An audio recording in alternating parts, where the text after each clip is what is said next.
Hello?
Hello?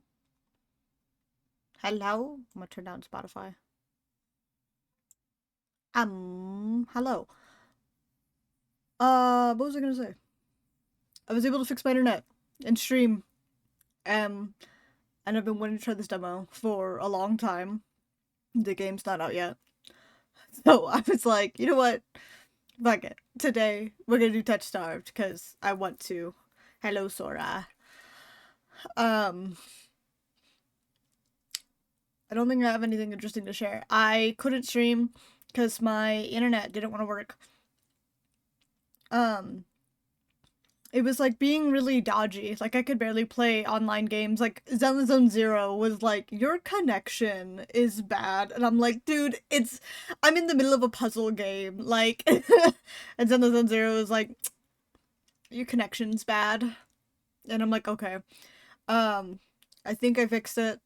Uh, so we'll see how this goes. Um, um, I don't think I have anything else to say. Did you miss me?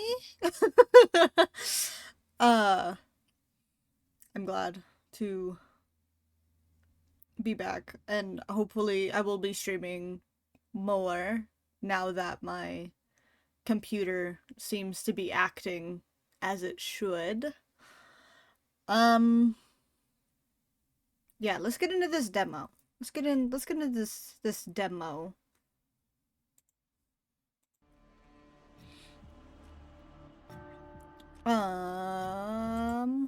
This is Touchstarved. This is a dating sim. This still feels really loud. I've been fucking with the fucking sound on this since I opened the game to set it up. Okay. Hopefully that's better. You'll have to let me know. Hi, Moa. Um, you'll have to let me know how the sound is. We're gonna get into the game. I know nothing. I don't remember any of the synopsis of this game. It's a dating sim. I believe the boys are kind of crazy. There is one boy in particular that I would like to attempt a romance, but I don't think there's any romance in the demo. We'll see. We'll see. We'll see. It's all good. It's all Gucci and Coochie. We'll see how it works. And we'll see how long it takes. I was trying to look it up. People said that it can take like 2 hours. So if it's only 2 hours, I don't know what I'm gonna do afterwards, because that's a lot shorter than my streams usually are. But we will see. We will see. We hit new game. Disclaimers. Oh! I need to set the music volume to 0. Yippee! Okay. Contains mature content. Horror, graphic violence, strong language, alcohol and drug references, injury and dismemberment. Player discretion is advised. If you accept the content warning, please click to proceed. Okay. Tutorial. In Touchstarved, your choices matter. The decisions you make may result in unique dialogue, interactions, or even choices in red text which contain exclusive content. Try playing through the demo more than once, choosing different options. You might even uncover a secret ending. Oh! Choose wisely and save often. Okay, left click. Mouse wheel up. Bro. Alright. Spacebar, hide the UI. Okay. Choose my name. Chaos. Oh, hold on. You go to options and set the music volume to 0. Very cool. Let me put Spotify back on. My VOD will still not have audio for the music, but it'll be fine. Choose my pronouns. She, her.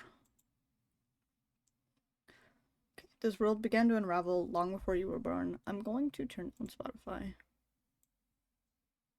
This is a playlist I found on Spotify that somebody called Touchstarved the Game. And it looked alright.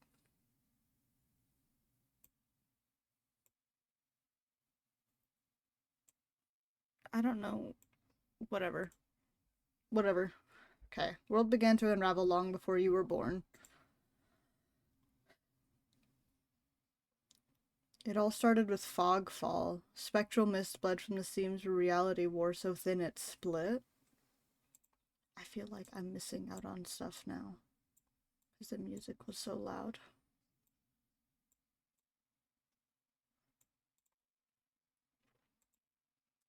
And from that fog emerged monsters and human beings with unnatural powers. Some possessed language and intellect, others were mindless beasts, driven by little more than bloodshed. Okay.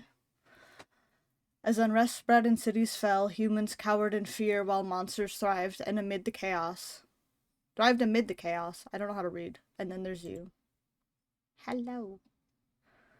You don't know what you are, but one terrible truth is certain. You were born cursed, with hands that alter the minds of those you touch. Interesting. Choose your backstory? What does that mean? Oh.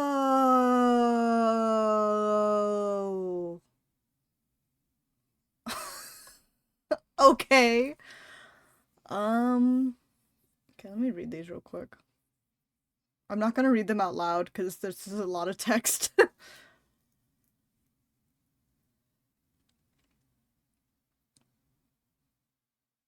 Hmm.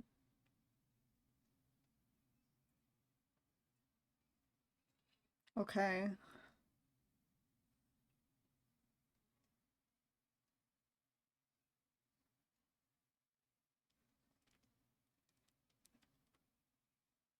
Okay. Um, I'm gonna do the Fallen Oracle. That seems interesting. I like that one. Um, so the Fallen Oracle says, you were raised as an oracle in a remote temple. The priest claimed your touch bestowed enlightenment, but a visiting mage revealed your curse for what it is. Spurred on by the mage's word, you fled in search of the cenobium. You regularly experience unnatural premonitions that rattle your body and soul.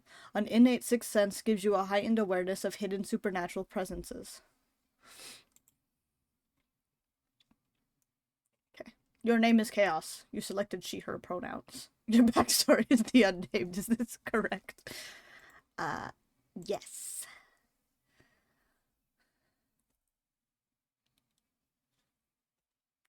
Okay. The wasteland stretches as far as the eye can see. There's nothing out here but death, the ever-present touch of decay, and countless sun-bleached bones cast like seeds across the barren land.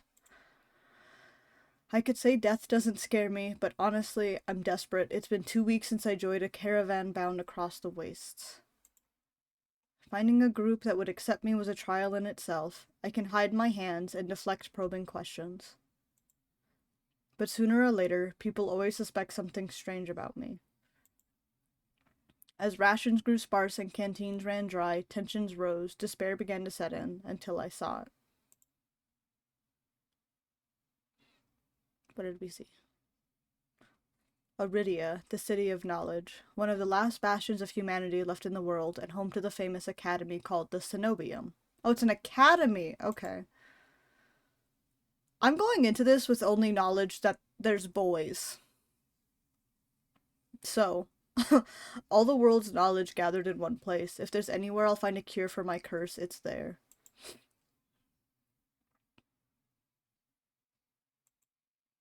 All that stands between me and a new life is a final sketch of salt-soaked wastes, or so I think, until I see the first tendrils of fog snaking beneath the wagon.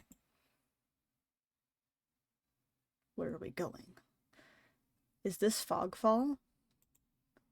My stomach sinks at the very whisper of it. A silent storm more devastating than fire, dangerous in cities, but a death sentence beyond them.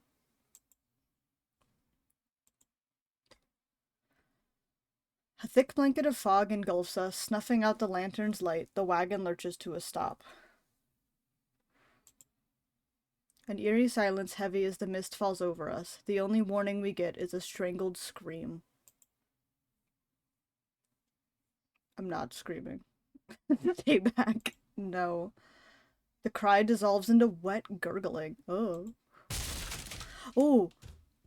Then the wagon violently pitches to the side. I hit the ground hard. The air punched from my lungs. That jump scared me a little bit, actually. I'm gonna take a sip of my coffee.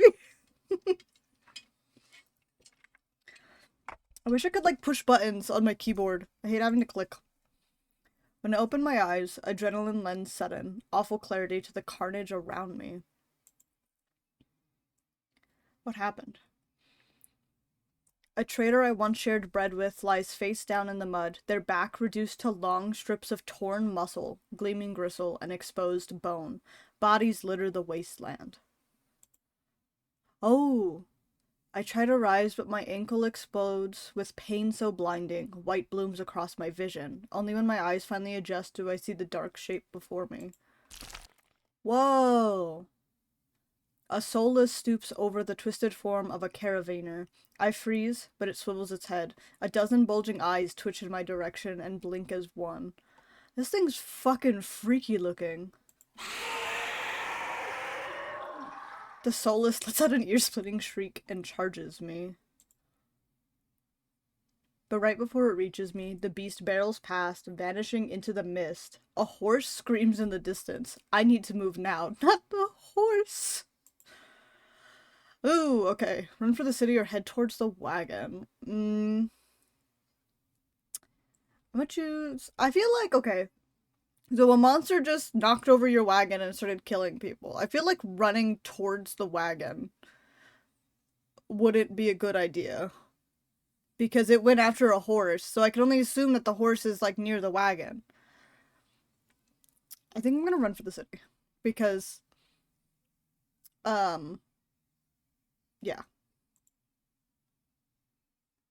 I take off, running deeper into the haze. The fog is so thick that I fear I'm headed in the wrong direction until I see a dim pinprick of light emanating from the shadow of a spire. It's faint, but it's enough. I came too far to die here. Rapid footsteps echo all around me. I turn in circles, frantically searching the opaque mists for the source, but the fogfall twists and stretches sound. Maybe I made the wrong decision. Suddenly, the caravan's driver bursts forth from the fog. Our eyes meet too late. He knocks me to the ground and slips in a patch of mud. The soulless instantly falls on him. It catches the driver by his throat and rakes his stomach with razor-sharp claws. Oh. He comes apart like wet paper, spilling intestines and viscera in a steaming tide. Fighting the urge to heave, I claw frantically through the slippery muck for a handhold. Shit. Oh, I'm bleeding. My hand catches on the jagged edge of a rib jutting up from the water. Bandages unfurl around the gouge torn deep into my palm. But the pain's quickly forgotten when a hand closes around my wrist. Is it the monster? Or is it a man? It's a man! It's not a man you can date, though. Can you stand? One of the travelers from the caravan leans over me. We need to run. Oh, my hand's all fucked up. They reach for my hand, and I realize too late that my bandages have come undone. No! Don't touch me! The sensation of their thumb brushing the back of my hand sends a shiver down my spine. Real. All it takes is one touch, and in the space of a breath, my curse takes hold. Oh, fuck. Oh! Okay. Their lips peel back into a deranged grin. Oh, I feel like maybe I should have saved before... It's too late. It's whatever. And then he laughs. I'm not doing this. No, I've seen this face countless times before. This is my curse. Madness of my own making. Their grip on my hand tightens until pain radiates from my knuckles. Oh. The maid mess is gone. Let me go. Suddenly, clammy hands crush my throat, choking off my breath. Oh. Okay. Spit bubbles at the corners of their mouth and flex my face. The edges of my vision darken as my lungs shrink for air. I'm gonna save. So we can scream for help or fight them off. Well, you don't have any air, so how are you gonna scream for help, you know? That doesn't make any sense. Like, at all. I'm gonna fight them off. Methinks. I don't know.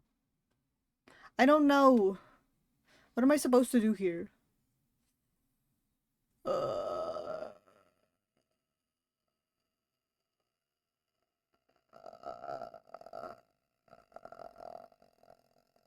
Fight the buff.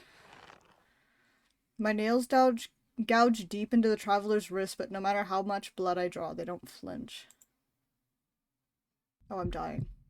The more I struggle, the tighter their grip grows. My pulse hammers in my ears, slowing with each thudding beat. The song scared me. That's my ringtone. I thought someone was calling me. I was like, who the fuck? Right now? No. No.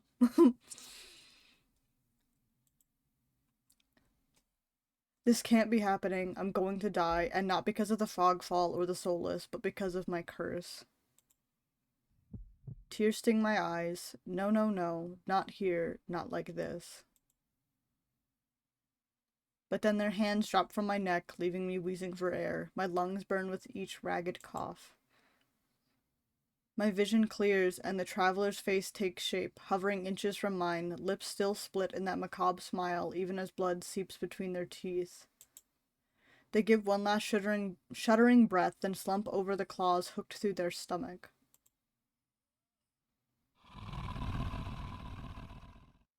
The soulless shoves the body aside, its glowing eyes narrow as though grinning.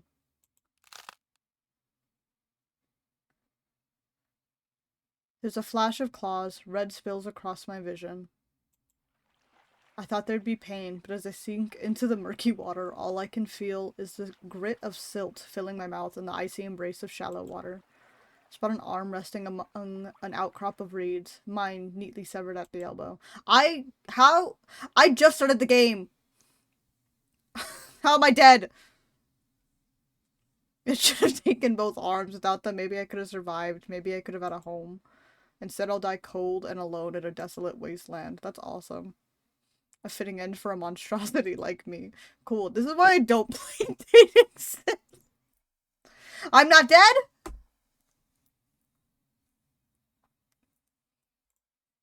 If this is death, it's not as bad as I feared. The cold is gone, as is the choking stench of bog water. Maybe I am dead.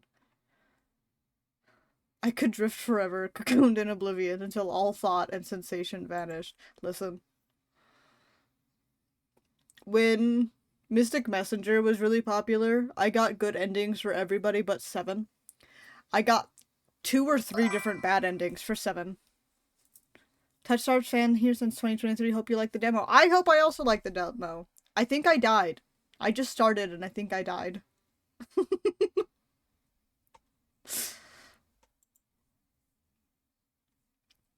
But I take a reflexive breath and air pours in. Oh, I'm not dead! Very cool. Feeling comes flooding back. Warm cloth on my bare skin. A firm surface underneath me. A strange tang of sulfur in the air. So I'm just missing an arm? Do not be afraid. It's a biblically accurate angel?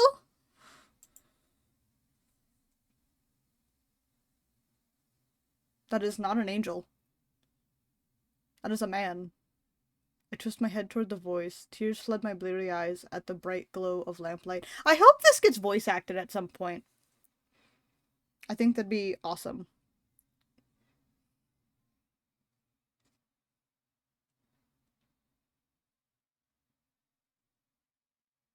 Try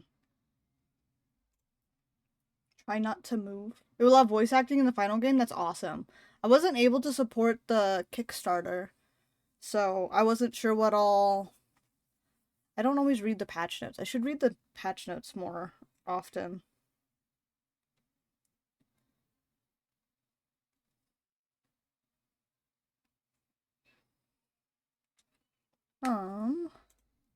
Okay. The voice is calm, steady, and commanding, but more importantly, it's a stranger's voice. Well, yeah. One thought cuts through my mental fog. I have no idea who this is, and I'm completely at their mercy. I backed this in Heart Cage in 2023. Heart Cage is out and just released Chapter 1 to backers. What's Heart Cage? I feel like I've heard of it, but I don't know if I recognize it. Like, it sounds familiar, but I'm not sure what it is.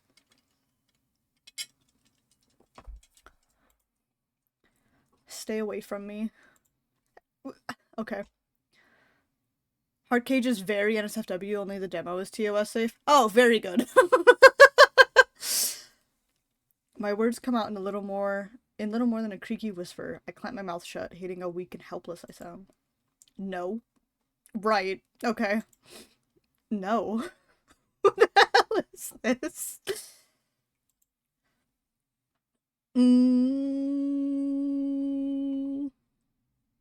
I'm gonna lie back down. I let myself slump back against the thin pillow, wincing when the motion jolts my head. Ah, a cooperative patient. Thank you. That's me. The words swim in one ear and out the other without much comprehension. I pull the sheet up higher, wiping my eyes until my vision clears. It's a very pretty man. What's happening? Okay. The stranger towers over my prone form. Warm light limbs his pristine medical coat. Look how long his hair is. Holy shit. Oh my god.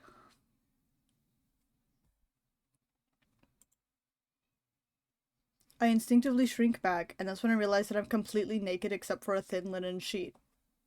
Right. Right. Right. Naked, lying on a low cot with a pair of sharp golden eyes watching my every move, the man's gaze flickers to my exposed, unbandaged hands. I guess it's a good thing I chose to lay down and not sit up, because then he would have... I mean, I guess he already saw me naked, but then I would have, like, you know, whatever. I plunge my hands under the sheet, though it's too late. He must have noticed what they look like. Strange, cursed, inhuman. I brace myself for his inevitable disgust, but his courteous smile lingers. Interesting. He wants to test on me, doesn't he? He just watches in placid silence as I struggle to make sense of my surroundings. Also, Doctor with, like, what is it? With this, like, hand chain thing is really interesting. Because it's like, this doesn't seem sanitary. Maybe he's not a real doctor. I don't know anything about this character, actually. Mullet man to the rescue. Where am I? Who are you? Just doctor. Awesome. Okay. Be calm. You are safe here. Right. Okay. Sure. Whoever this is, he clearly has no idea who or what I am. I've never been safe anywhere, with anyone. Even the shrine of my childhood turned out to be a horrific lie. I scowl, pulling... Oh, I dropped a bunch of frames. When did that happen? Okay. I scowl, pulling the sheet protectively around myself. Where are my clothes? The man's golden eyes narrow slightly. A sharp sigh rustles the papers in his hands. How are you gonna get irritated with me? I see you are not to be dissuaded. Your clothes were torn to shreds when I found you, but I procured replacements.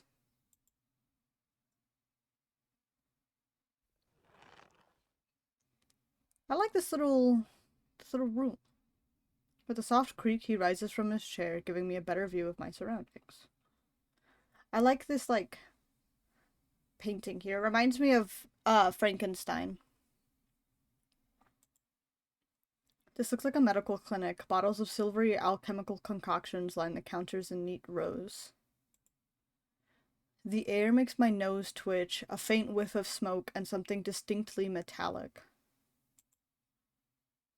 The doctor produces a large, dense bundle of cloth, which he sets at the foot of my cot. He's easily a head taller than most, and I have to crane my neck to look at him. A tall man. That means his hair is, like, really long.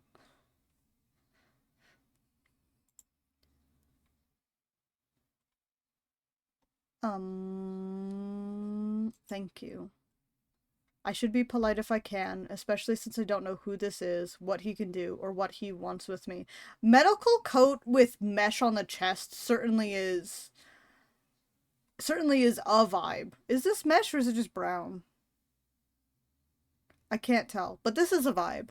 This is some sort of vibe, for sure. Meeting his gaze sends a hot frisson down my spine. Something about him nags at me, like a half-formed memory I can't place. Thank you. You are very welcome. I will leave you to get dressed. With a curt nod, he leaves through a narrow door. I hear a soft click as the lock turns behind him. When I don't hear any more footsteps, I reach for the bundle of clothes. An itch on my elbow stops me short. I reach down absently to rub at it, then freeze when my fingers meet a neat line of stitches. Oh, right! I'm missing an arm. Or not? He put it back on. I know what I saw. That beast took my arm clean off. And yet the limb shows no sign of injury apart from the black stitches poking through my skin. I gingerly flex my fingers, feeling my heart race at the sensation. He put my arm back on?! That's crazy. This is impossible. I should be dead, or at the very least gasping out my last breaths. He just Frankensteined us back together. Right, exactly. I squeeze my eyes shut, waiting for the pleasant dream to unravel, to wake up and find myself bleeding out in the swamp. But nothing happens. The seconds tick by, and my arm remains resolutely healed, my surroundings pristine and quiet. In numb disbelief, I grab the replacement clothes and begin stiffly pulling them on. They're thicker and warmer than mine wore, bundled with a black woolen cloak, but there's one thing that's still missing: my bandages. The doctor didn't leave me with any, though I know he saw my hands. I slide off the bed and take a few unsteady steps towards one of the drawers. If this is indeed a doctor's clinic— oh, there's an ad. I will wait. We'll wait for the ad.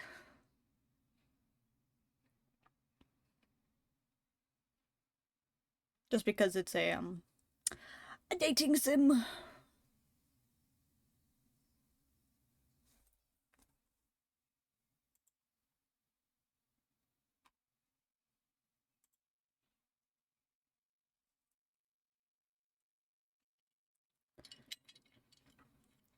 Luckily, my ads aren't very long. Why is Boa sending me reels while I'm live, bro?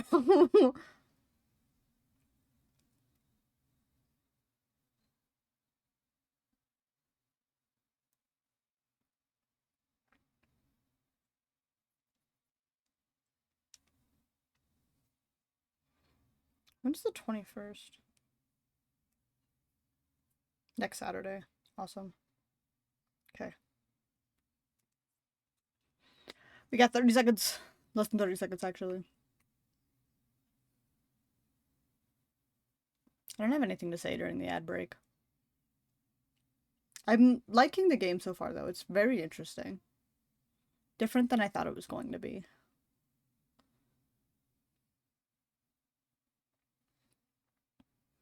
Okay. Ad break should be over. I picked the Oracle background. Yeah, I think that's what it is, the Oracle background. It sounded interesting to me. Okay. I slide off the bed and take a few unsteady steps towards one of the drawers. If this is indeed a doctor's clinic, there must be bandages somewhere. I start opening drawers at random, and of course, that's when the door swings open. Of course! Because you're poking around in shit you shouldn't be poking around in. Hello? Are you looking for something? Hello, Moa.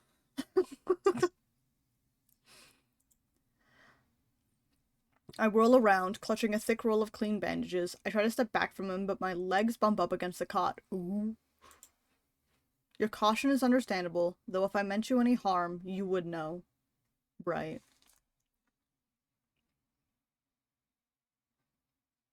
Hi. Stop sending me stuff on Instagram. I'm like, why is my phone vibrating? I got a reel, and then I got a freak message. Don't read it, please. I already read it. I'm just not gonna read it out loud. I'm not gonna open your reels on stream. Your caution is understandable, though if I meant you any harm, you would know. Right, okay. It doesn't make me feel better in the slightest, but he makes no move toward me, so I quickly wind the bandages around my hands. This is a very pretty man. I don't remember this guy at all. Like in any of the promotional stuff. It's probably because I have my eyes on one man. A very large man. The glowing scars and mottled skin disappear under a layer of clean white cotton. May I ask why you need additional bandages? I can help if you tell me what ails you. No, you can't touch me, actually. I like, just based off vibes, I like Leander. He seems like he's got... I like problematic men. My type of man is either obsessed with me or doesn't want me, and there's no in between. And he gives off obsessed, while also being very wide. An Ice and Leander sandwich. Ice is pretty. Ice? Eyes? I don't know. I'd have to look at more of the personalities.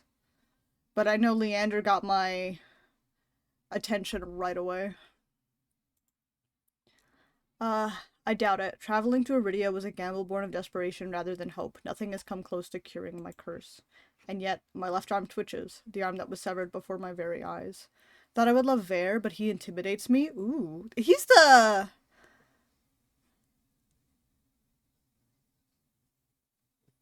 I don't remember. I don't remember which one he is. Is he the fox? Or is that Ice? The redhead, okay. Yes, alright. The doctor's unblinking gaze follows my every move. It's clear he won't drop this without some sort of answer. The bandages protect me, and they warn others to stay away. I don't know about that one. I've tried every way of covering my hands, and this works best. Most people avoid touching me as soon as they see the bandages. Oh, I guess that makes sense. This is a different time period. This is a different type of place. An illness, then, or a less mundane affliction spread by contact. I flinch. He doesn't even sound surprised. That's far too close to the truth for comfort. I'm gonna glare at him. I fix him with the coldest glare I can muster, yet he serenely holds my gaze. I am not easily intimidated. Right, okay. I hastily break eye contact, but he says nothing more. At least he doesn't seem angry. I shake my head. I need to know more about this doctor before he figures me out. Who are you? You may call me Chorus. Is he new? I don't know. And where exactly am I? Iridia, which I assume was your caravan's destination. I can think of nowhere else for a group of travelers to go. Iridia. So I made it to the City of Knowledge after all. I should feel relieved, but all I can manage is a vague sense of increasing unease. How did I end up here? I brought you to my clinic, of course. You were the only survivor from the caravan. Barely clinging to life, you needed immediate treatment. Damn. Which you provided. Yes. He says it so simply, as if I'm a small child, that he's explaining basic addition to me. I love that for him. I frown and flex the fingers on my recently healed arm. Aside from being a bit stiff, it feels fine, thoroughly attached to me. You're saying that you stitched my arm back on? Why did I say it like that? Pardon? Oh, he's looking away. A Solus attacked the caravan. It ripped everyone to shreds. It tore my arm clean off. But when I woke up here... I trail off, bewildered. I've never heard of any magic that could heal a mortal wound. The doctor, Chorus, pinches the bridge of his nose. He sits back down in his chair, quiet for a long time. I do not know where you come from, but Iridia is the city of knowledge, and deadly secrets alike. Information is power, and one should not give or receive it freely. Since you refuse to divulge your secrets, I will not divulge mine. I do not even know your name. You are new to Iridia, so I will overlook this specific breach of etiquette. Do not expect others to extend the same courtesy. Do you understand? Oh, not the do you understand! He glances at my freshly bandaged hands. Loath though I am to admit, he has a point. I'm a complete stranger to him, yet he saved my life. I take a deep, steadying breath. This time, when I speak, I sound a bit more like myself. That's a funny emote. Chaos. My name is Chaos. That's my name. It is a pleasure to meet you, Chaos. There's a little more warmth in his smile, his polite demeanor back in an instant. Interesting. Okay. I'm going with a thank you for saving me. Thank you for saving my life. I chance a smile in return. Even if he won't explain how he did the impossible, there's no doubt in my mind that I'd be dead if not for Chorus. Think nothing of it. I'm not sure if he's just being excessively courteous, but his words only raise more urgent questions. Oh, thank you for feeding Hellhound, Sora.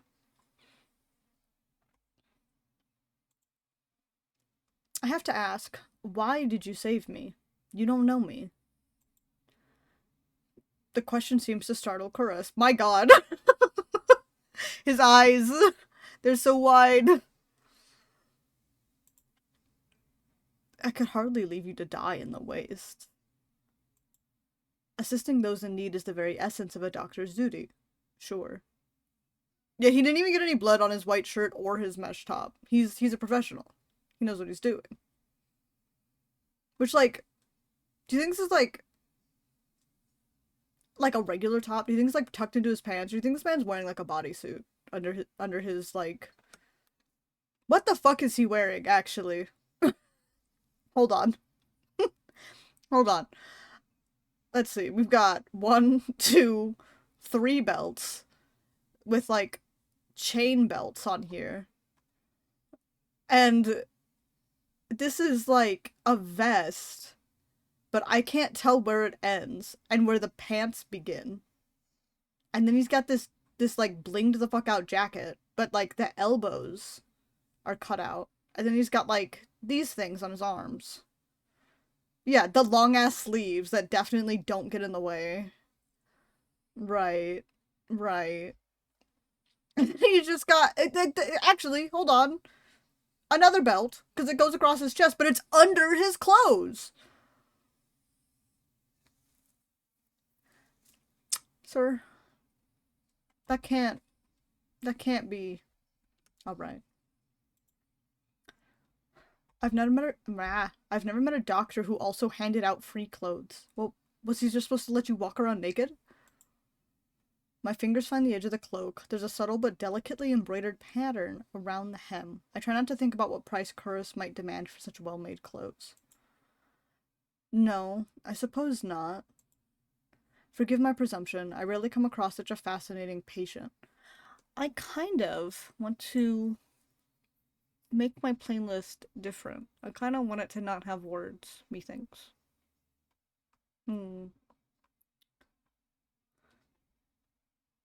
There was a point when I had like a Halloween lo-fi playlist, but it's not that long.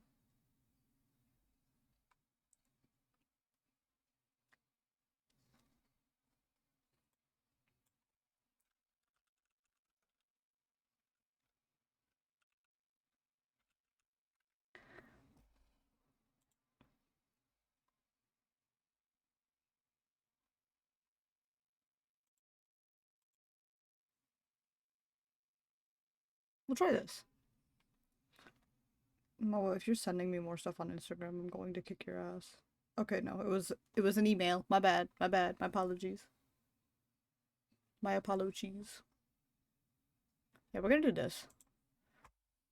I feel better about the lo-fi. I don't know. I'll turn it up just a little bit. Ooh, just a little bit. Okay. Turn it down a little bit. Okay. Forgive my presumption. I rarely come across such a fascinating patient. I blink. What did he just say? Huh? I simply meant that few would cling to life so resolutely or brave such a perilous journey to Iridia. I could not help being curious about you, Chaos. Oh, he's curious about me. His voice dips to a soft murmur, and he abruptly looks away from me. He's embarrassed. You're pretty curious yourself. It's crazy. I'm gonna go with, I don't know what to say to that. I honestly don't know what to say. If you knew more about me, you might not like me as much as you think. Why did I go into weird where my hug at man category like immediately, just to like self-deprecating, like I don't know. Like I get it because like of the past, but I'm also like, man, doctor or not, he wouldn't want to risk his life or sanity over me. No one ever does. What would cause me to dislike you? And here we are, back at my curse, the thing I've been desperate to avoid discussing. You have to discuss it! Ooh. A loud knock at the front door stops our conversation cold and spares me from having to say anything else. Duty calls. Unfortunately, you are not my only patient today. The knocking grows more insistent, and Karis lets out a tired sigh. Please wait. Though he says it quietly, the clamor on the other side of the door abruptly stops. Do you need anything before you leave, Chaos? Oh. Between the soulless attack and my miraculous survival, I'd almost forgotten why I came to Iridia in the first place. I need directions to the Cenobium. The Cenobium? Why is he, like, angry? The look on his face is downright chilling. He pauses, choosing his words with cold deliberation when he speaks again. Whatever you seek, it is very unlikely you will find it there. The Cenobium's gates open for precious few visitors, and even if they opened for you, you would not like what you found inside. My heart sinks. Is he saying that I came all this way for nothing? Risked life and limb for nothing? No, that can't be. I've only just arrived, and Iridia is the largest city still standing. There has to be a cure for me here. Then if not the Cenobium, where would you suggest? Do you know anyone else in Iridia? I shake my head. Then I suggest a local guide. Head to the Wetwick and ask for Leander, the leader of the Adderstone. Let's go! Excuse me? The wet what? The Wetwick. He sounds deeply unamused. Follow the Adderstone postings. They are difficult to miss. When you meet Leander, tell him I sent you. That isn't much to go on, but Kuros points towards the back door. You will be safe so long as you do not draw attention to yourself. That's easier said than done. I've always been a magnet for the worst sort of attention. If you require my assistance, you may return whenever you wish.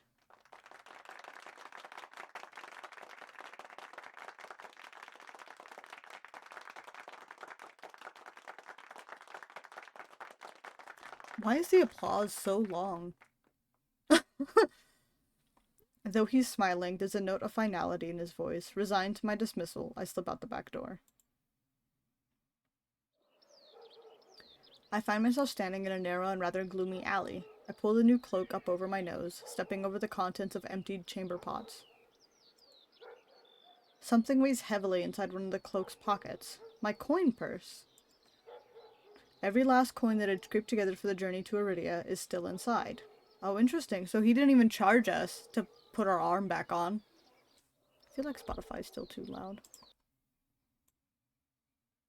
I feel like I'm losing my mind, you guys. I don't know.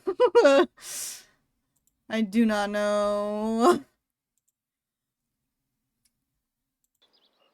The purse doesn't even look like it was opened. There were so few coins to begin with, they probably weren't worth stealing. I glanced back at the clinic's closed door. Kuros didn't take any payment. He didn't even ask for a future favor. But he also said that in Iridia, secrets are power. Does he expect me to give up mine at some point? That's not exactly a comforting thought. Still, no matter why he did it, Kuros gave me a second chance and a lead on where I might find help. I need to move this so I can see. Okay. I'd better get going before he changes his mind. I squeeze out of the alley and into the crowded main street. The line outside Kuros's clinic stretches down the road. Two thin peddlers queue alongside weathered elders. If any place is in desperate need of a free clinic, it's this one. What is it differently? Ow. The cobblestones are treacherously rough under my feet, deep grooves worn between them by regular flooding and decades of hard use. I knew Iridia was a river city, but I didn't expect it to look so eroded. The buildings are tired and dilapidated, all crammed together in narrow streets. And there's something else. A charge in the air like the shift in pressure before a storm. Interesting. It's subtle, little more than a faint, persistent thrumming, but I can't seem to shake the sensation. A child darts by, clutching something greasy wrapped in paper. The smell of fried food drifts over to me, and my stomach gives a faint gurgle. Because I imagine after dying you'd be hungry, right? This morning's catch, fried up, hot and fresh. Not too many eyeballs today. What does that mean? That sounds disgusting, but I'm starving, so I duck my head under the stall's grubby awning. A large fish leers up at me, its 3 bulging eyes still visible through the thick layer of crispy batter. The vendor gives me a gap-toothed grin. What's the cheapest thing you've got? The vendor points at a metal basket of what looks like long strips of savory fried dough. Fresh long lads, 3 copper apiece, don't burn your mouth. Long lads!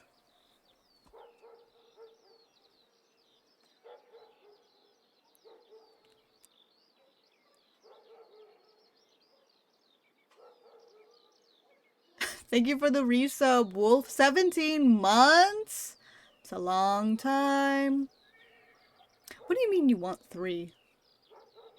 That's entirely too many eyes to be eating.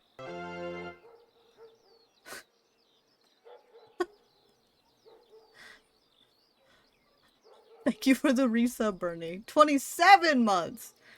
This is crazy. 27 months? That can't be right. Also, thank you for the hype train that was started. That's crazy. Thank you.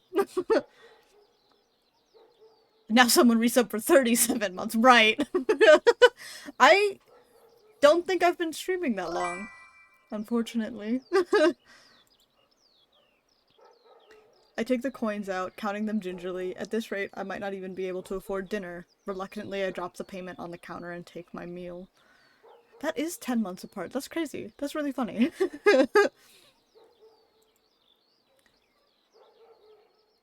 2 streets later, I pass under a wrought iron archway, adorned with dangling garlands of red and pink lilies. The buildings in this quarter are a dizzying riot of color, painted walls, and tinted glass everywhere I look. I like the backgrounds for this game a lot. Sheer red and pink curtains flutter in open doorways. Musical voices call out invitingly. Incense mingles with the pungent scent of flowers, barely covering the salt and musk of warm bodies. This must be Iridia's entertainment district. I'm polishing off my food and dusting the crumbs from my hands when I spot a poster. It features the silhouette of a smiling man wearing a single dagger-like earring and the words "The Adderstone" printed above his head. If Leander is the leader of the Adderstone, then the face printed on the poster is likely his. I'm so excited to meet Leander. I'm so excited. I follow the line of identical posters around a corner and nearly hit my head on a precariously dangling wooden sign. Looking up, faded orange letters read, "The Wetwick." The facade of the building looks like it's seen better days, but I hear faint music and laughter coming from inside. I'm so excited!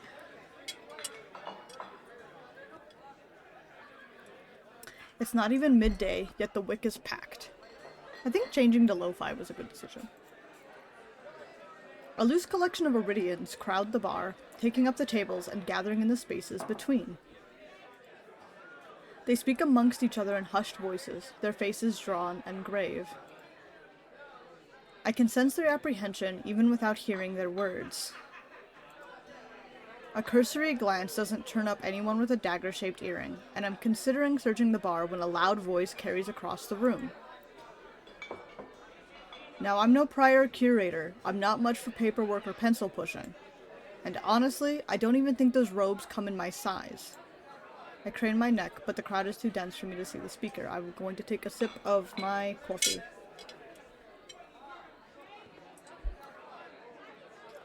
Gather around. I want to show you all something. Ooh, it went quiet. Oh, never mind. There's no time to move out of the way. The audience surges towards the center of the room in a sudden torrent. Torrent? Yeah. I'm caught and swept along with them. I hate to see it. Hey! The clatter of falling chairs and tables being shoved aside drowns out my complaints. I thrash and throw up my elbows as heavy bodies press into mine. My hip knocks into a table. I grip it, holding on tight to steady myself, but the crowd has stilled. A pair of gilded boots stride across the tabletop. Why am I having issues? Hydrate, posture check, and stretch. Well, I'll take another sip of my coffee. And I will do a stretch. I popped open my blanket. Oh, my back. I'm sitting crisscross applesauce. Because I'm in a crisscross applesauce chair. But my back is straight.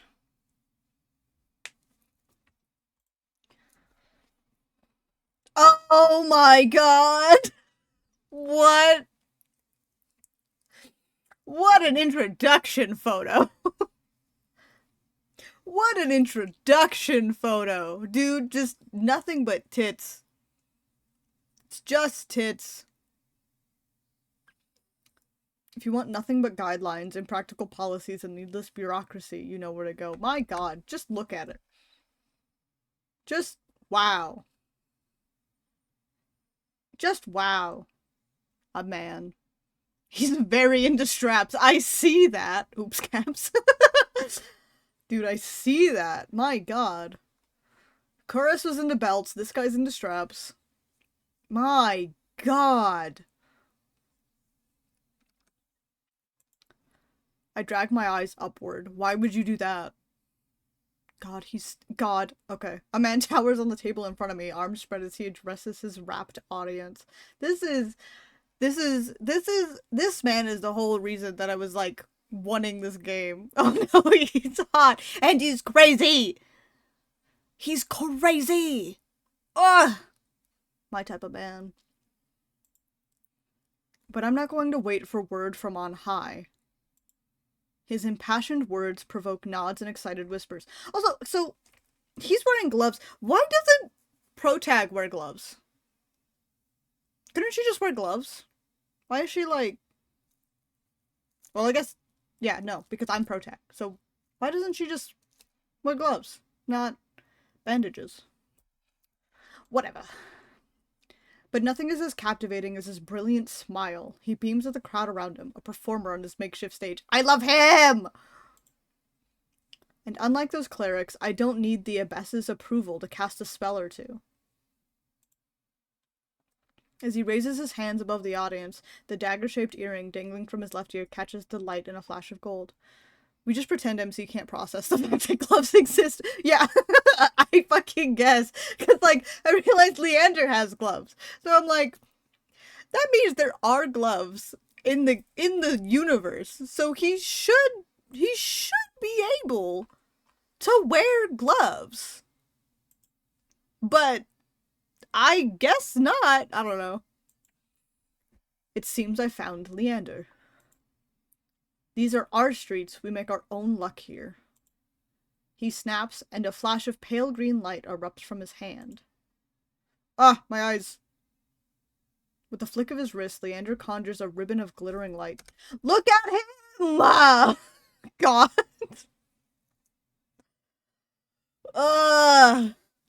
Who gave him permission? Who gave him permission? Who gave the game devs permission to make him look like that? Like I know it's like he's kind of just a white man, but also look at him. Just look at him.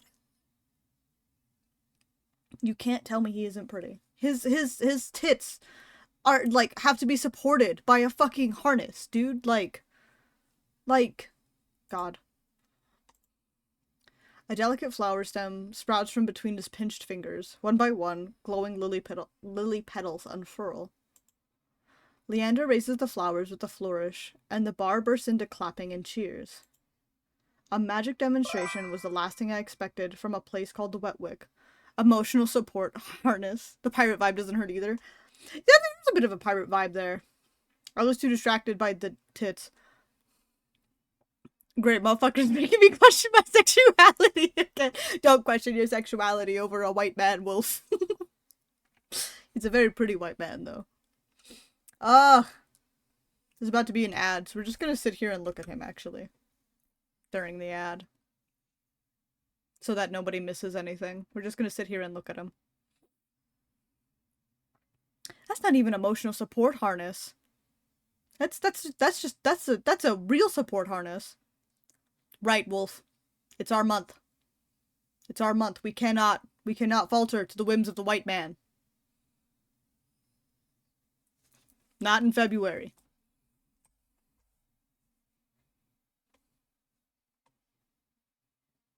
Any other month would be fine. But not in February.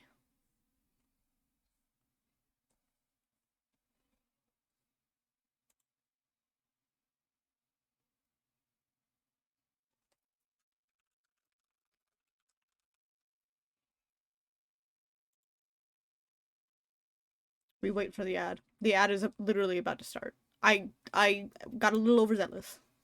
This game is planned to release this year, but I wouldn't be surprised if it gets pushed back. Damn! I hope it gets released this year. I've been, like, waiting for this game for so long. You're so right, sister.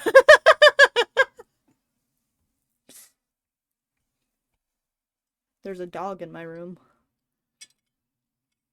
I can wait till March. Yep, in March. In March we can start thinking about those types of things. I heard breathing behind me and I was like, what's going on? The animal. Yeah, he's chilling back there. He's eeping. I don't know if he's been in here the whole time or not. I know at one point I heard him push open my door, but sometimes he doesn't actually. Sometimes he does whatever he wants. But it appears that he is indeed eeping. He didn't just push open my door to push open my door and then walk away. I have the hiccups. I don't think I was breathing.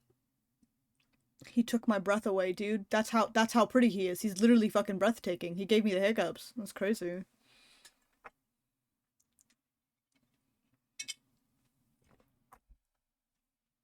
Ah, Wolf, you missed the really pretty, he kind of looked like a black man, but the really pretty black adjacent man. His name was Chorus. He's a doctor. Look at his face. He knows how pretty he is. He sure does. Alright, let's get back to the game. Okay. Leandra plucks the shimmering flowers out of the air and turns in a slow circle. Is he gonna give one to me? Now who could use some good luck? Is he gonna give one to me?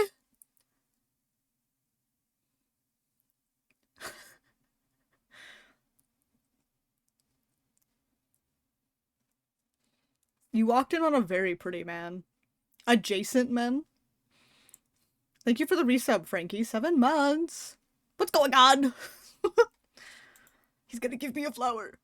Eager onlookers scoot closer to the table, but Leander's cool green eyes slide right over them and lock on me and said, "Oh! He's gonna give me the flower.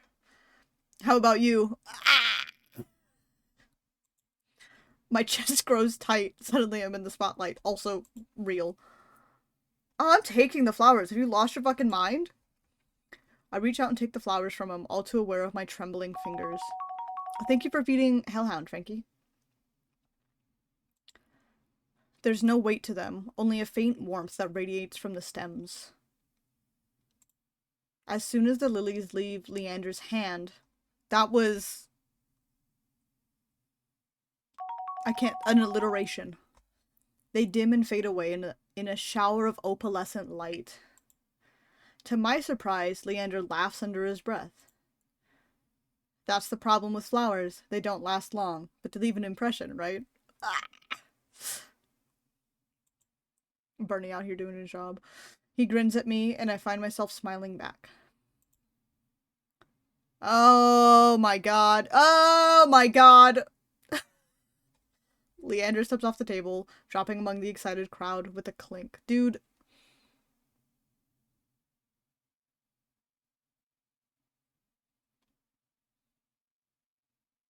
Dude. Alright, show's over. Back to work, everyone. You give a man fucking big tits, and I can't not love him. The audience disperses and Leander heads towards the bar. Now's my chance. I start after him, only to find myself face to face with one of his followers. Where do you think you're going? I need to talk to Leander. Uh-huh. You and half of Lowtown. Leander's busy right now. Adderstone business. Come back tonight. After the moment we shared, surely Leander can spare a word. She's just as delusional as I am. We shared a moment. But the follower crosses her arms, unmoved. I glance over her shoulder, hoping to hoping to catch a glimpse of Leander. As though sensing my gaze, he looks up, and for a moment our eyes lock. Ah! I have a whole fucking...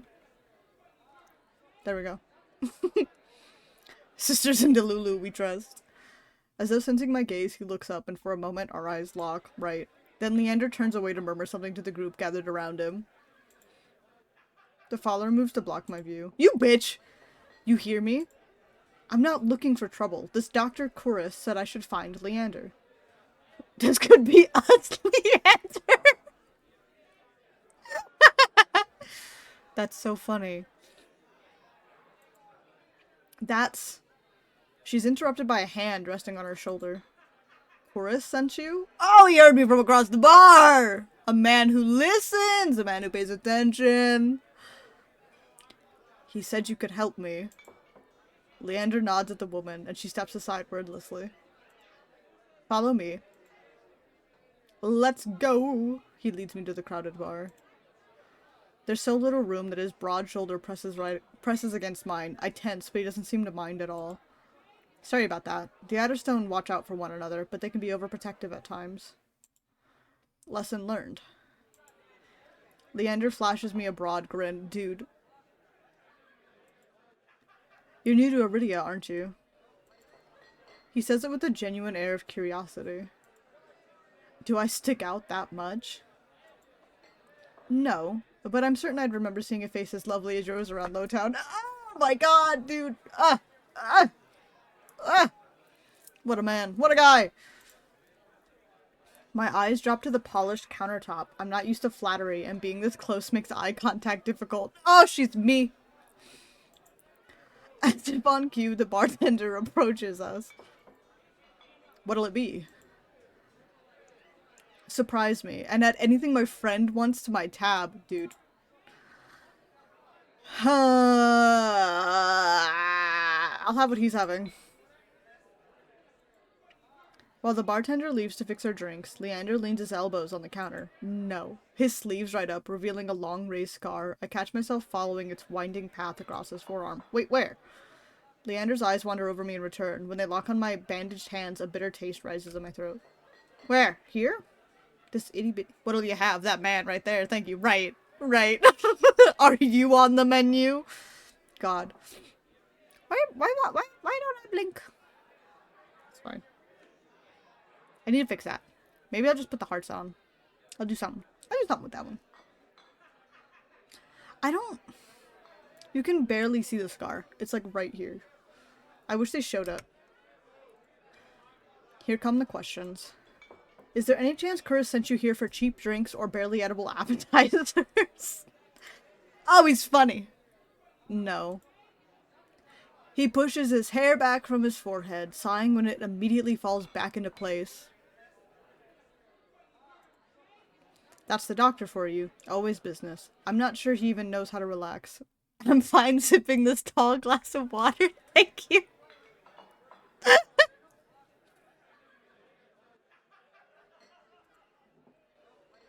The bartender returns with a pair of glasses. I raise mine and give it an experimental sniff. It smells faintly yeasty, like beer, but with an undercurrent I can't quite place. So, an IPA?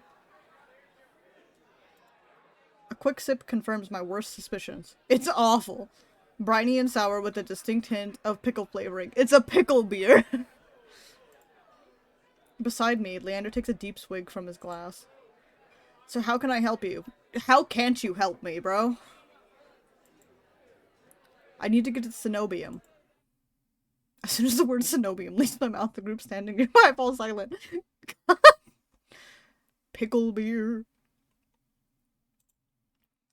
From the wary looks thrown my way, it's clear I've broken some taboo. Oops. Ah, it had to be the Cenobium. Leander pushes away from the counter. Let's continue this conversation outside.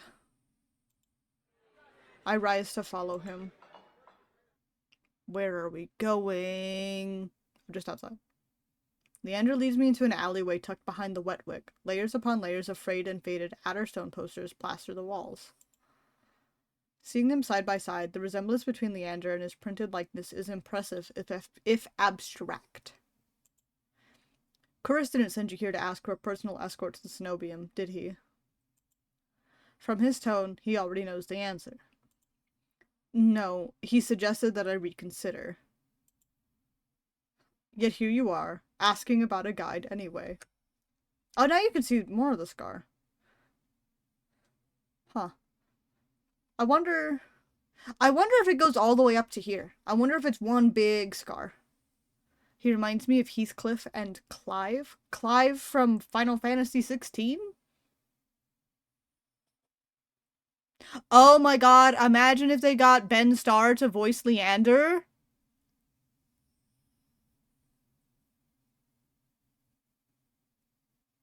Wouldn't that be crazy? Oh. Imagine.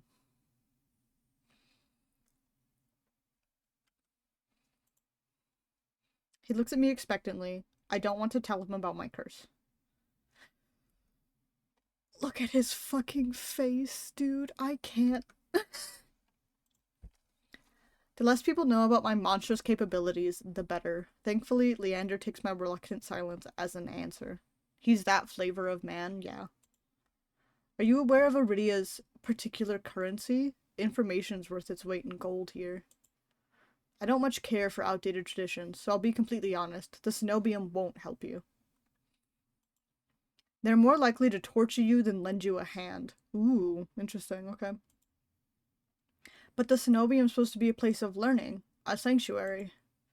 The Cenobium has always been heralded as the last bastion of human knowledge, a shining beacon of hope in a fading world.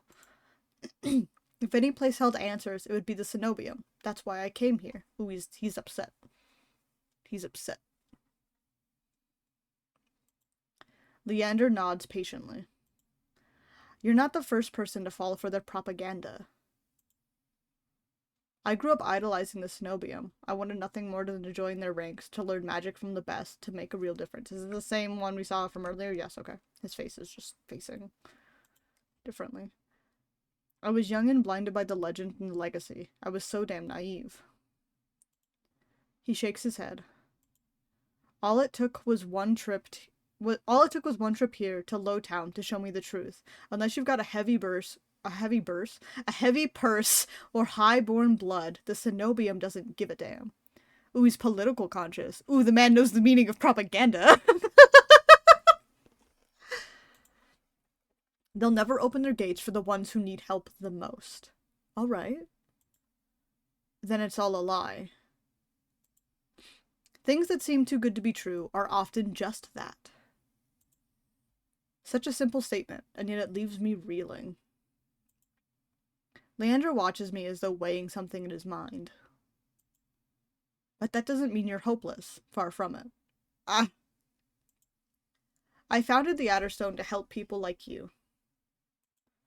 We settle disputes, slay feral soulless. Hell, we've even been known to patch a leaky roof or two. Whatever troubles you, we can help. Free of charge. He runs a non-profit? Bro. I'm shaking my head before he's even finished his speech. My patience is wearing dangerously thin. Why? What's wrong with the protag, bro? Oh my god, he runs a mutual aid group? Right? I appreciate the offer, but my problem can't be solved by a group of good Samaritans. Yeah, that's what I'm saying, protag, what's wrong with you? I would never. I wouldn't have even got this far. I would have just seen him and been like, I don't need to go there anymore. To my chagrin, Leander doesn't look remotely surprised. Then, you're looking for help with something serious. Something not even Curris could crack. Dude is proper politically conscious. It must be a truly remarkable problem if you came all the way to Iridia searching for help. Good night, Sora! Thank you for stopping by. Tell me, how can I help you? Again, how can't you help me? At this fucking point. Bernie.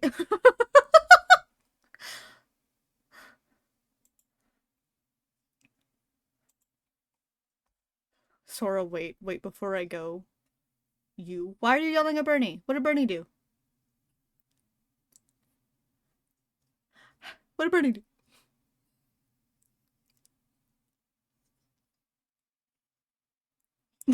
What I do? Oh, right! Leander may not work for the Cenobium, but he is a mage, a powerful one if his demonstration earlier is any indication. Indecision gnaws at me. I don't know if I can trust him, but it's not like I have any alternatives. I hate to admit it, but this might be my only path forward. My confession comes out in a strained whisper. I'm cursed. He looks me up and down, taking in my face, my eyes, and finally my hands. Me when I look at a man. That's how I look at men. Taking their face, their eyes, and then their hands. Is that why you bandage your hands? Me when I look and perceive. My touch is dangerous. It changes people. Hurts them.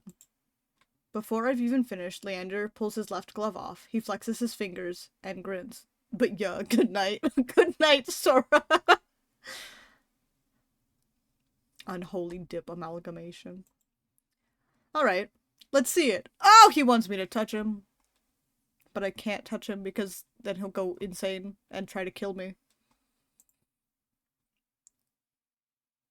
As he offers me his hand, a prismatic flash of magic ripples across his palm, but I'm already shrinking backward. I can't. I don't care how confident Leander is. I won't allow myself to hurt him, to see his kind face unrecognizably warped. Dude politically conscious and has a death wish. Hello, Moa. This, you know what this reminds me of, though? Every man, and there are a couple women, and maybe one or two non-binaries, but every man I've ever interacted with that I've told I have a stun gun, which is like a taser, every single one of them is like, can you try it on me? Like, can you test it on me? And I'm like, no. And then they get upset, and that's all this reminds me of. I'm like, I'm cursed, my hands are cursed, I can't touch you. And then he's like, try it. Like, at least if he goes crazy, we still have 4 other hot guys. But I want this one. I don't want him to go crazy.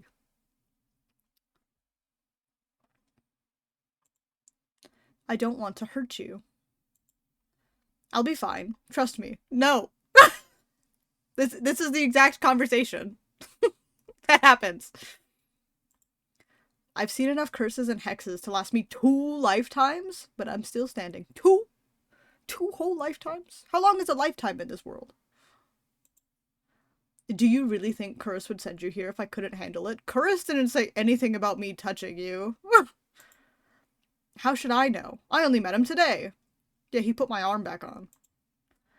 I'm twice as good as any Cenobium mage. If anyone can help you, it's me. Poppy, what are you doing? You don't know what you're asking me. I'm asking you to trust me. Oh! Chorus already saw you naked. He was distracted. Right. Right. I look from Leander's outstretched hand to his confident smile. Then, I begin unwinding the bandages from my hand. If you lose control, don't say I didn't warn you. You can tie me up first if it makes you feel better.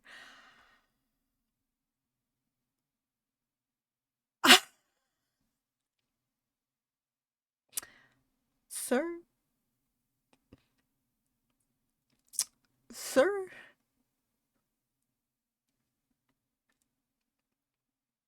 Sir? The blush, too.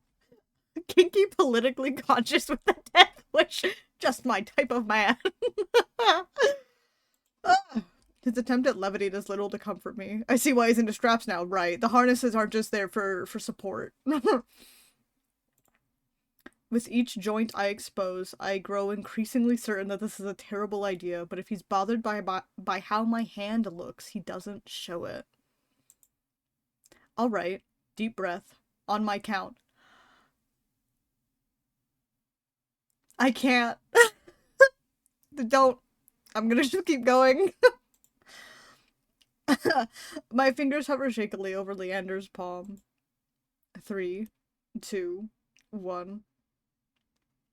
Love how you say you're not that girl from the screenshot, but this is arrogance on display, Lamau. He's built diff.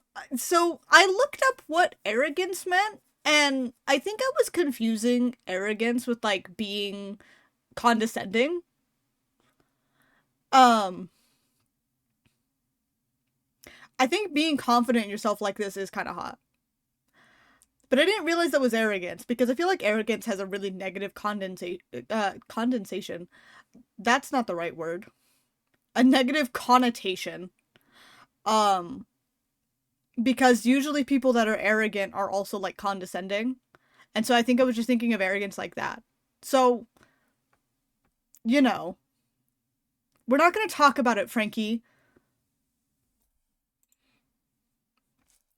Ah! I'm saving.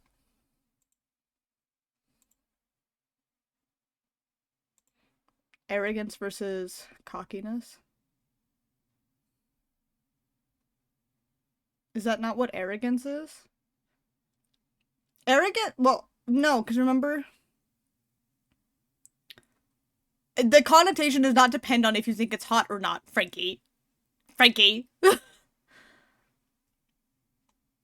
No, arrogance. Let's here. To continue lollygagging. I keep seeing fucking Moa's fuck ass message that he sent me on Instagram. Arrogance. So arrogance is the quality of having an exaggerated sense of one's own importance or abilities. So I feel like arrogance usually is a bad thing if you're arrogant and you can't back it up. Methinks. I think that's the difference. If you're arrogant just to be condescending and you're wrong, because I'm thinking about interacting with men in the real world, and all arrogant men talk down to you, but they have no way to back it up, right? But I feel like that, like, arrogant men in fictional shit, they're arrogant because they can back it up. And so to me, it doesn't read as arrogance. It just reads as they know what they're doing and confidence. So I don't know. I'm going to save as I did, and then I'm going to touch him. I tap his palm once, as quickly as possible. It's barely more than a brush, but that's all it ever takes. Oh, he's close. Totes get you, like, unironically, yeah. You and I attempt the 1v6 in Rivals. Oh, hi, Nightbot! Where have you been? Heart racing, my eyes dart to his face, but Leander only smiles gently. He's so close. He's so close. See? Poppy, what are you doing? Come join the basement. Also, quick ad. If you use Chaos Love at w.gg, it supports me. Also, they have a new flavor. It's rainbow sherbet. So, somebody buy it and try it for me, and then let me know if it's good, so that I can order it. Because I already have 2 tubs that I haven't finished yet. So I don't want to buy a 3rd one. Until I finish at least one of them. But I really want to know if the rainbow sherbet is good.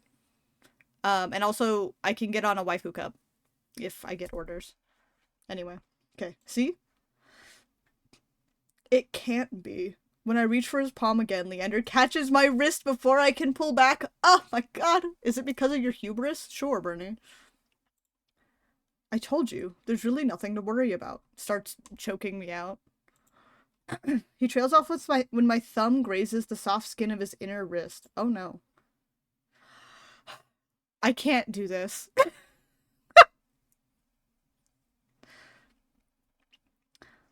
I searched Leander's face for traces of madness, but his eyes remain a clear, soft green. It's because he's already crazy. That's why. It's because he's already crazy. Neither of us speak as I trace the contours of his palm, lost in an awareness I wasn't anticipating. It's not as though I've never been touched before. My curse only extends to my hands, and desperation spurs creativity. Okay.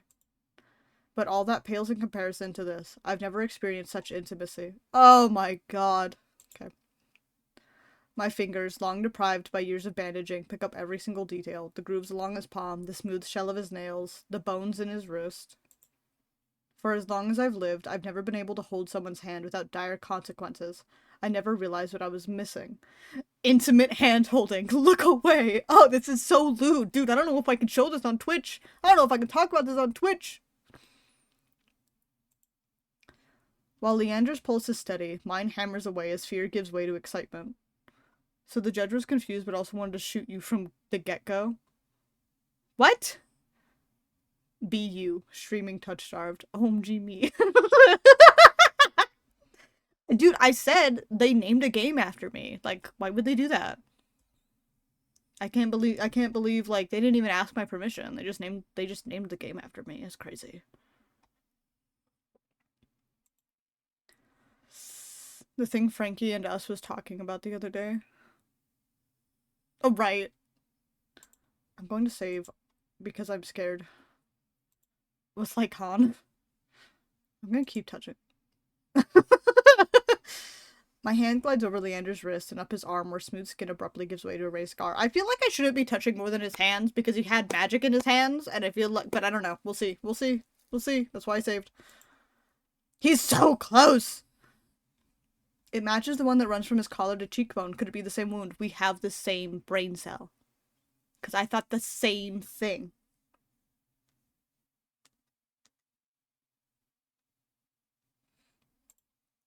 When I glance at Leander's face, his lips part as he considers his words.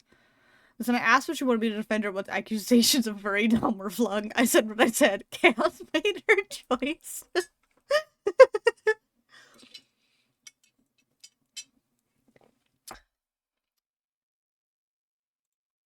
Am I the first person you've been able to touch like this? I wish my model had tongue capability. But it doesn't, and that's okay. But the faces I make, I feel like would be much funnier if you can see my mouth. My hand goes still on his arm. So far. Then is it everything you wanted? Oh my god! That is a crazy line to walk in on. Hi, Spore. You've missed, like, 30 minutes of me losing my mind over this man.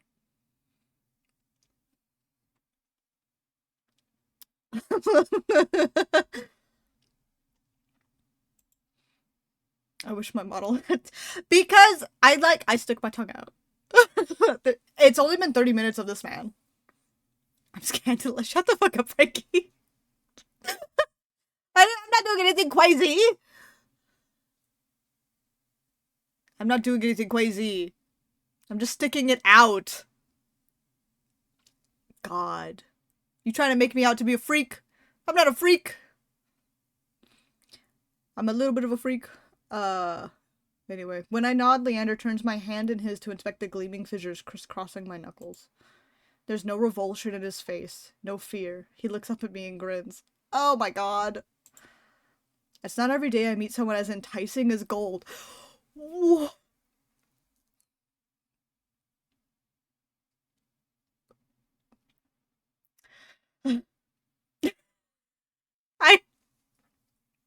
I don't even know what to say. He winks and lets me go. Oh my god, dude. I can't handle this game.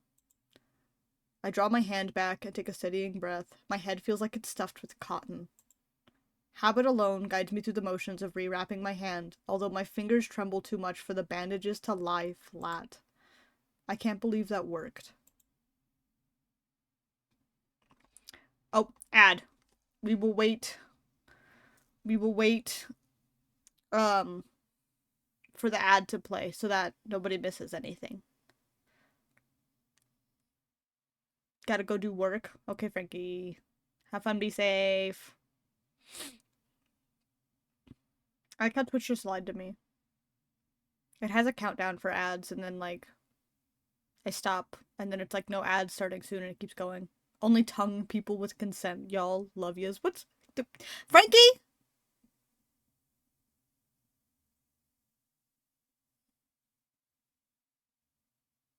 Why does my model do that?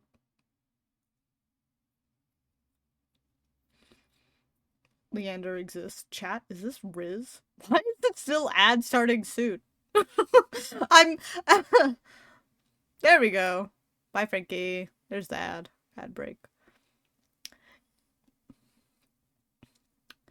Look at him, Bernie. What am I supposed to do? He talks so nice to me. He talks so nice to me. He said I was as enticing as gold. What am I supposed to think? What am I supposed to feel? What am I supposed to do with that? Besides die a little.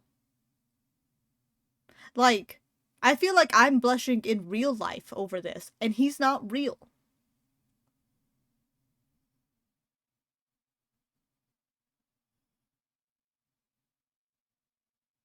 Like, I need the whole game out yesterday so I can continue to date this man. Like, we're 2 men in, and I want this one. I don't care about the other men. I want this one.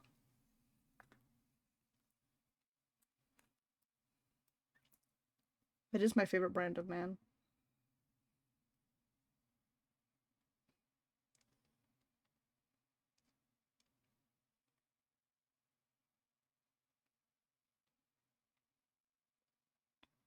It's my favorite brand of man.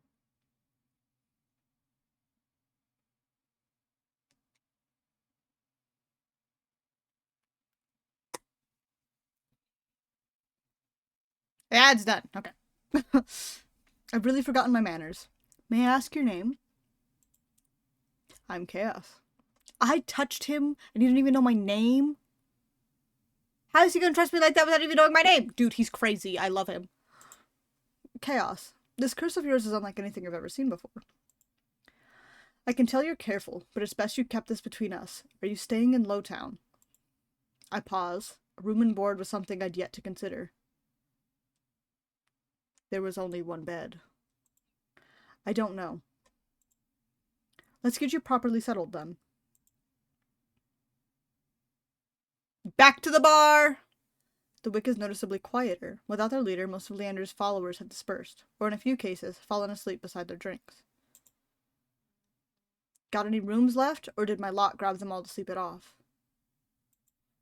The bartender, who I now realize doubles as an innkeeper, slides a key onto the counter. The usual room? Leander's laugh sounds slightly strained. What is he implying? No, not today. This is just for my friend. Chaos. The blush. The blush! Bro. Alright. Stay as long as you like. You two have fun. Anyway. Have fun. Leander clears his throat, then holds the key out to me. I hesitate. My coin purse barely holds enough for a day's worth of meals, let alone a room. How much do I owe you? Nothing. My treat, since you shared your secret. A provider. Food, drink, a warm bed, anything you need. Anything? Anything? I wouldn't be so hasty about the anything, Leander. I wouldn't.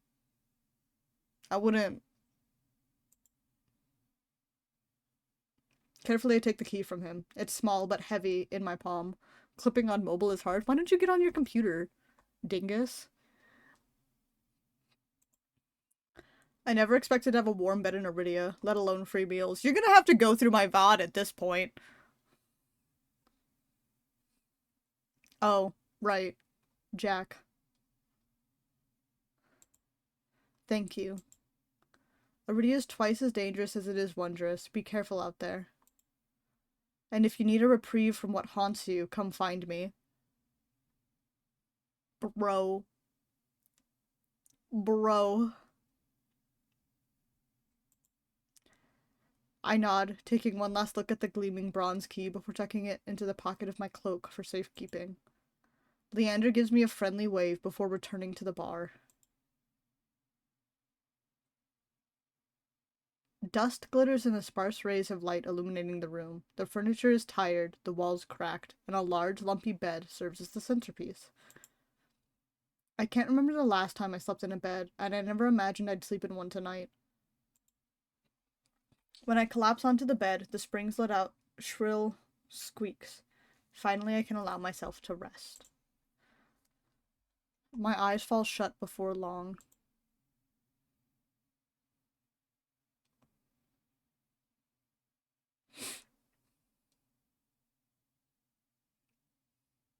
Awake to pale sunlight filtering through the narrow windows. Despite the clamor of the tavern below, the precious hours of rest have restored my strength and gifted me a flicker of cautious optimism. If I play my cards right, today could be the day I get closer to finding a cure. I quickly head out of the wet wick. The air clings, sodden and heavy, with the lingering scent of rain. Without the afternoon crowd, the district looks barren and bleak.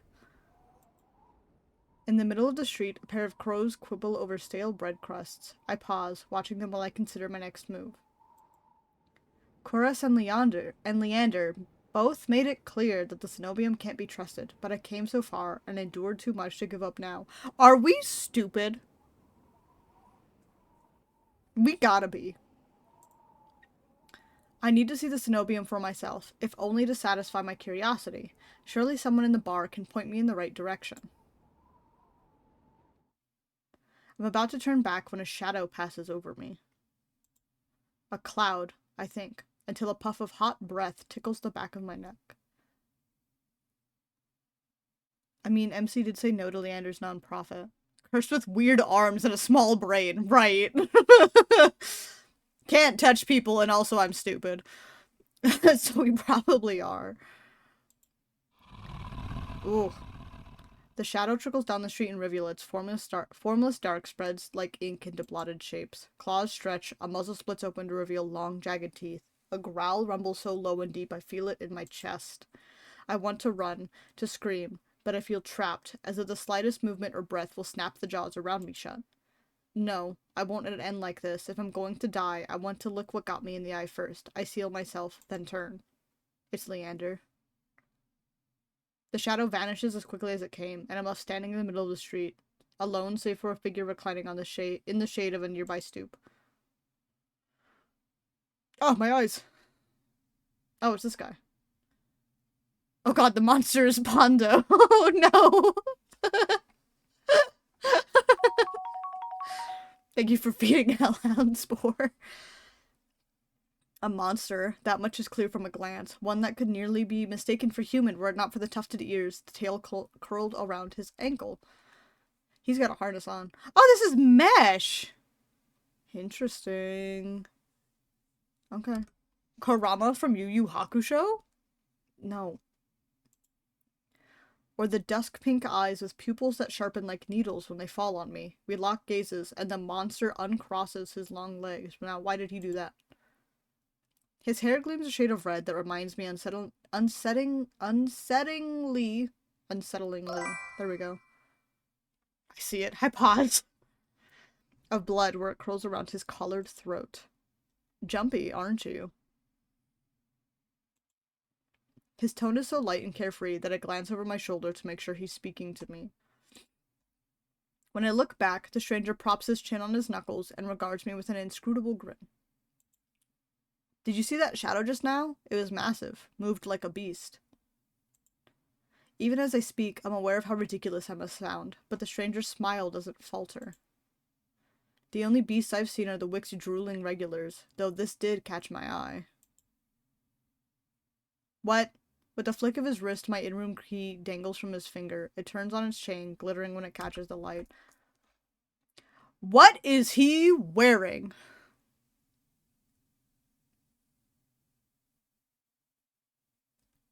That's crazy. Sigh. This looks like something I would wear. What do you mean, bruh? God, he stole from you? What a little shit. My hands fly to my cloak's pockets, and sure enough, find them flat. He crooks his finger, beckoning. I can't date Vare. I want to be Vare. I've already taken 2 steps forward before some stifled instinct stops me. Something feels wrong. I'm still on the edge, thrumming with so much adrenaline that the stranger's shadow flickers at the edge of my vision. I always seem to attract the worst kind of attention, but I can't get rattled now. Where did you find it? My key. How'd you find it? What can I say? I'm a sucker for shiny things. It was in a pocket, but alright. He smiles wide enough to reveal sharp fangs. I saw you drop it. You really should be more careful. City like this, somebody might take advantage. A bald-faced lie said without a hint of irony. He's got fucking artist gloves on. Those are the gloves that, like, digital artists fucking wear, but they're backwards. I approach the monster, careful to keep an arm's length away. He doesn't look dangerous, but the most deadly ones never do. Also, again, so many people have gloves. Not MC. Not MC. Why would she have gloves on? That's too easy. She has to have bandages. The stranger's chain softly clinks with the tilt of his head. His ears flick. His ears are cute. Keeping your distance? I'd be stupid to trust you. Well, unfortunately, babe, you haven't given me reason to think you're not stupid. Yeah, they're plot bandages. His ears flick. Yeah. You think I stole your dinky little key from all the way over here? He gives an exaggerated sigh. I'm good with my hands, but not that good. Do I really look like a common thief to you? What a sentence. He's got me there. The sheer fabric of his sleeves alone would be too expensive for most street thieves. Hell, his shoes look like they cost more than I spent traveling here. The final game is going to have partial voice acting and animation. Ooh, animation. Hell yeah. And then there's the shop behind him. No matter the city, parted pink curtains only ever mean one thing. I'm not looking to buy, and I doubt I could afford your services anyway. Luckily for you, I don't charge. You're a liar! The man runs the tip of his tongue over a fang, and for the first time since I stepped into that shadow, I feel something other than dread. Crazy. Me too. My face grows hot. I didn't mean to assume. I'm flattered, really. Did you think you could pay to pet my ears? Right. Right. I just need my key back. Ask nicely and I might even let you tug my tail. That's a sentence. Just throw it here. So some spindly little street urchin can snatch it and run. He raises my key and tilts his head so he can watch it dangle back and forth. I suppose I could just claim your room for myself. Not that I'd be caught dead slumming in the wick with the rest of those slack-jawed imbeciles. Alright. You're obviously not from around here, so tell me, traveler. What misfortune brought you to this wretched place? His waist is so small! That's like 2 inches of waist. Ain't no waist there. His voice practically drips with derision. I'm amazed you just now noticed. I was looking at his ears. Thank you for the resub, Pap. 7 months. Thank you. Hello, how are you? You missed, I don't even know how to describe what you missed. Yeah, negative waste. I'm not telling you anything. What could have possibly drawn you to this dreary little pig pen, I wonder? What is wrong with this guy? He listlessly watches the arc of my key swinging around his finger. You missed me having to clip the whole VOD. Right. The weather's shit, the food's dreck, and there's entirely too many monsters for a human to feel safe. Unless... Dagger-sharp eyes flick towards me. They gleam bright with amusement. Yeah, negative waste. Negative waste. Pretty little twink man. I'm not even keeping timestamps anymore, right? Unless you're just dying to consort with monsters. Okay. By now my embarrassment is worn away, leaving simmering impatience in its place. If this is a shakedown, it's the most frustrating one I've ever heard of. Well, I can't walk away because he has my key. Hi. Hi, Nam. Yes, I am, but not you. Right, I want Leander. Give me the big man who speaks so nicely to me. He speaks so nicely to me.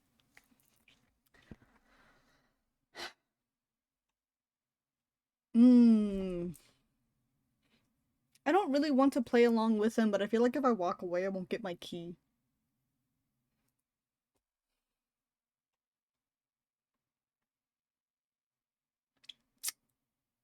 I keep saving like I'm gonna reload it. I'm not going to. I'll save anyway, just in case. I'm gonna walk away. His grin widens when I take a step forward. I knew you'd. Go find Leander, tell him to beat him up right. This guy's bothering me. The secret Nim. I knew you'd, and crumples as soon as I walk past him. Where are you going? Don't you want your key back? I don't care anymore. I can feel his eyes boring into my back. As much as I'd hate to lose my lodging, it wouldn't be the first time I've resorted to sleeping on a street. Wait. What do you want? He wants to shout you out. Nim doesn't stream. When I look over my shoulder, the monster has risen from the stoop. He hesitates, lips parted.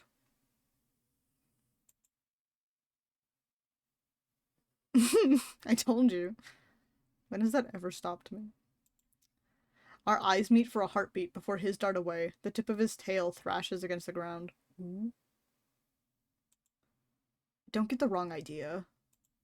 I was only playing. I never meant to offend you. Whatever.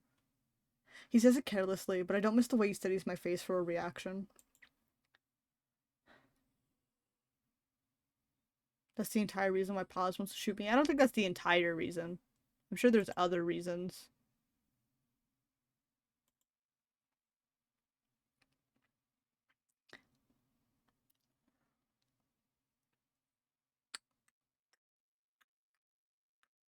I'm not playing your games. I'm not in the mood for games. Give me my key and let me go. Very well. Come take it. What part of I'm not in the mood for games do you not fucking understand? His eyes kind of look like strawberries. If that makes any sense to you.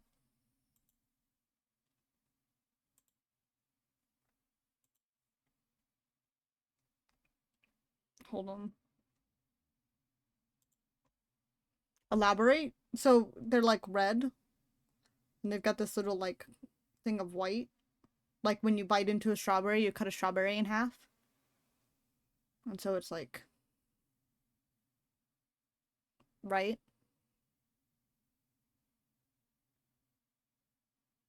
Right. Okay. Very well. Come take it. I don't know what you want or why you're messing with me. But I'm not coming any closer until I know you aren't going to attack me or bite. I won't bite hard unless you beg me. Okay, anyway. No matter what I say, he finds a way to twist my words into innuendo. If I want to gain control of the situation, I'd better start by steering the conversation in a more practical direction. There's something I'm looking for. Do you know the city well? The monster's gaze flickers from me to the key hanging from his finger. Naturally, the stump was little more than a miserable little smear on a map when I first arrived. High town, low town, I know Iridia like the back of my hand.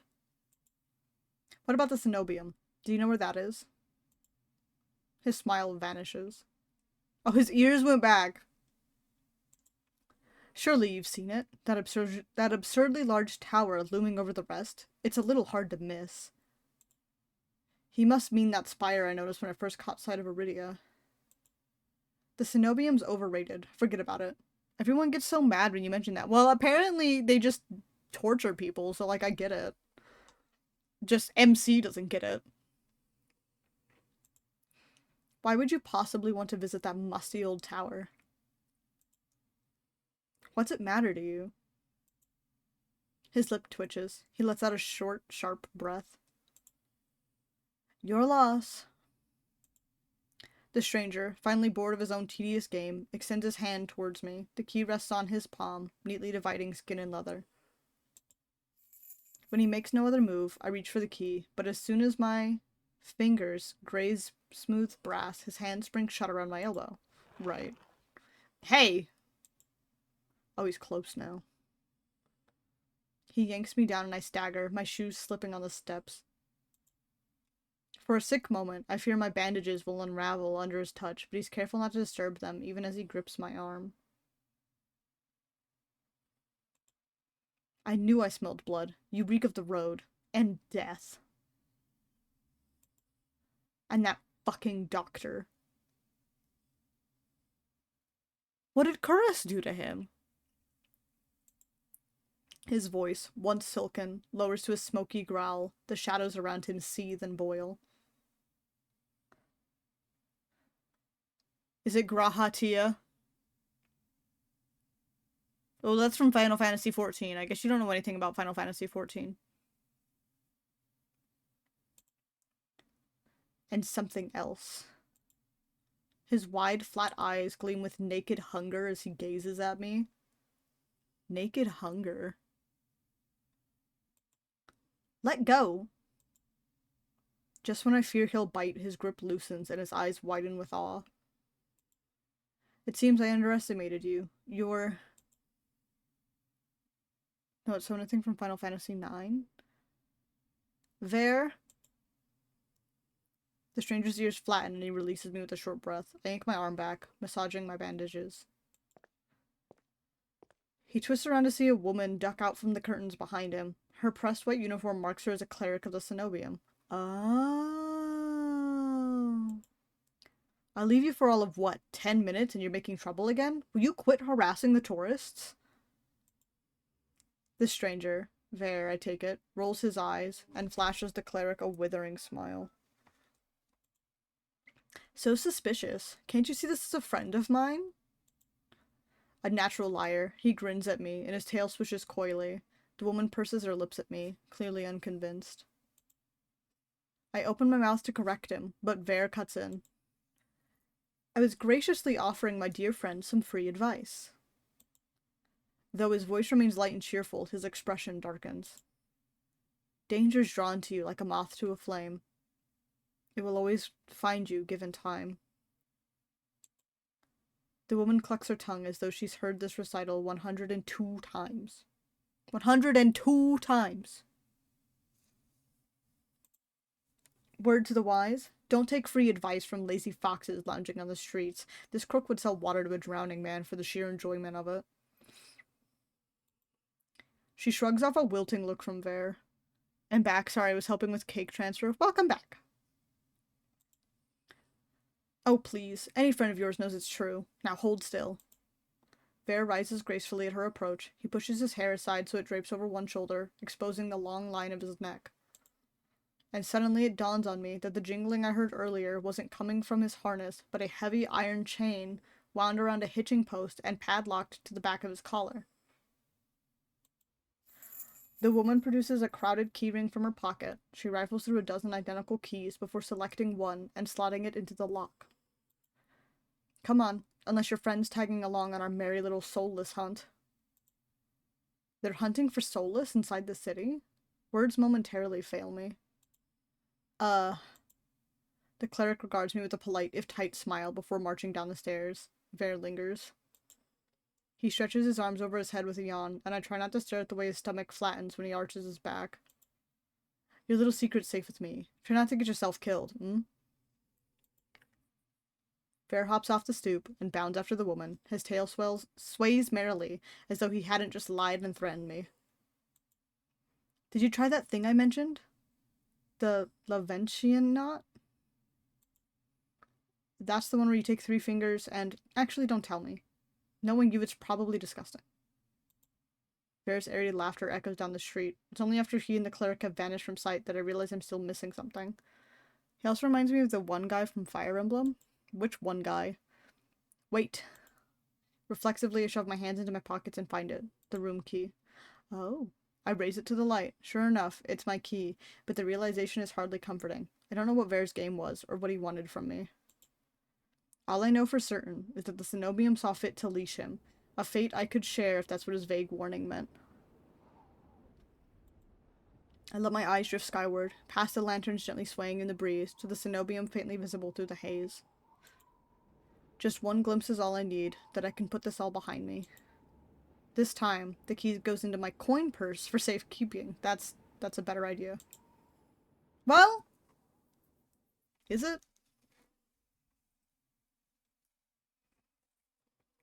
It's easy enough to follow the winding streets, climbing uphill toward the distant tower. Hours later, legs aching, sweat beading on my forehead, I finally find what I'm searching for. The Cenobium of the Luminous Void. It stands at the highest point of Iridia, surrounded by cold white walls. Well-dressed people stroll down the walkways, ignoring the massive tower in their midst. I'm the only one standing before the gates. I crane my neck up until the top of the Cenobium spire disappears into the clouds overhead. My stomach gives an uneasy lurch. Though far grander than the humble shrine of my youth, the Cenobium is eerily reminiscent of a gilded bird cage. Knocking seems like a terrible idea, but I don't see any other way of making my presence known. I'm halfway up the steps when something moves in my peripheral vision. A shadowy figure crouches beneath one of the white walls. They reach out and tug on a vine, as if testing its strength. Patrol. Oi! You there! The shadow vanishes as quickly as I spotted it, and a gaunt-faced man in a crisp charcoal uniform marches up the steps towards me. Ugh, another tourist. Get out of here once you're done gawking. A dismissive wave accompanies his equally dismissive words, and he turns without even waiting for my response. I look back at where I saw the intruder, but there's nothing. Just the leaves blowing gently in a cool breeze. I think I know who that guy was supposed to be. I step away from the gates, helplessness washing over me. Hello? A whisper coats the back of my ear, hot and syrupy. Why is he so close? I jerk away, but find no one beside me. Instead, halfway down the staircase, I spot a girl peering up at me. She's barefoot, draped in several layers of worn, moth-eaten clothing. Peculiar metal jewelry hangs across her face, and jingles with each slight movement. Her eyes are her most striking feature. They shine, a scorching, unnatural crimson. Feels like staring into the sun, and yet I'm strangely captivated by her. She tilts her head, the tinkling of metal riding the wind. Do you need help? Ooh. Ooh.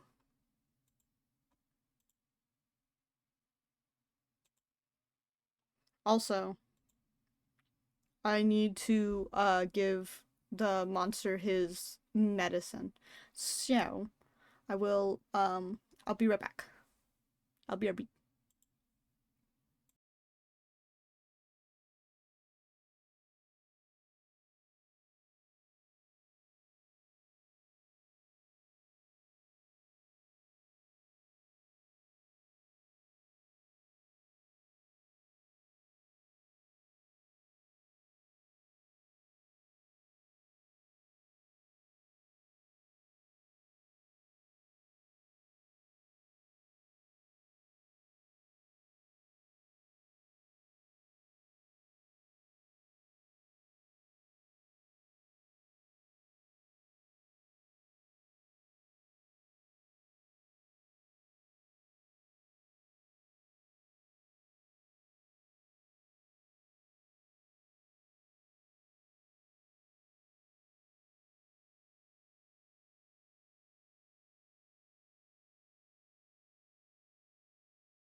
I'm back. And I have a cookie. I made red velvet cookies the other day. Made red velvet cookies.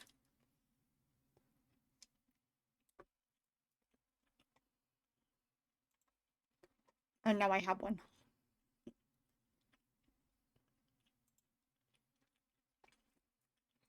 Thank you. Where's the game? Hey, there it is. I was like, where's the game? Alright. Let me finish this bite. Did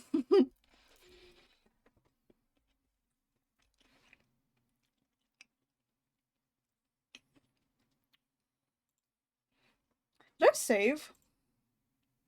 I did. Okay.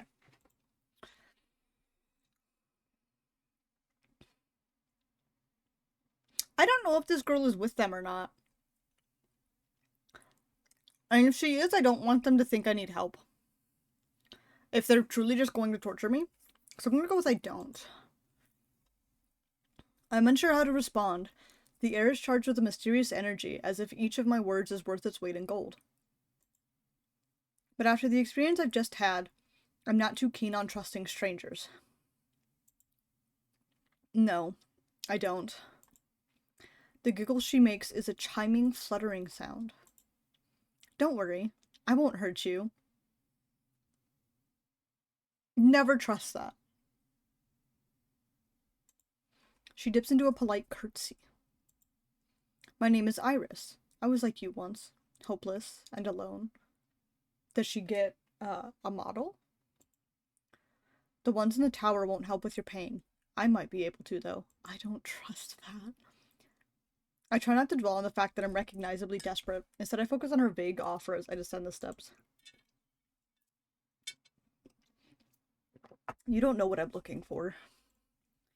You need what everyone needs in this world. A miracle. All right. You found the man he reminds you of? I will send you a pic. Okay, let me see. You haven't sent it. Iris turns and my thoughts abruptly scatter. Pitted skin snakes down her shoulders, blooming from a gaping hole in the back of her neck. Gotta go sleep, have a good rest of your stream, and enjoy ice. Sorry, my brain's like really slow. Good night. Thank you for stopping by. And I hope I will. I don't know anything about his personality, so I am excited. Because I do like how he looks. But thank you for stopping by. Lord Hisiel? Go with Lord Hisiel. If that's wrong, then let me know. But thank you. Let me see this man. Oh! I recognize that guy.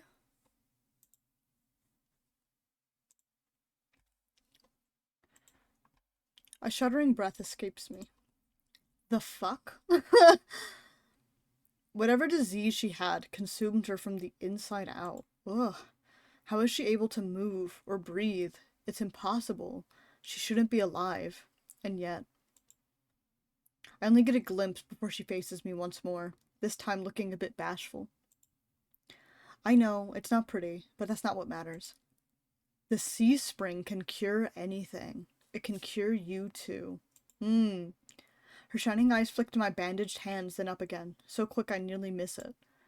I stand there, wordless. It's a twisted miracle, but a miracle nonetheless. She extends a hand out to me, her delicate fingers outstretched.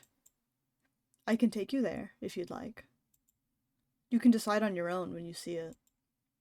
Her hand is frail, marred with tiny wounds. It's the epitome of vulnerability, the complete opposite of the Cenobium's mocking, impenetrable gates. And if I say no? It's your choice. You had to use Akinator to find that man? Bernie. The truth is, I don't have much of a choice. Not right now, at least. I wonder if Iris knows that somehow. I feel like you could have just asked pause, bro. So based. I couldn't remember his name. If there's any hope of finding a cure, I need to follow every lead, including seeing the sea spring for myself. Oh, he did? That's so funny. I'm assuming Redhead Fire Emblem Man doesn't narrow it down very much, does it?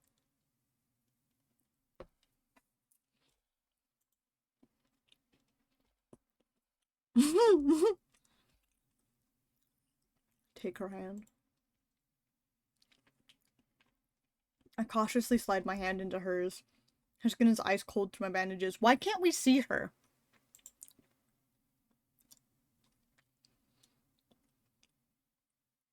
Why doesn't she have a PNG? We descend from the higher streets, abandoning their gilded decadence as we cross the river. The wet derelict districts hold more familiarity for me. Red hair, blue outfit. Roy. No. Ike. Fuck. Oh, I forgot that scrolling does that. I was trying to scroll up in the chat. We descend from the higher streets, abandoning. Okay, yeah. However, Iris leads me further still, until I'm met with an all too familiar sight. Oh. Oh no. My gut lurches when I face the open horizon. The sea spring is straight ahead.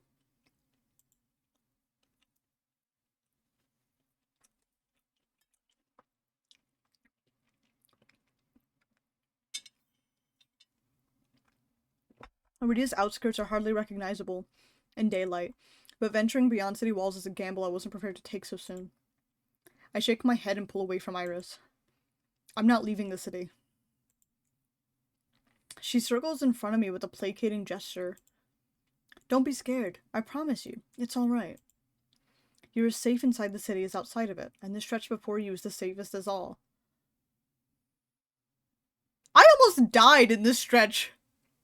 What? I lost my arm and had to get it put back on in this stretch. She casts a wistful gaze out over the waste, as if admiring something beyond the vista. This region belongs to Ice. Some call him a gang leader, but he's much more than that. Okay. It's difficult to string my thoughts together. Only a fool would leave the city, but a primal instinct tells me that Iris isn't lying. She twirls around with another curtsy, jewelry twinkling playfully in the sunlight. Her doe eyes soften with a smile. As I said, it's your choice. Thank you for coming this far. I wonder if Iris will have a PNG in the full game. Cause like this is still just a demo. This is just the like prologue chapter. Excuse me. I hope we meet again, Chaos. Is she just gonna leave me?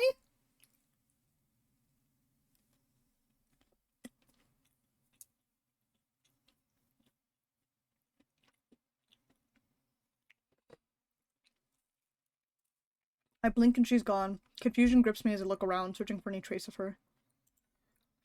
But I'm completely alone, with only the vast nothingness of the waste for company. Did I just imagine everything? Dude, they gave me schizophrenia! No. That whole encounter was real. Again, that primal instinct insists on it, just like it insisted on Iris's honesty. The sea spring is straight ahead. If it managed to cure Iris, I need to see what it can do for me. I venture forth, nerves and determination roiling together in my chest. My heart pounds with each step I take from civilization. It doesn't take me long to realize it's not the only heartbeat I hear, like a flitting gnat in the back of my mind. I'm certain there's another pulse thrumming through the earth underfoot. I felt this presence before when I first set foot in Iridia. It's like a living dread coursing beneath the city, only this time it's drawing me closer. For what seems like an eternity, I force each foot forward, one step, then another, until a realization hits me. I never told Iris my name. Oh, shit! Something pierces the horizon ahead of me, a building nestled into a tall cliffside. It appears so starkly out of place that it might as well be a hallucination. Dripping with extravagance and adorned in honeyed mahogany, it's an ornate jewel of architecture. Dark silhouettes skirted on both sides. Trees, I think, until I'm close enough to realize that what I mistook for branches were spikes and jutting tendrils. I wonder if one of the men will be part of the symposium. That's not what it's called, but probably. Well, we already know one of them is, technically. The The fox guy is. There. Soulless. Several of them watched me in the distance like statues. Flashes of last night chase me. The gushes of blood and screams of death. The smell of burning flesh and sour bile. I can't go through that again. I won't. Exploding into a messy sprint, I push my legs as fast as they'll take me towards the decorated building. The next thing I know, I'm dashing up wooden stairs and crashing through towering double doors. My lungs burn from exertion. I gasp for breath, desperate to be safe, but when I orient myself with my surroundings, it's more hellscape than sanctuary. I'm gonna take another bite of my cookie.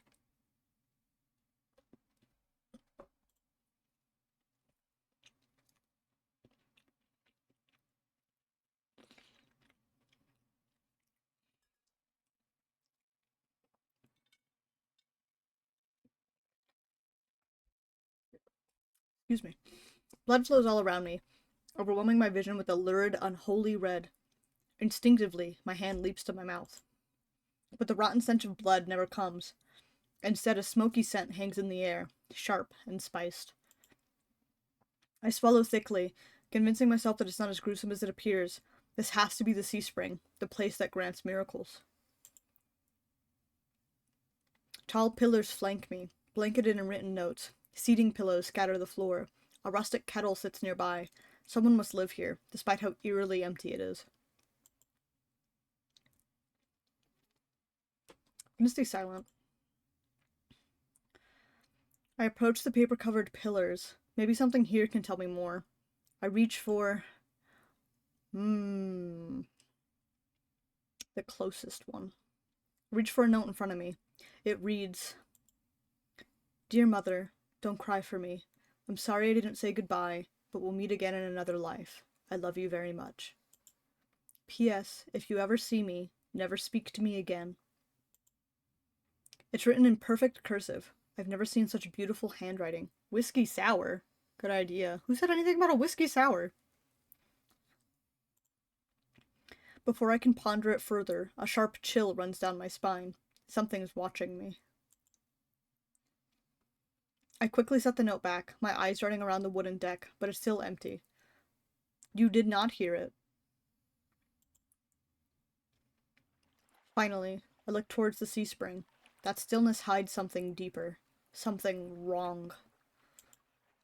And familiar. Hey.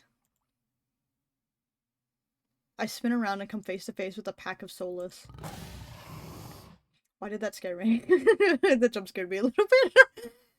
They chitter and growl, tendrils and spikes flaring threateningly, all different sizes and species, but sharing one identical trait, glowing crimson eyes.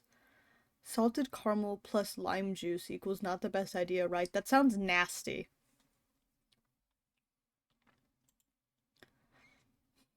I try to back away, but my heel teeters over the Sea Spring. I'm cornered. Watch your step. It's deeper than it looks. That voice again. At the sound of it, the soulless freeze, their snarls quieting.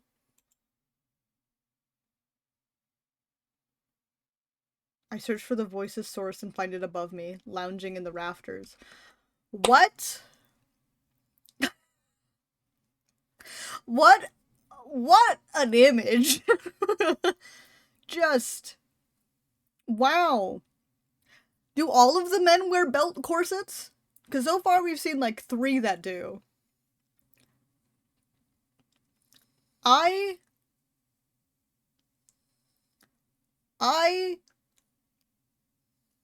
just, what an image, bro. Alright. You look lost, little sparrow. I love him, actually. I really like how he looks. I'm just worried I'm not gonna like his personality. But God, is he pretty. He's got spikes on his boots. I want spikes on my boots. He's got a mullet. I love him. Okay, let's see what he's like. Let's see what he's like. His gaze is a violent crimson, one that sears through me, leaves me feeling raw and exposed. He reminds you of Monato? No. They're the same eyes I've seen over and over, first with Iris, now with the Soulless circling me, all bound by the sea spring's blood red. In the shroud of darkness behind him, shapes like massive tentacles twist and coil around the wooden beams.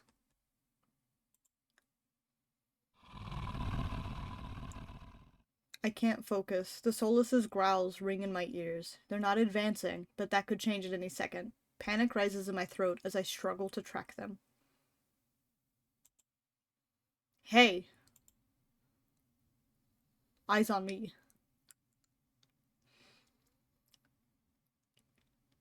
Anyway, my stomach rolls as I turn my eyes away from the Soulless. Don't ignore someone who's talking to you. It's not polite. For a moment, anger knocks my fear aside. Who is this bastard? What's wrong with this MC? Those are some options. Those sure are some options. I'm gonna finish my cookie.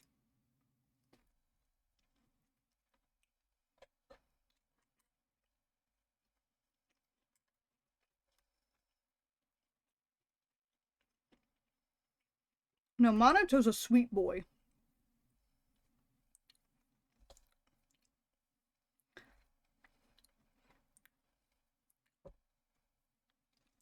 There is a character he reminds me of, but I can't think of their name.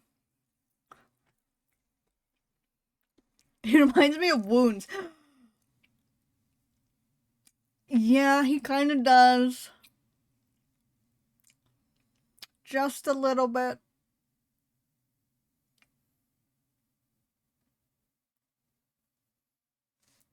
Okay. I'm distracted. I'm kind of distracted by the Soulless about to maul me. They changed his name to Bastard.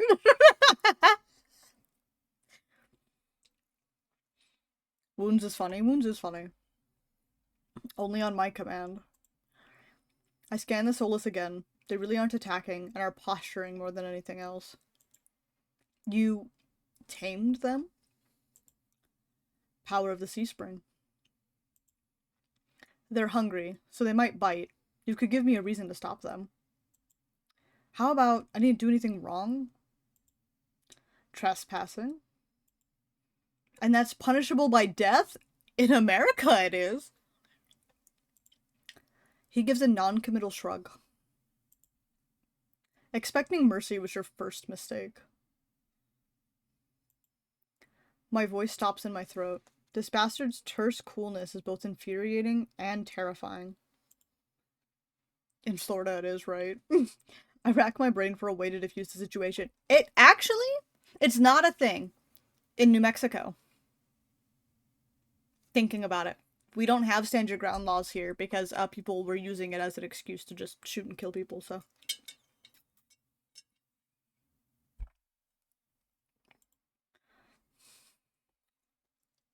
I need help. Okay, fine. I need help. I thought the sea spring could cure me somehow. My voice wavers, pathetically. Honesty has never been my strong suit. He cants his head to the side, appraising me, but doesn't respond. I fidget nervously. I'm telling you I came here for help. Are you listening? Dude, look at his fucking eye makeup. Slay! Your hands. Alarm jolts through me. I hide my hands under my cloak. Show me. Why? Oh, real. I won't ask twice. With a sharp exhale, I reluctantly hold out my bandaged hands. Are you getting off on this? What a question to ask. Unwrap them. Pretty intense look, honestly, yeah. Heat rushes to my face and fire to my tongue. I should give him a piece of my mind, but not when his soulless are one command away from ripping me to shreds. Yet no matter how much I will myself to move, my body stays frozen in place. I stand there for a long, agonizing minute. My hands are trembling. Trembling? My hands are trembling when I finally raise them. I know the skin beneath the wrappings all too well, the hideous, unnatural flesh I've grown to despise. I grip the edge of the bandages. Stop. Shut up, Bernie. Is he gonna jump down? With a weary sigh, the man slides off the beam and lands with a thud that shakes the panels underfoot. He's a monster, tall and imposing, with a presence that commands the room like gravity. Lantern light sculpts his face in sharp, unforgiving lines. I love him! I understand what that chatter earlier was saying. They're right. They were right. They were right. A Leander and an ice sandwich. Be nice. Be nice. Anyway.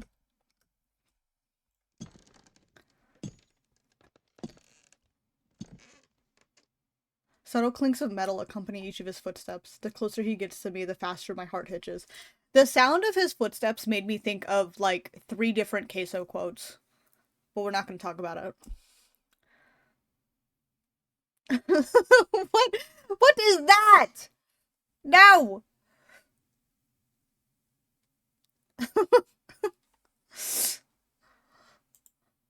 What does he want? Is he going to kill me? I step backwards and find nothing to set my foot on. I'd forgotten my back was at the C-spring. I fall, right before a warm hand catches my lower back. Ah! I'm hovering above the C-spring, the scent of smoke and leather enveloping me. Ooh, those are good smells! Those are good smells! Blazing eyes bore into mine. Oh, I love his, like, gauges. I want gauges like that. Or, well, I can't have earrings because I have gauges, but I want gauges like this. Who does he remind me of? Fuck, dude.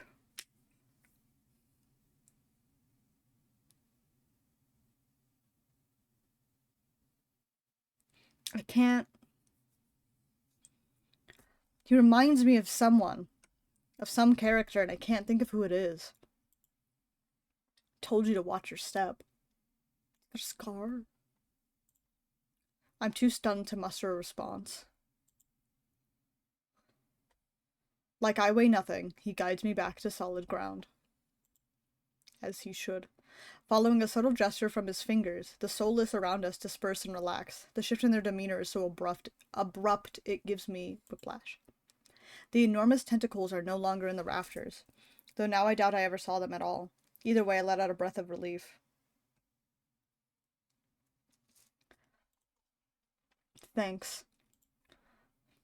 As focused on me as he was before, the monster pays no attention to me now.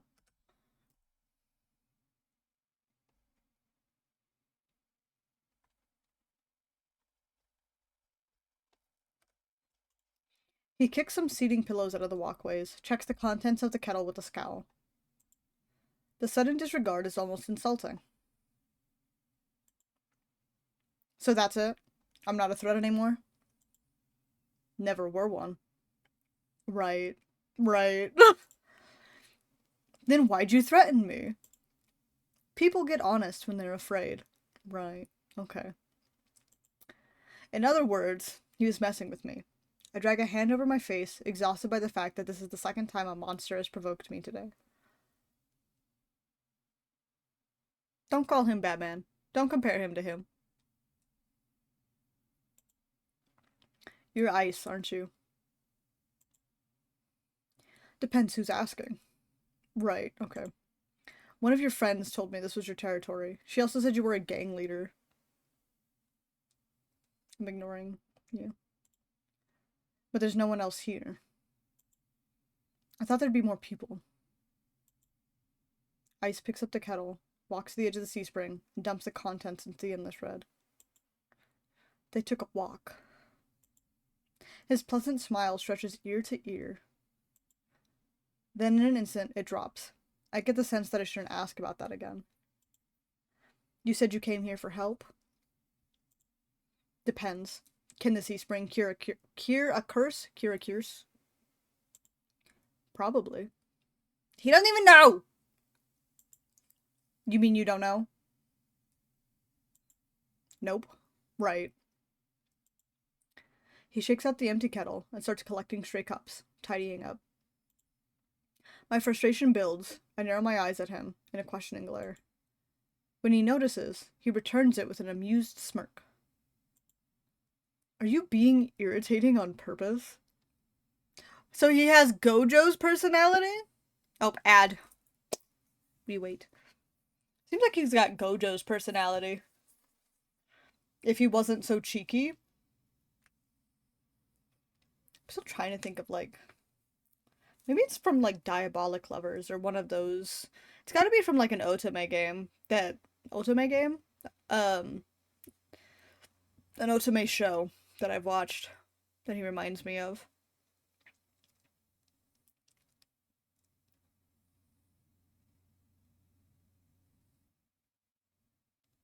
But I can't think of which one.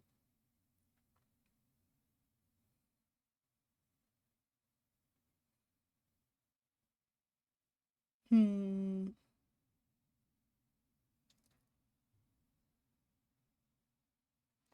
I don't know. I can't think of it. I can't put my finger on it.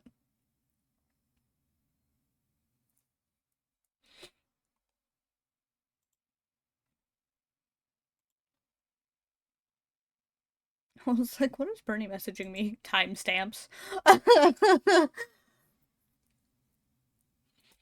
That's funny.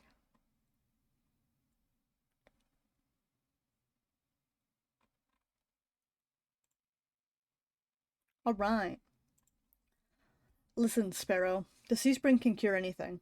Nothing stopping you from trying it yourself. What do I have to do? Drink. I have to drink from the sea spring. I'm going to change how I'm sitting. These are gonna be like 5-minute long clips, bro. Those are no longer clips at that point. My eyes glide to the blood-like pool beside us. The idea of ingesting the liquid makes my guts churn. Is there a price? Always. I gotta put my little hooded blanket back on. It's getting cold again. I should have done that during the ad, but I didn't think about it. It wasn't cold. I feel like I should say Aish. Like with the... I don't know. I don't know how to pronounce this fucking name. Ace? But AI would be I, would it not?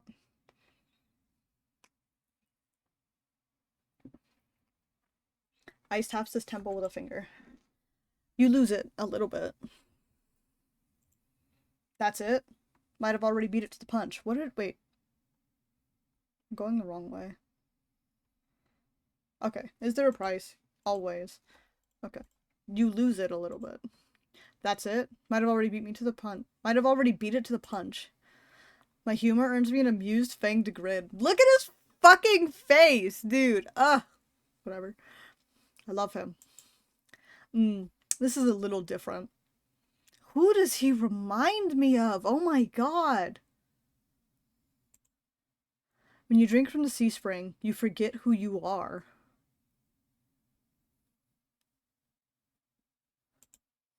Your mind combines with everyone who ever drank before. Humans, monsters, soulless. One big, happy family in your head. So it doesn't actually get rid of your curse. My blood runs cold. I've heard of these before. Group minds. My attendants used to tell me that my power granted people access to a higher place of understanding, a group mind of my own making. All lies. But something tells me this is real, even if one thing doesn't add up. Your eyes are red too, but you obviously haven't forgotten who you are. Before I can finish my sentence, Ice strides past me towards the entrance. Oh no, it makes you think. No. Time's up. Let's finish this later. Wait, already? You barely told me anything.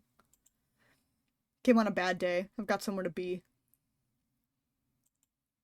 There are still so many questions burning on the tip of my tongue, but my frustration spills out before I can ask any of them. I was told to come here for help, but instead I get threatened and kicked out? You're joking, right? Watch your tone. I'm nice, but you don't want to ruin the host's mood. My skin prickles. The feeling of being watched washes over me again. My eyes dart back over to the sea spring. A lone ripple dances on the quiet surface. I take Ice's advice and clamp my mouth shut. Ice approaches a nearby Solus, a lanky dog-like one with 6 legs and a crown of tendrils. Several sets of red eyes adorn its sides. Its forked tail wags rapidly when Ice squats behind it. He runs his finger through the tendrils, scratches its chin, and pats its head. A gentle smile plays across Ice's lips. The affection he holds for the Solus is painfully clear. I dip my eyes away, my stomach fluttering at the tender sight. Do we get to see a Solus? There was a Solus at the beginning of the game. They're kind of freaky looking. It's getting dark out, so this pretty girl will guide you back. Following a short whistle from Ice's lips, it trots over to the entrance obediently, tail swaying. It may show us this one. I watch the Solus warily. Pretty is not a word I would use to describe it, and the idea of it protecting me sounds absurd. If I decide to drink, how do I find you? Find someone with eyes like mine. They'll point you in the right direction. I love him! Look at his fucking face, dude. Oh my god. But think it over. Once you drink, you can't go back. It's a lot to process, but I give a small nod. At least I know I have another option for a cure, as disturbing as it may be. I follow the Solus at a measured distance, and watch it nudge the giant doors open with ease. When I'm about to cross the threshold, I sneak one last glance behind me. He's got, like, bandages on his fingers, and he's got, like, hands. Anyway, my heart skips when I meet Ice's eyes. I'm about to snap my head away. But he just flashes me an easy smile. Till next time, Sparrow. I'll buy you a drink for scaring you. I don't trust myself to do anything but respond with another curt nod.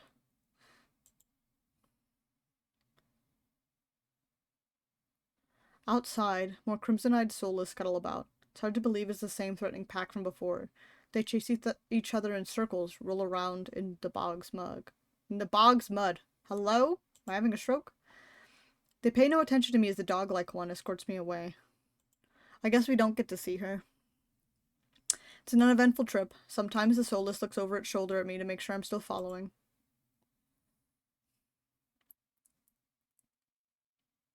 Dusk darkens the sky by the time we reach the city. I can't sense that massive heartbeat anymore. Maybe it was all in my head. The Solus sits, canting its head at me with familiar crimson eyes. I'm a pet it. As nervous as I am, I carefully glide my fingers through the Solus's tendrils and scratch beneath his chin just like Ice had. It pushes into my palm in response, rumbling with a sound akin to a purr. The vibrations are soothing, almost therapeutic. There's, like, bones.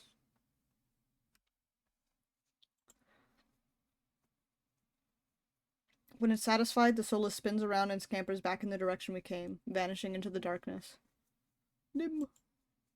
I've just arrived in Iridia, but I've already encountered so many things I'd thought were impossible. Tamed Solus being one of them. My head spins. Maybe I should call it a day. Do we get to see my husband again? I would like to see Leander.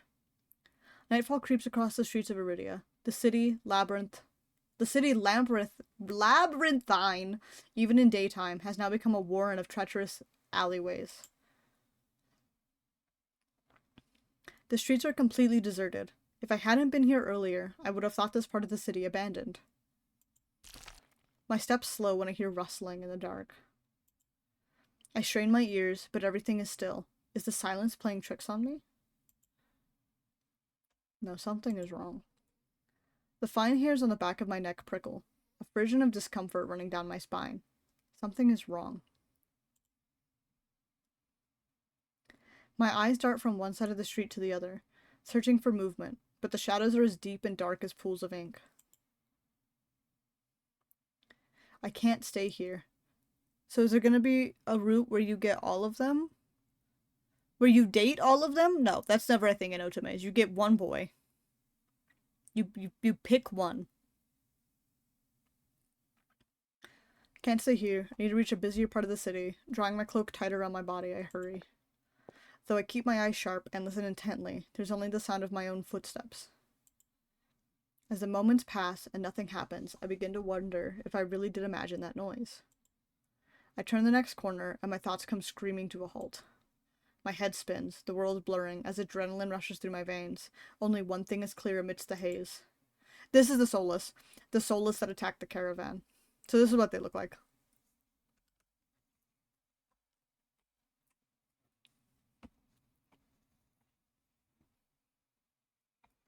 Mr. Burns.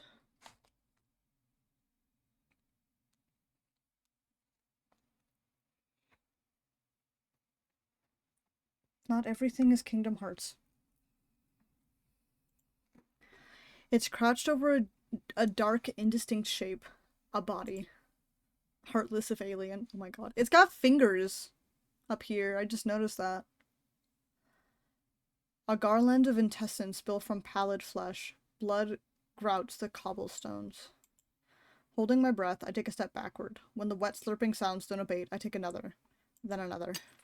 Then a shard of glass crunches under my heel. Because of course it does. The world slows to a crawl as the Soulless raises its head. Blood dripping from its tendrils, every single one of its bulging eyes fixed unblinkingly on me. It's really here. It's come back for me. Oh, run. I'm off like a shot, running for my life through the darkened streets. Behind me, a piercing bass splits the silence, and heavy footfalls pound after me. My heart thunders in my chest. I take turns at random, trying to lose the Soulless in the maze of streets, but I can't seem to shake it.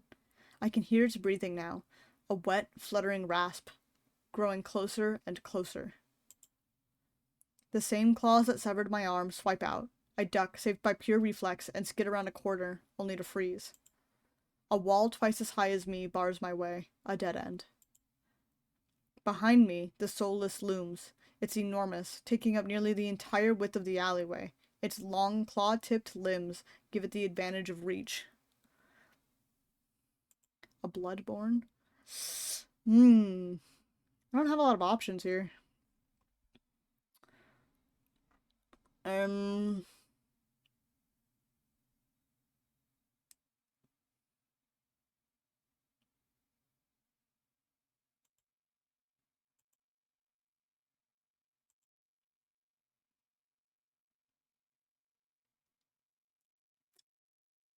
Fight back, I guess? I may be cornered, but I'm not going to just lie down and accept my death. Despite the trembling of my fingers, I unwind my bandages. I just need to touch it. If I can touch it with my uncovered hands, I can pacify it. With an ear-splitting shriek, the Soulless charges at me. I duck under its first swipe, nearly losing my footing. Its talons rake down, tearing the edge of my cloak. I see an opening and lunge. The Soulless's talons open my arm from shoulder to wrist. For a moment, I don't feel anything. Then pain explodes up my arm and through my body, and I reflexively flinch back. I don't get far. The Soulless's tail whips out, catching me at the ankles and sending me sprawling to the ground. Desperately, I raise my good hand in an attempt to defend myself, but its foot comes down hard on my shoulder. The tendons give way, the joint dislocated with a sickening pop. With both arms useless, I can only watch, numb as it descends on me. I wish I could say it was quick and painless, that someone came to help me. But in the end, my only escape is death. The end. God damn it! Can I hit load? Okay. Well, we'll go back. It's a good thing I saved, huh? Oh, I guess it just goes back anyway. Well, now we know. Try to escape. As the Soulless prowls closer, my eyes dart from side to side, looking for an escape. The Soulless is blocking the obvious way out, but right behind me there's a rickety door that must lead to the adjoining building. If I can get inside, the Soulless's size will hinder any attempt to pursue me. I whirl, grabbing at the handle. It turns completely, the hinges creaking as I push, and I feel a flash of hope before a weight hits the door from the other side and slams it shut. The click of the lock turning is grimly final. In this wretched world, few people will stick their neck out to help their own flesh and blood, never mind a stranger. The soulless gives a rasping hiss. It's the only warning I get before it lunges for me with a flash of claws. I hurl myself to the side, but the slick cobblestones betray me. I fall, sprawling over the rough stone. As the soulless looms over me, I scramble away from it until my back hits the wall. There's nowhere left to go. It descends on me for the kill. But then the impact never comes.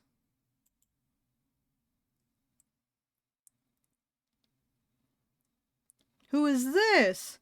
I warily crack one eye open, and then the other, not sure whether I should believe what I'm seeing. Oh, he's got a little dagger. Who is this? A hooded figure crouches in front of me, one blood-stained hand outstretched. Oh, this guy! Moonlight silvers the edge of their stiletto knife. Their face and hands are splattered with blood. And the soulless? My eyes dart past my unexpected rescuer to the misshapen form behind them. The soulless's many eyes, once restless and vibrant, now look dull and waxy. A red pool spreads slowly from under its body. Henry, if he wasn't crazy, or a mage? What does that mean? Numb with shock, I can't help but stare. After all the people it's killed, after nearly killing me twice, I can hardly believe it's dead. Well, another Fire Emblem guy, bro. I gingerly take the offered hand. The hunter's gaze dips to my bandages. Pale lips part on the brink of a question, then close again. With the strength belying their slight frame, they pull me upright. Something about them is strange, unlike any human or monster I've ever met. I can't quite place my finger on why, and that's a first. I can feel the tension in their grip. Their fingers tremble like they want to pull away. It's a sensation I'm all too familiar with myself. Despite their obvious discomfort, they pause for a moment, pale eyes sweeping over me. Not going to fall? When I shake my head, they hastily let go and back off, wiping the blood from their face and hands. The hunter turns away from me, the heel of their boot hitting the soulless's gangly body. They lean over it, studying it intently. With their back to me, I realize that their hooded silhouette is familiar. I saw them outside the cenobium. Vestigial or functional? I'm startled out of my thoughts when they speak, but they aren't looking at me. Can't all be processed in the brain. Its occipital lobes would have to be enormous. In fact, I don't think they're talking to me at all. I'm just gonna stay quiet. I linger to listen, curious despite myself. They move to the soulless's other side, still engrossed in their study of its many eyes. Sensory lag wouldn't be a problem, but how does it composite all the neurological input? I wonder. Maybe they caught sight of me in their peripheral vision? Maybe they heard me shift slightly. The hunter jolts upright, wide eyes landing on me. You're still here? Oh, they're blushing. What do you want? I wanted to thank you. They stare at me. Though their lips part, they seem to struggle to figure out what to say. Not used to hearing that? That hint of uncertainty almost vanishes under their scowl. Almost. You shouldn't need my help to begin with. Okay. What are you thinking, traveling alone at night? I believe this character is non-binary. If I'm remembering correctly. This is far from the worst thing haunting Lowtown. What does that mean? I can't make heads or tails of them. First they saved me, and now they scold me? Lesson learned. I could do without the lecture, though. To my surprise, they break eye contact. They frown, though their disapproval doesn't seem directed at me. Humph. If you're not going to run off screaming, you might as well wait until I'm done. Their attention glides back to the soulless's corpse. They examine it with an inscrutable expression. I think they are from the cenobium also, but I could be wrong. I clear my throat to fill the silence. I'm Chaos. Min. Suddenly, Min tenses. Their blade flashes as they drive it into the back of the soulless's neck. The Solus thrashes once, letting out a rattling hiss as the air leaves its lungs. Min leans on the blade, driving it deeper and deeper until there's a sickening crunch, and the creature goes limp. You like them? That doesn't surprise me. My heart thuds in my chest. It must have been clinging to life by a thread. Min straightens up, withdrawing their blade in a single smooth motion. Their name is mine backwards. It is! Oh my god! It is! Better to put wretched things like this out of their misery. They calmly clean the blood from their knife. I swallow, my eyes still glued to the cooling corpse. Why is a Solus inside the city? Min looks at me, eyes searching, before realization dawns. You're new here. There's no walls around the city. Solus can come and go as they please, until someone is contracted to stop them. The Cenobium's patrols don't bother to protect Lowtown. Not anymore. Let me guess, you're not a fan of the Cenobium? I wouldn't go that far. Either way, it looks like I owe you. Min's brow abruptly furrows, and they sheathe their knife, motioning for me to follow. It's not safe here. The vultures can smell death. I'm not quite sure what they mean, but I don't want to stay lost in this city. I trail behind them as they stride down the street. If it's so dangerous, then why are you helping me? I take a sip.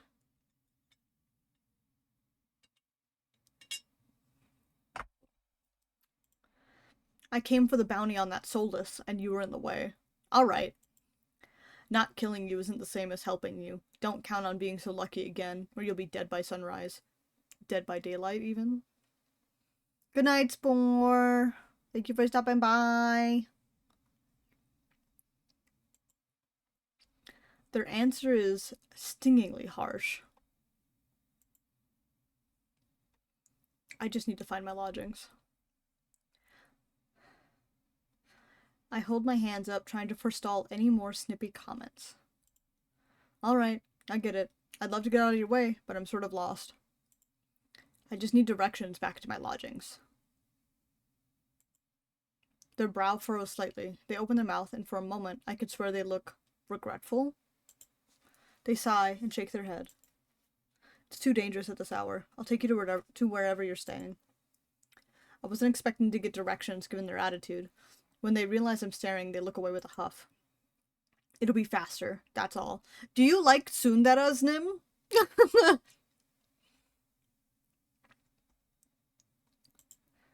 I have a room at the Wetwick. Yeah, that's so funny. At the name, Min's face falls. That gaudy cesspit? What's wrong with the Wetwick, dude? They're cute. You're funny. Not a fan? It's full of drunks and idiots. What do you think? Right? True. It doesn't seem like that kind of place. Well, that's where I'm staying. Are you taking back your offer? Min exhales sharply and shakes their head. This way. Min's route is completely different from my slow, early morning meandering. Their steps are swift and sure, even though all the streets blur together in the dark. You know the city pretty well. I grew up here. I like how it's always, I'm looking for the symphony, gets mad. But we're not going to, that's not where we're going. Now we're going to the Wetwick. Oh, I see. Never mind. I'm saying that in you, right? I think that's the first thing they've told me voluntarily since we met. Was it always like this? Min's gaze wanders, dragging along the dingy buildings. I struggle to decipher their expression. Regret? No. Aridia was never perfect, but it used to be a place worth living in. I can't make heads or tails of Min's answer. Aridia is the last bastion of humanity in this wasteland. Where else is worth living? What do you mean this has to be your Smurf account? The Wetwick's not much further now. In no time at all, the shadowy alleys of Lowtown give way to brightly lit avenues and crowds of lively people. Min. Oh. Right. It's as if half the city is poured into the Amaryllis district's colorful streets. Laughter, clinking glasses, and music assault my ears from every direction. Yet most of the noise comes from the Wetwick. Its doors hang wide open. Bright lanterns frame a tall and familiar figure. Oh. Chaos? And Min I see. Chorus. He's pretty. He's just like, he's just pretty. Oh. He is pretty. God, he's so pretty he got the lesbian acting up. That's crazy. It's hard to say which of us is more surprised. His hair also, like, comes like all the way down here. He's a doctor, supposedly. This is his doctor outfit. He sewed our arm back on.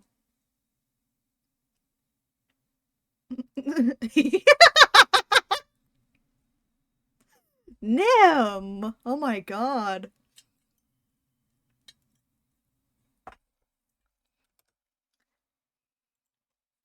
You know each other? Min is a freelancer who has done a few errands for me. They're quite reliable. Though, I can't say I remember you ever escorting travelers. He's a little cheeky. I like him. Chaos nearly walked into the jaws of a soulless. I thought bringing her here would be less trouble. Ah, if you're staying here, I take it Leander was able to help you. As it happens, I was also headed in that direction. Shall we? Look at him. Doctor, I'm dying. You're the only cure. Look at his earrings, bro.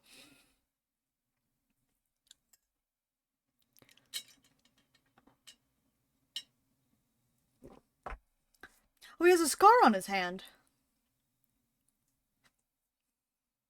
Yes, do a spin. Ugh, fine. He still owes me for yesterday's work. Min drags their feet, reluctantly trailing me into the tavern. Do I get to see my man again? Show him to me. As soon as the doors open, a wave of sticky heat rolls over me. Why? In the hour since I left, the wick has grown suffocatingly crowded. Chorus stands a head taller than most. Even so, I nearly lose sight of him amid the sea of swarming bodies. Pardon me. As if on cue, the crowd parts. Chorus glances over his shoulder at Min and me before gliding through. How can anyone breathe in here? Min follows at a clipped pace. Leander. Behind the bar, Leander holds a pair of shot glasses brimming with luminous green liquid. Why is it green? I love him. I love him. I love him. And now for the finishing touch. A flash of magic paints the glasses white with frost. You'll never guess what's in these. Why did you type it like that? I love him. He slides the glasses across the counter, and I get my third and fourth shocks of the evening in rapid succession. That is not how I said it! Ice leans against the bar and elbow propped up on the counter. Oh, hold on. You missed, So he has... I don't know what you're saying. What's wrong with Leander? What are you saying? Loving his scarf. Okay, so, Moa, right now the running gag... Not gag. The running theory. So there's a scar on his arm here. And you missed... We got to touch him. It was great. We think the scar connects. That this is one big scar. Which, like... Anyway. Oh. There's an ad. Speculation. Thank you, Bernie. Oh, that's so real. And then there's Aish. Aish leans up against the bar and elbow propped up on the counter. He catches the glasses and lifts one up to the light before turning it upside down. The contents magically congealed, stay firmly in place. He was getting sliced. He defended himself. You're supposed to make drinks, pretty boy. Don't tell me you're wasted already. Oh my god! You missed it. We got to touch him. We got to touch him. Hold on. What is this guy doing here? Oh, Nim, what do you think of Vare? Vare perched on the counter beside Ice, looks at the shot glass and shakes his head. I wait. I will just do that so you guys can see them.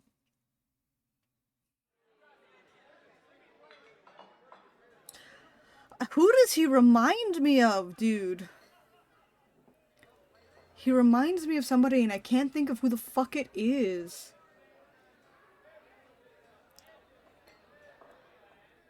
I have too many fictional crushes. I can't think of who this guy reminds me of. No, because Akinator's just gonna show me this guy. It's me, Uru. Yeah, it's Frankie.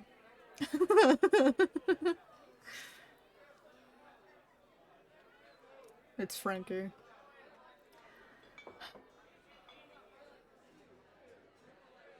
You already shouted out Frankie, Bernie. The workday is almost done. Let's go. Just like 5 minutes. I feel like I feel we're coming to the end of this prologue chapter just because all the guys are showing up at once now. And I kind of don't want it to be over. I kind of don't want it to be over. I wish this wasn't just a demo so desperately. We're back? Okay. Oh, my hot boyfriends are in one poly pile together. Beer perched on the counter beside Ice, looks at the shot glass and shakes his head. Start the stream over? I'm not starting the stream over. What have we here? A bucket full of boogers? Leander's nose treasure? Why would you say that? That's gross. You've eaten worse. When's the game coming out? We don't know. I believe it's supposed to come out this year, but it could get pushed back, unfortunately. Vare's lips twitch and his ears flatten when offered a glass. Ice snickers. Coward. Don't tell me you're actually... In one fluid motion, Ice throws his head back and downs the shot. Just like a jello shot, bro. Drinking that. A dark look crosses Ice's face. What does he remind me of? It's gotta be from one of the many otomes. Probably one of the problematic ones. It's Chewy. Chewy? Wait, let me try again. This man made jello shots. I love him! Oh my god. Behind me, Min grumbles. I told you this place was a nest of degenerates. Oh! Frankie, what do you think? Oh my god, is it dramatical murder? Oh my god! Oh my god!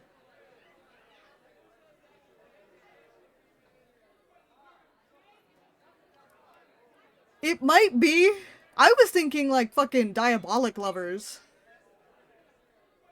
Frankie, what do you think of Chorus?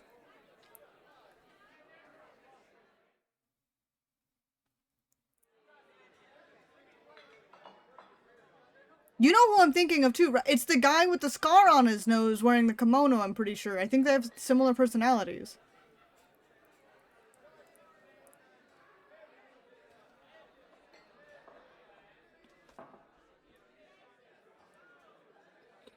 Oh my god.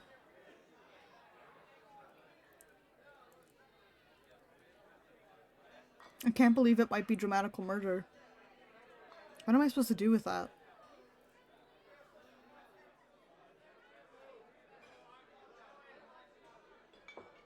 What do you think of Chorus? So, and then this is Min. I believe Min is non-binary. But what do you think of Chorus? Nim loves him, which is surprising, as Nim is a lesbian.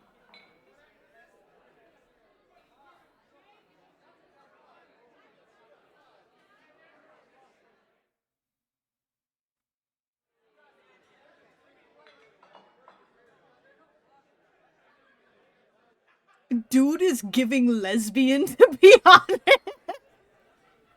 He's your doctor. He sewed your arm back on.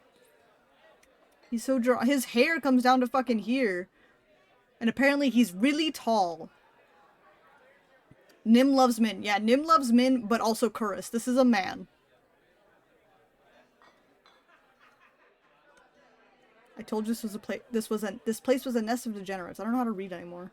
Yeah, cute. If it isn't Kurus and Min, show me my man. Give him back. At the sound of Leander's voice, Min's pale eyes grow wide. They look ready to bolt until Kurus sets a hand on their shoulder. I think it's in the hands and the implications. Dude will be carrying and all that. This will not take long, I promise. And Nim likes his eyes. Hi, Bab. We found a man that Nim likes.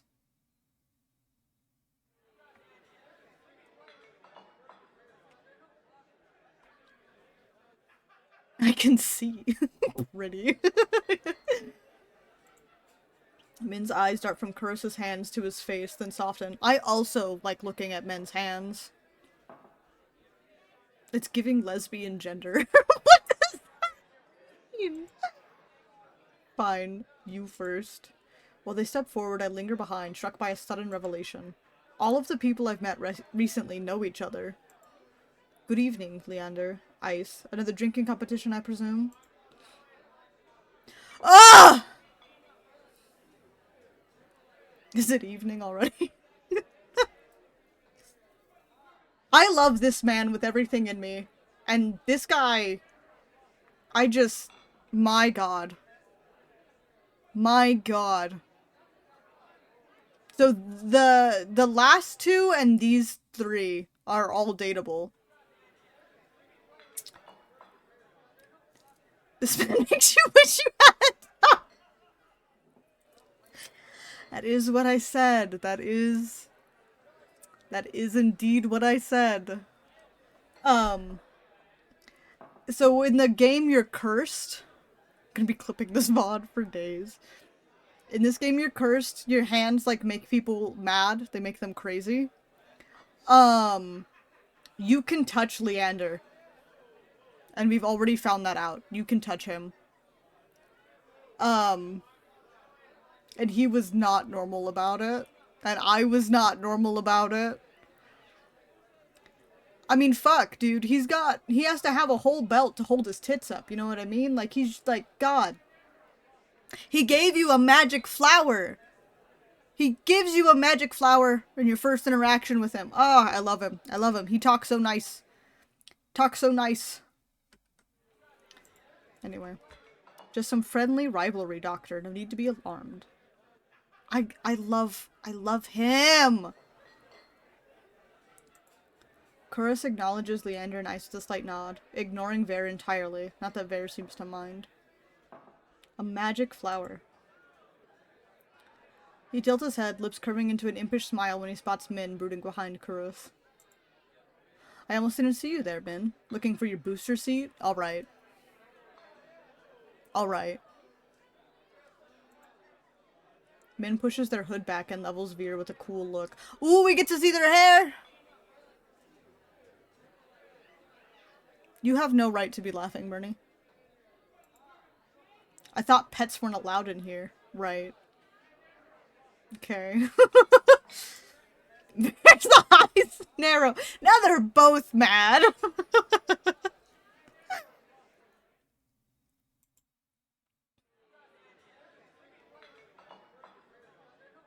Oh my god. At the first sign of an impending fight, Leander vaults over the counter. What do you mean he vaults over the counter? You cannot hit me with this. Shut up. You're still short. Dude, I know he's just a white man, but...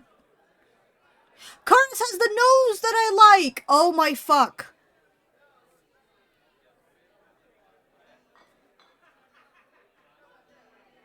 Nim can have Min. Nim can have Min. But fuck. Dude, What do you mean, Frankie? Let's try and keep the peace. It's not every day the esteemed doctor takes us up on a drink. Yippee! His arm snakes around Kurus's shoulders. Why is Curris so tall, dude?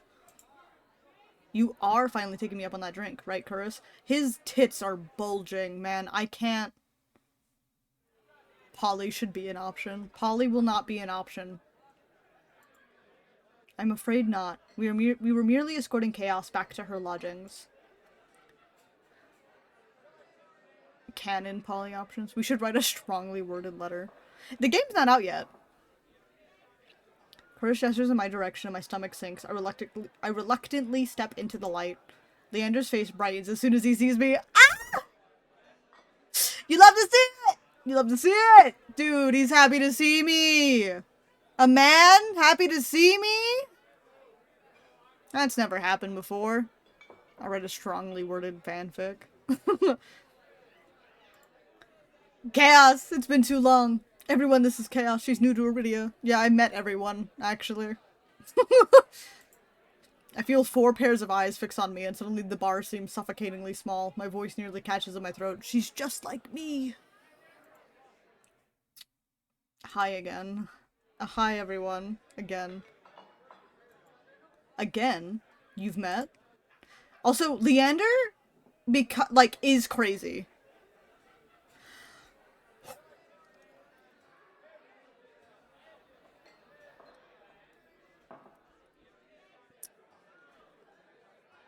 Ah! What is this? What is this link you just put in here? Boss! Breathe. I can't! Yeah, this way your crazy juice didn't crazy him up. Let me...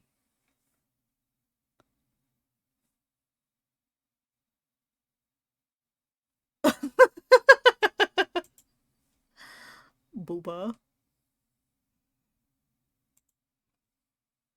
This dude is cracked. He can crack me, anyway. We did. Not that long ago, either. To think we'd cross paths once again. It must be fate. Shut the fuck up. I roll my eyes. Veer looks far too pleased with himself. This calls for drinks. I'm buying. Look at Veer's outfit, by the way. Frankie, I think you'll appreciate this. Fellas, there's only so many titties I can hold, but I'll try my best. Holy slut.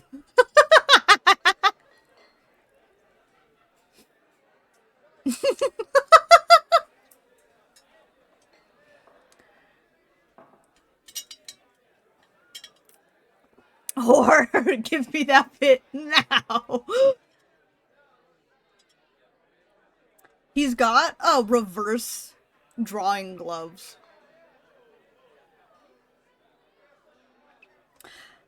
His fucking knuckles are red. Who is he fighting? These bros will be smashing over chaos, please. I can't keep flipping. Arrow gloves? You know, maybe. I don't know what those are.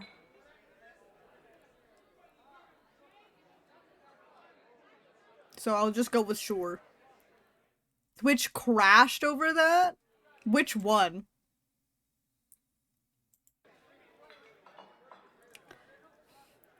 Protect fingers when shoot arrow. I've never shot arrow. I don't want this game to end, dude. I feel like we're at the end here. And I don't want it to end.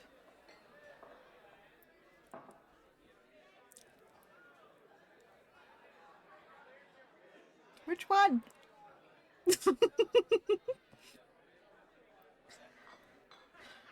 I love all your beautiful fellas. Started the clip on cracked and it went boom.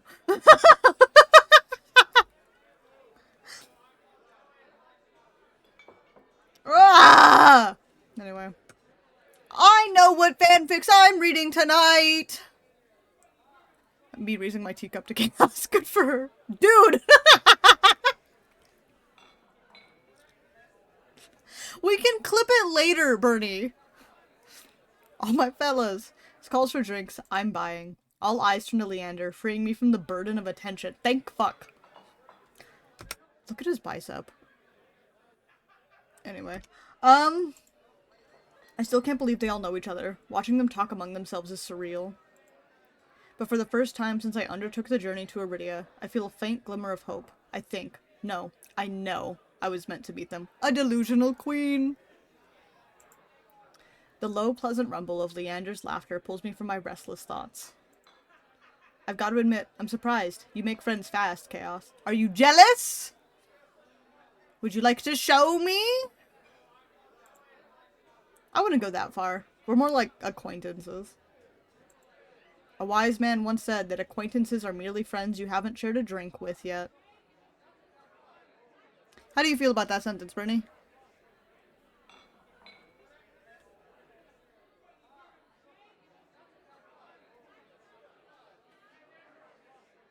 In Delulu sisters we trust.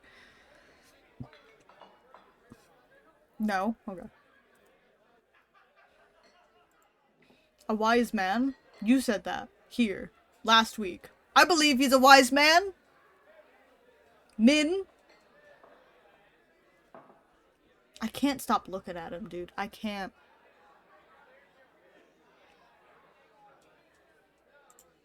Min's lips curl with distaste, but Leander continues unperturbed. He doesn't care. I love him! Because I drank with some people and they went from "you're cool" to "never speak to me again." That's interesting. Let's toast to Chaos's health. Care to join in, Doctor? Curus politely declined with a wave of his hand. How about you, Min? No. Right. Are you... No. A resounding pop pierces the din of the bar. We all turn to find the bartender pouring champagne from an old bottle, its label worn blank. One didn't believe in the moon landing. He hands the drink to Vare. When did they start serving champagne here? Vare pauses to lick the foam from his fingers with a coy smile. You don't mind, do you?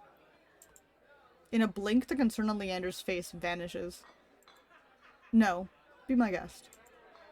While chuckling, Leander shoots the bartender a questioning look. Completely disinterested in his company, Ice cants his head at me with a light smile. How about you, Sparrow? I did say I'd buy you a drink. The fact that he's calling me pet names, like, immediately, kind of into it. Just kind of into it. Like, Leander talks nice to me, but this guy talks a little bit mean to me. And I like that.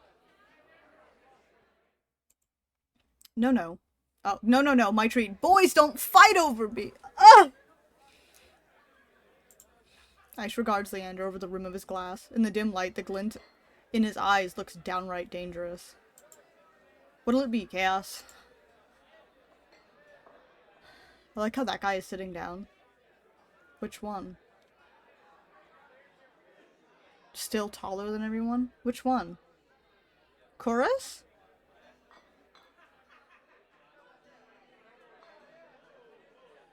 Chorus? Yeah, he's not sitting. I think he's leaning.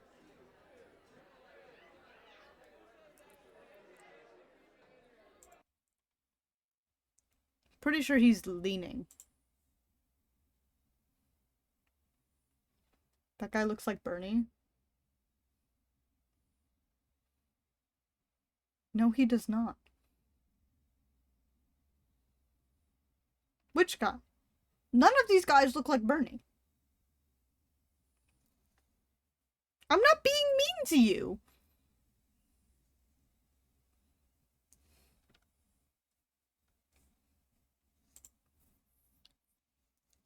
Ice? Ice does not look like Bernie. I'll take that drink. I'll take you up on that drink as long as it's not one of those green shots.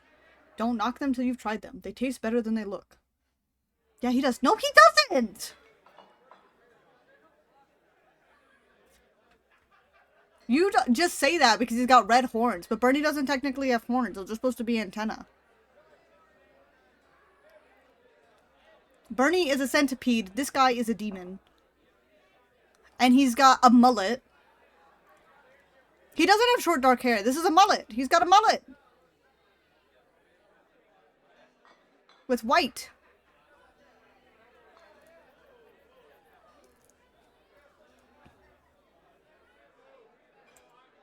Somehow I doubt that, but I hold my tongue. Can't. Never mind. I'm not gonna say anything. This guy. These are horns. This guy has horns. He's a demon. You can't see the party out back of the The party out back is right here on his neck, Frankie. What are you talking about? Min and Kurish drift toward one end of the bar. Both seem eager to leave at a moment's notice, and neither has ordered anything. Ice and Veer linger. Several glasses stand empty between them, and the two show no signs of slowing down. I want to be with Leander. Why can't I pick Leander? Why can't I pick Leander? I'm gonna stay with Ice and Veer, I guess. Ah! It's not a true mullet if it comes down the side. Also, I'm on mobile and thought that was his collar. No, he's not wearing a collar. He's got, like these necklaces. Or a necklace? Maybe a necklace, like, wrapped around. I really like his gauges. I want his gauges.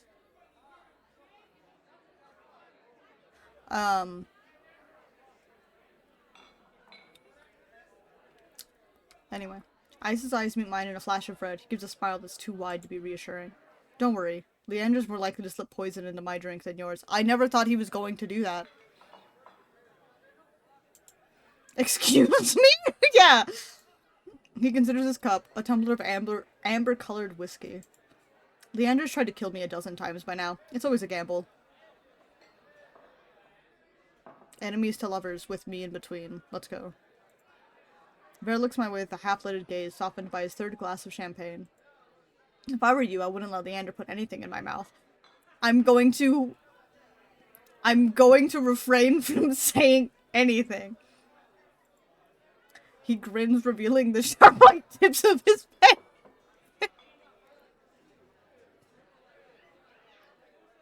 What? What?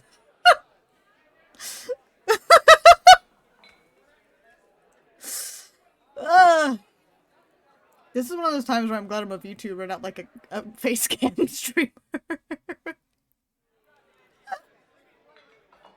Anyway, the Wetwick is one of Iridia's finest drinking establishments. Allow us to treat you to the best this city has to offer. May I interest you in the signature watered-down drink, or perhaps some stale nut leather? What does that mean? He gestures at a chipped ceramic bowl filled with spindly, speckled jerky that I can only assume is nut leather. What is with the food in this city? something wanting tongue, something mouthful too. What? If this place is as foul as you say, how come it's completely packed? BRB? Okay. Hey guys! Use code CHAOSLOVE on w.gg. You'll get 10% off. And if I make enough orders, I could be on a waifu cup. And we can stop thinking about the things that I've said on this stream. I also have a Discord server. I'm going to drink my coffee now. I'm joking.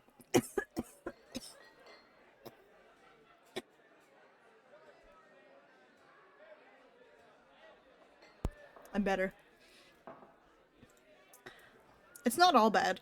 Depending on the day, the food's edible. Sure. Ice takes a measured sip of his drink.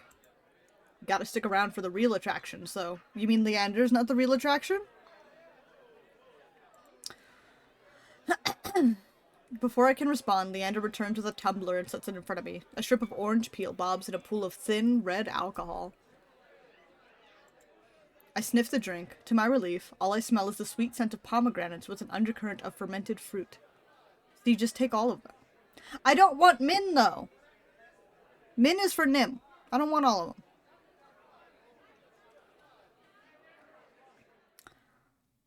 Also, pomegranate drink? That sounds delicious. Yeah!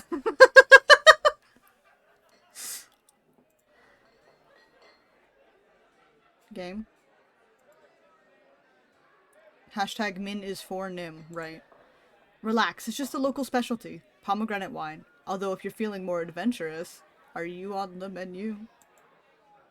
I shake my head. Leander wraps his knuckles against the bar until the group falls silent.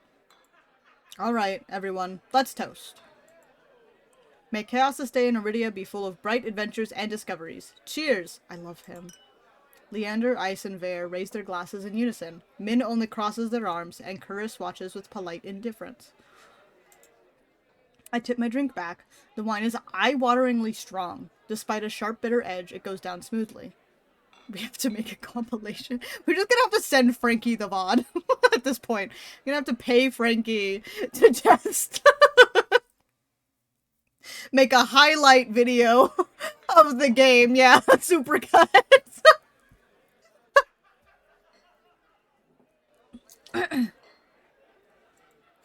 One sip softens the edge of my vision. The next fades the din of the crowded bar into a low, persistent murmur. I find myself unwinding for what feels like the first time in years. 2 sips of wine? 2 sips of wine?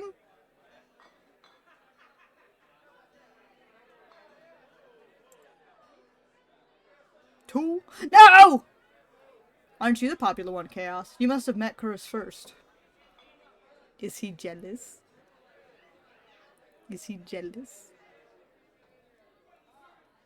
Strong wine, yeah. It'd be more accurate to say that I found her. Right, he sure did do that. He saved my life. I merely performed my duty as a doctor. Although, I'll admit, I was confused when I woke up naked. Now, why would I say that? Leander makes a choked noise somewhere behind him, Min sighs. He's jealous! I touched him once, and now he's jealous. Gotta love it. It's not what you think. Look how angry he looks. Ugh. Chaos was in grave condition. I could hardly treat such injuries through tattered clothes. Dude, look at him! Look at him. Look at him. The silence that follows stretches uncomfortably long. I look away, unable to face Curris's disappointment and catch Beer snickering behind his hand. That's my cue to change the topic. Curris isn't the only one who saved me today. Should have set up a drinking game? No. Don't you listen? I didn't save you. You were simply there. Every look at him. Shut up. That's Min for you. Leander reaches for Min, but they duck under his arm with practiced ease. This almost feels like Moa and Nim's friendship.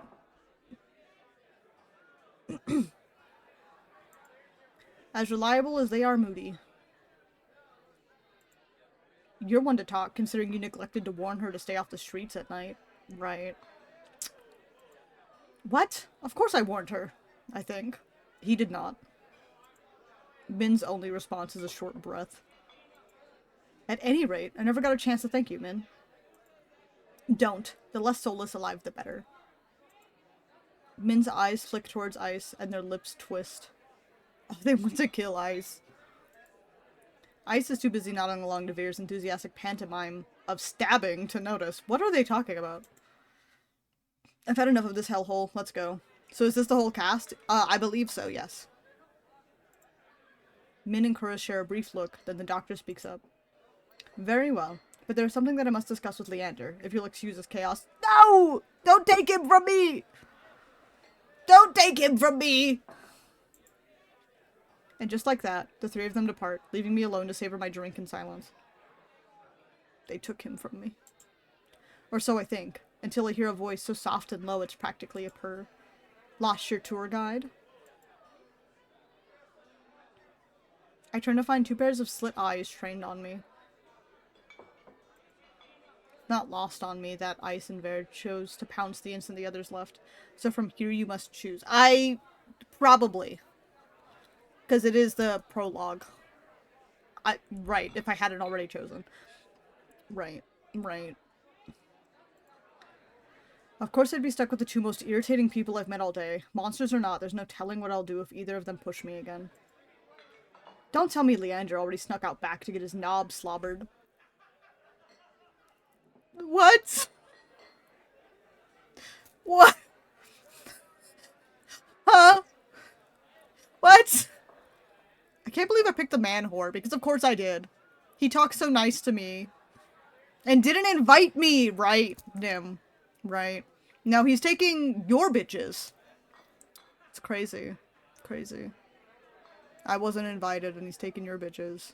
It's ad time. We will just sit here.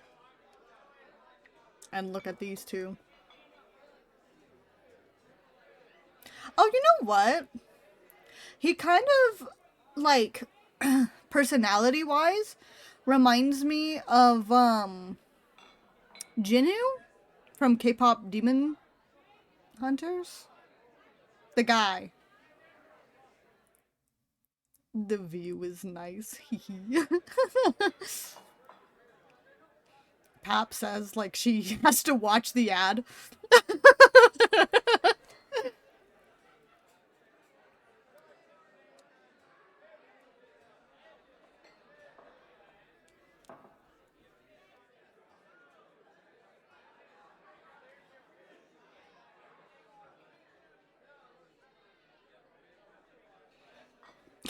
Bernie is just sending me timestamps. What are these gifts, dude?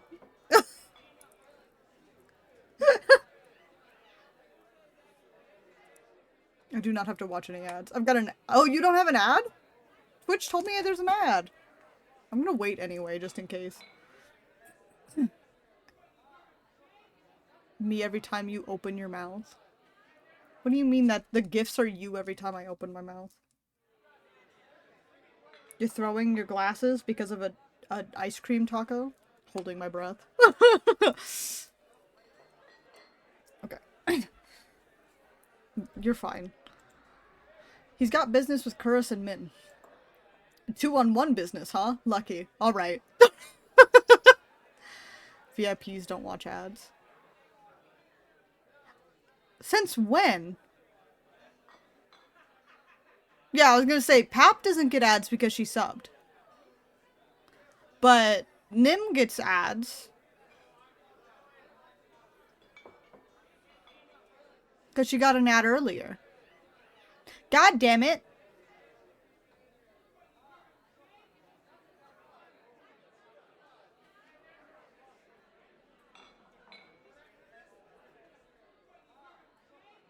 Small ad.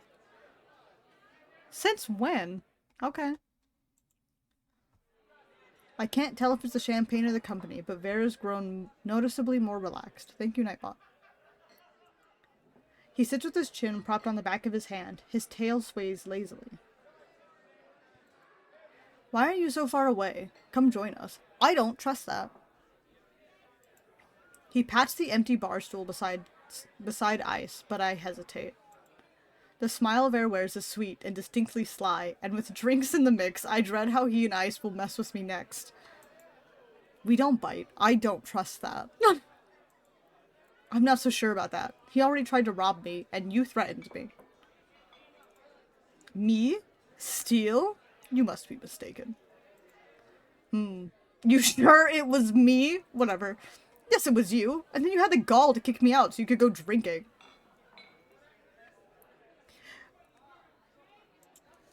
Ice gives another one of his shrugs. I don't know how to set up 7TV. Me when them fajitas be sizzling. Had to give you a reason to come looking. Miss me already?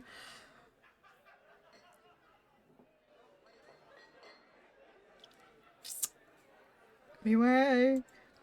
I stare at him flatly, unimpressed by his deflection. What's wrong with this MC? Bear suddenly leans towards me, gossamer sleeves pooling where he rests his elbows on his knees. Ice sets his hand on Bear's waist, narrowly preventing him from tipping off the counter. I'm afraid we got off on the wrong foot. How about we start fresh, Begin with proper introductions and whatnot. I'll start. This guy does not look like Bernie. The name's Vare. I'm a soulless hunter of no small renown. Yeah, he's too big to be Bernie. Vare's hand flutters to his chest and he bows his head, flinching when hair falls over his eyes. Also, he's got the total wrong color scheme. Ice doesn't say anything, so I suppose it's my turn now. Bernie doesn't become suave when he gets a few drinks in him. He becomes emotional.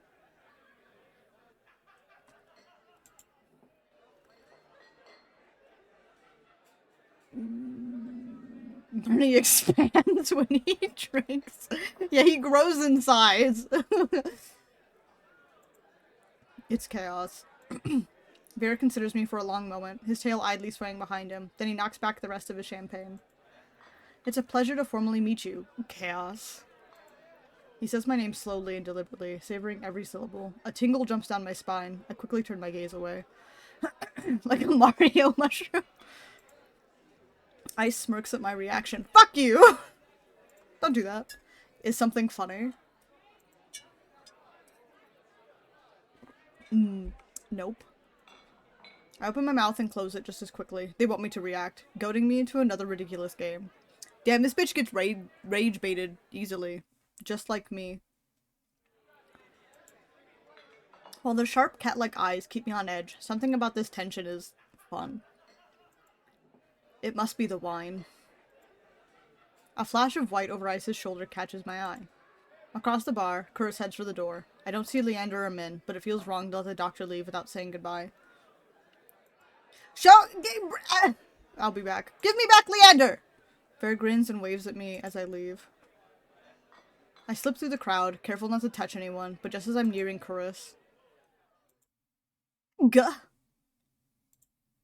I stagger, shoulder checked by a man with a neck twice as wide as his head. He stares down at me, nostrils flaring.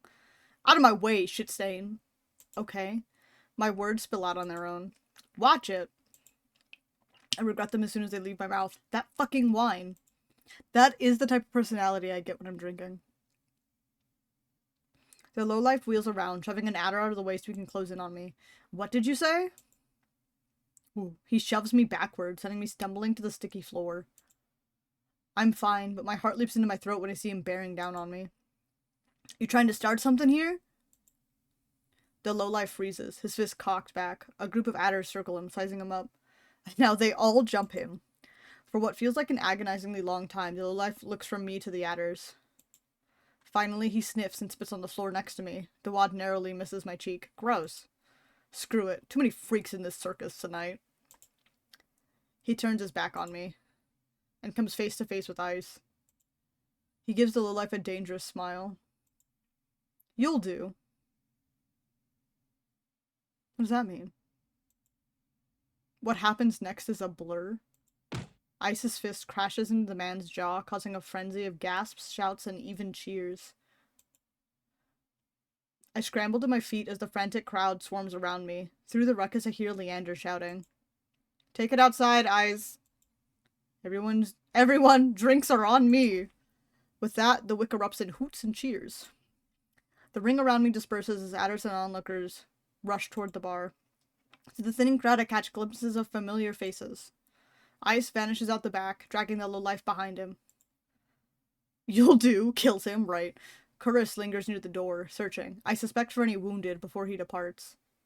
He is pretty. He's very pretty. Like, Nim is not wrong. He's very pretty.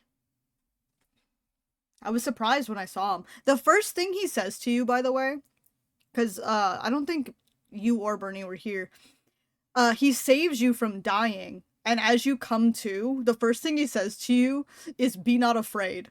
And I was like, a biblically accurate angel? Am I in heaven? And then he shows up.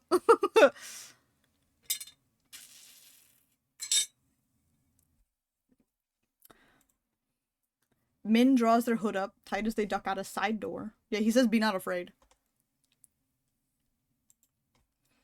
While Veer leans over the counter to swipe a glass of wine from behind the bar. He could be my angle. And Leander, seated at the opposite end of the bar, gestures dramatically and apologetically at the bartender. In a heartbeat, I realize that there's no telling when or if I'll see any of them ever again. Whoever I pursue may be the last person I get to speak to tonight. I follow... Leander, of course. Have you lost your mind? That's my man. Give me the big crazy man. Yet again, I find myself squeezing through a crowd to reach Leander. As the bartender leaves, Leander's expression follows with a spent sigh. He reaches over the counter to grab a bottle of black rum and skillfully pops it open for a swig. Oh! He just takes a swig of black rum? Has he lost his fucking mind?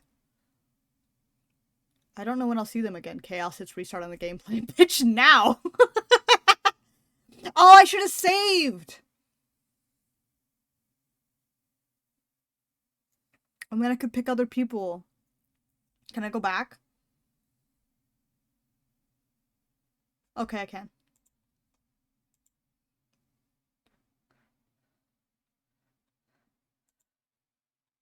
You can help him find it. Now that I do when I'm drunk? What, just take a swig of fucking black rum?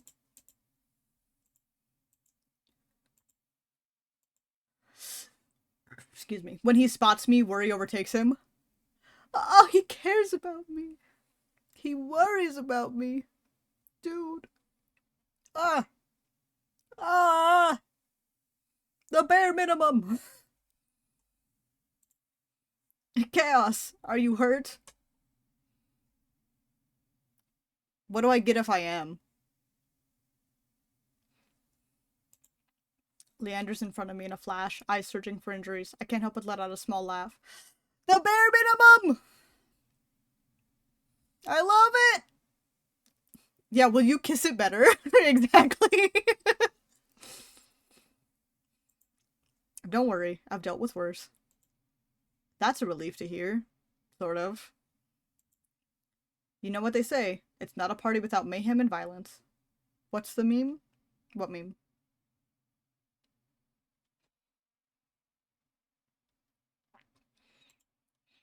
Is that what they say? He offers me the rum, and I politely decline. I'd rather not get into more trouble if I can help it. Bleeding out. What's your type? Tall. Nice to me. Big. Right. What's your type? Your blood type? Red. Right. I don't know my blood type, actually, too. Okay, he offers me the rum, but I politely decline. I'd rather not get into more trouble if I can help it. Instead, I plop down on a bar stool, doing my best to ignore its stickiness from who knows what. Hello, Laza Flame. He sits beside me, resting his arm on the counter's edge behind us. With how close our stools are, I feel encircled by his body. Let's fucking go! 2 days and you've already met everyone worth knowing. How are you finding Iridia so far? Howdy, how you doing? I'm doing better. Now that I've got Leander on my screen. Not what I expected. It's not what I expected. Supposedly Iridia is a sanctuary, but I've already been threatened, robbed, and almost killed several times. Barking, barking, barking. It's a wonder you're still standing. He's worried about me. I give him a wry smile. I'm nothing if not resilient, like a cockroach. I'm rewarded with a warm laugh that draws the eyes of nearby adders. You're definitely not a roach. Unfortunately, I couldn't say the same for some others here tonight. You should take a seat in his lap. I should! You're so right. I don't know why I ever sat down at the bar stool. There was an open seat right there. SMH my head. Maybe he can hold you in his big arms. He glances toward the bar's back exit, where Ice had dragged the lowlife outside. There's a brief glimmer of amusement on his face before his attention is back on me. I'll keep a better eye on you. You deserve to enjoy everything that Iridia has to offer. Ah! Ah! The bare minimum! He's gonna keep an eye on me. Let's go! I'd like that. You would? Then how would you feel about being on a leash? Oh! Oh my god! Oh my god!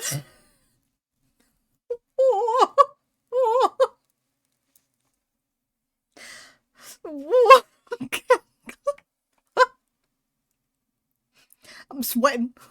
I'm sweating. He's not real. I'm sweating.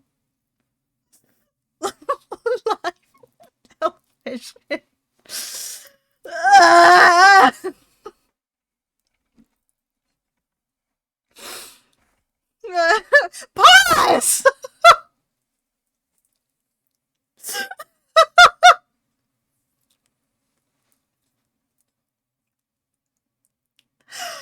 Oh my god!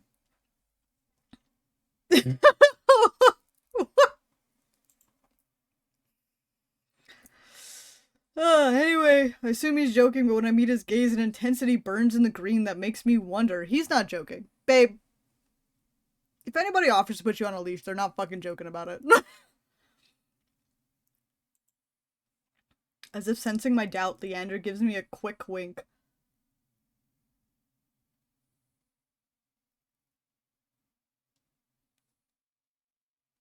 Okay. Just kidding. Bear's the only one on a leash here.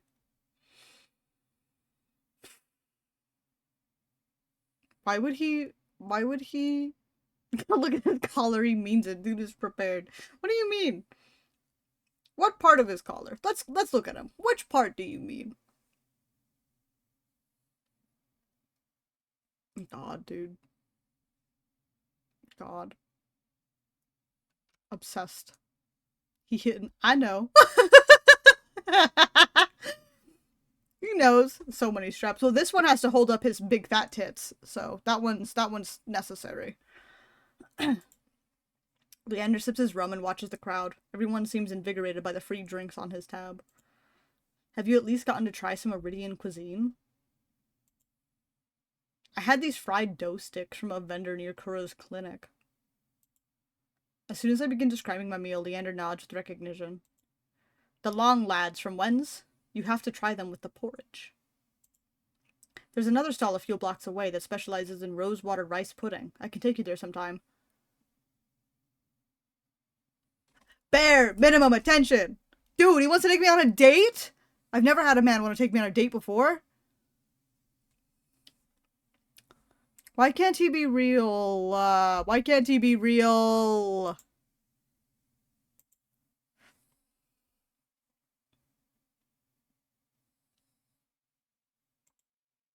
That sounds delicious and expensive, though I know Leander would insist on paying. I despise the thought of relying on handouts. Or I can take you there once I earn some money. I still owe you for the in-room. You don't owe me anything, Chaos. Giving you a place to sleep isn't generosity, it's human decency. Bear! Minimum! Man! Oh my god! Whoa! He's a provider! He's a provider! A protector, a provider, a freak. What more can you ask for? What more can you ask for? If there's anything I can do to help keep you safe, I'll do it in a heartbeat. He wants me on a leash. That's how how else is he gonna protect me, pal? You gotta think with your brain. You gotta think with your brain. How's he gonna protect me if I'm far away? He's kinky, he's politically conscious, he's crazy, and he has a death wish. What more can you ask for? What more can you ask for? I can hear the case of thoughts. Everything he says feels alien to me. The concept of human decency has long felt obsolete in this world, let alone someone actually caring for my safety. He can also handle his liquor, right? I stare at him, inspecting those clear emerald eyes for any hint of deception. Is there something on my face? Just handsome. I sigh and lean back. If only. He's also jealous. Oh? What were you looking for? He is jealous. See, that's part of the crazy. You can't be crazy without being jealous. Except for me. I don't get jealous. Oh? What were you looking for? Honesty. Honesty. Whatever that looks like. You don't believe me? He's a little pathetic.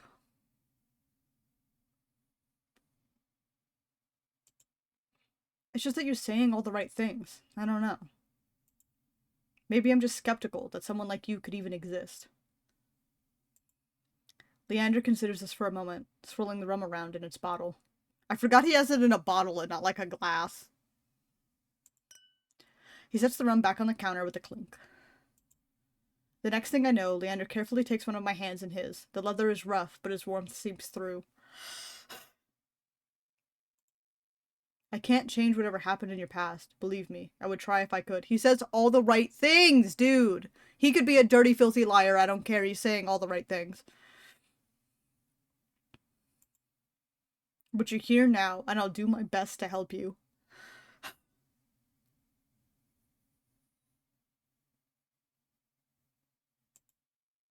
I'm grateful you're even giving me a chance at all.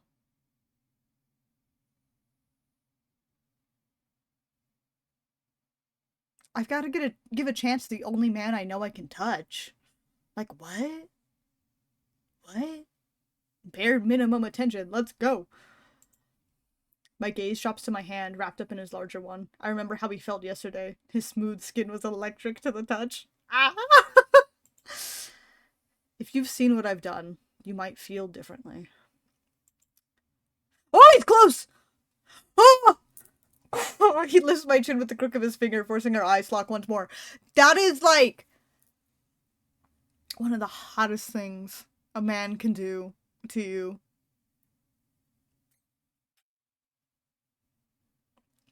Leans in. Hello?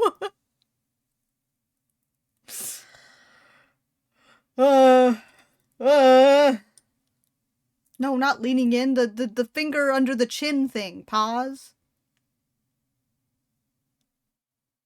To make you look at him. He's forcing me to look at him.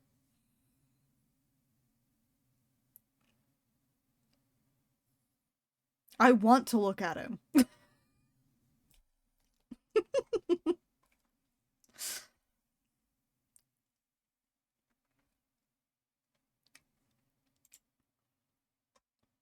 You're not dangerous, Chaos. Trust me on that. Ah! Gets him every time, dude. My heart skips. I feel trapped in the softness of his expression and the lightness of his touch. Kiss him. Give him a kiss. Give him a fucking kiss. Look at him. His lips are so kissable. They're so kissable. His eyes are captivating, like cut jewels peeking through long lashes. I don't get to admire them for long. Leander notices some adders watching us. He's blushing!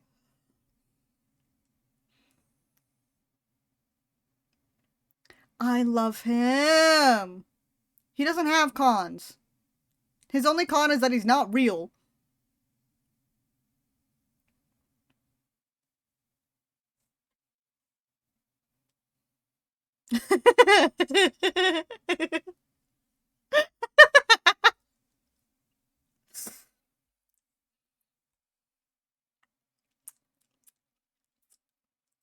Anyway. He loudly clears his throat and pulls away. Pin this. Well, maybe a little dangerous, considering I forget my manners when I'm with you.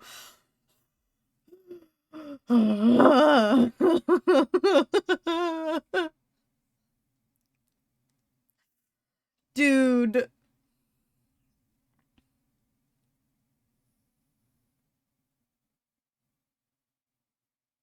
Dude. Dude, it's feral. How was I supposed to pick literally anybody else? You sure have a way of capturing my attention. He wants you both to be in leashes together. We walk down the street, each holding each other's leash. My face flushes. I also clear my throat and rack my brain for a response. Sorry!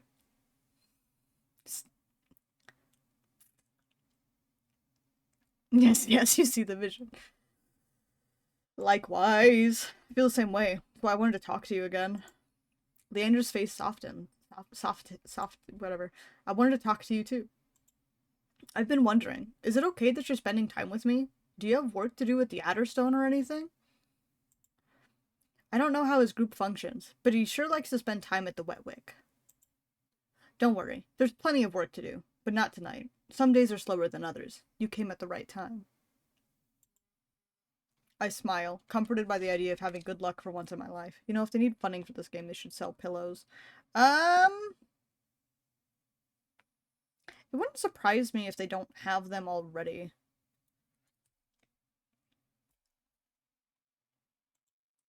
Sorry I crashed your little party. I had no idea you all knew each other.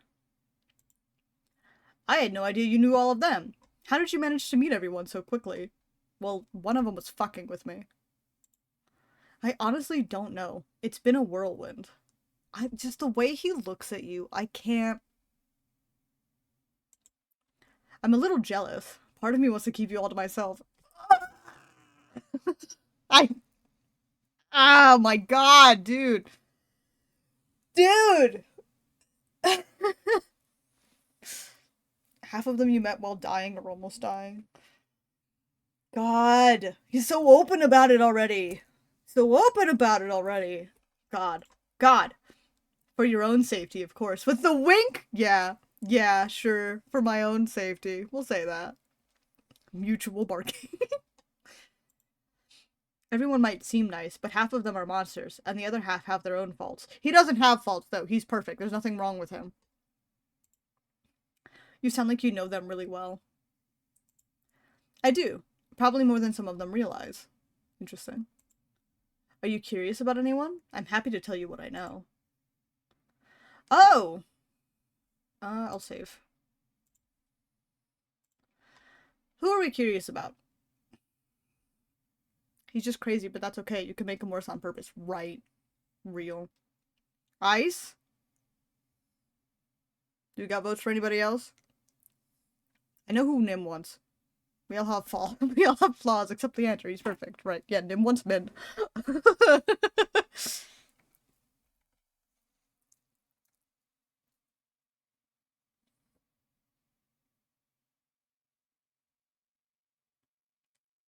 We've got one vote for Ice, one vote for Min.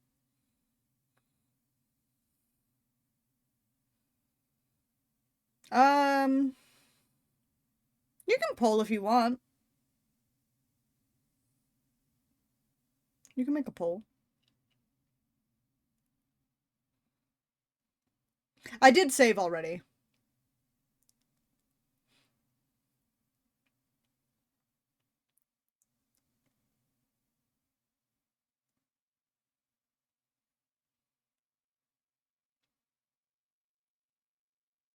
Oh, I can make a poll. One sex? Bernie, I don't think we have time for that. I can make a poll.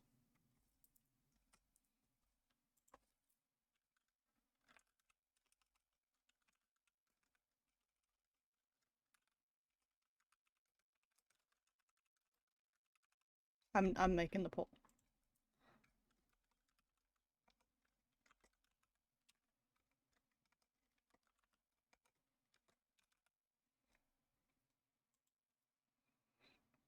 No, there's gonna be an ad, so I'll give it 3 minutes. And then I will start the poll. Singular sex.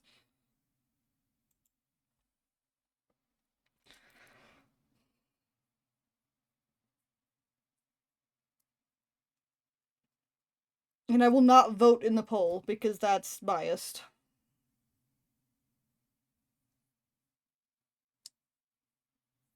I already did the poll, Bernie.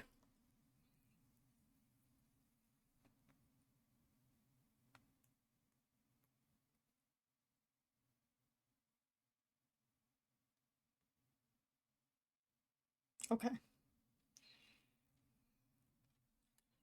Go vote. Go vote. Go vote. Go vote. Go vote.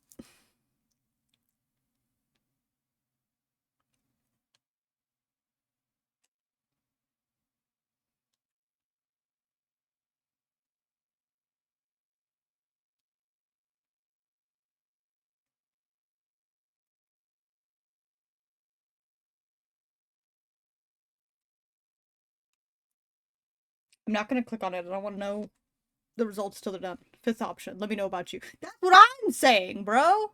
I'm like, why can't I learn more about Leander? Why isn't he on here? Why isn't, what about you, baby girl, on here? But no. We gotta pick somebody else, I guess. Yeah, lurkers, go vote.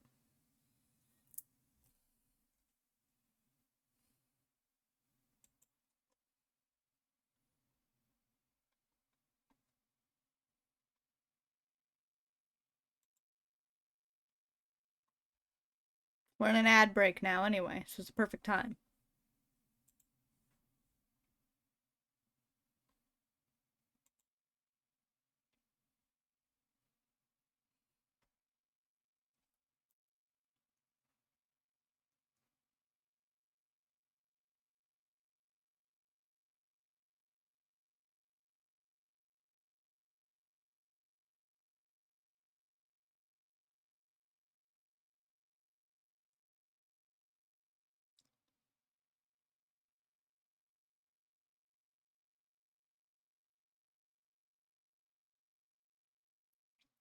Who'd I go for?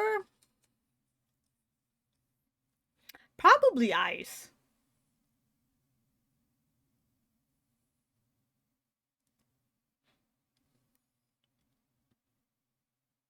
As an asset?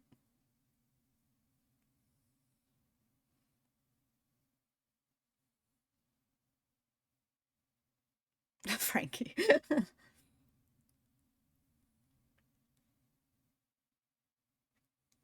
Okay, we got 3 votes for Min.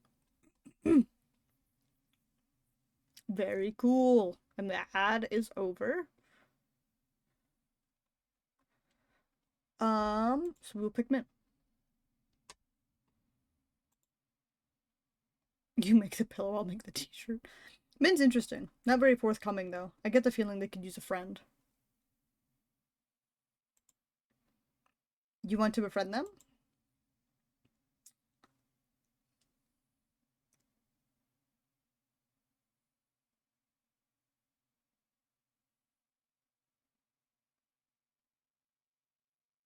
No, not really. I'm not sure that's even possible. It's possible, with enough persuasion, that is. Leander's eyes wandered to the side door that Min slid out of. Are the 2 of you friends? Depends on your definition of friendship, but they've shown me their soft side, the one they hide behind their grumpy exterior. Why is he blushing?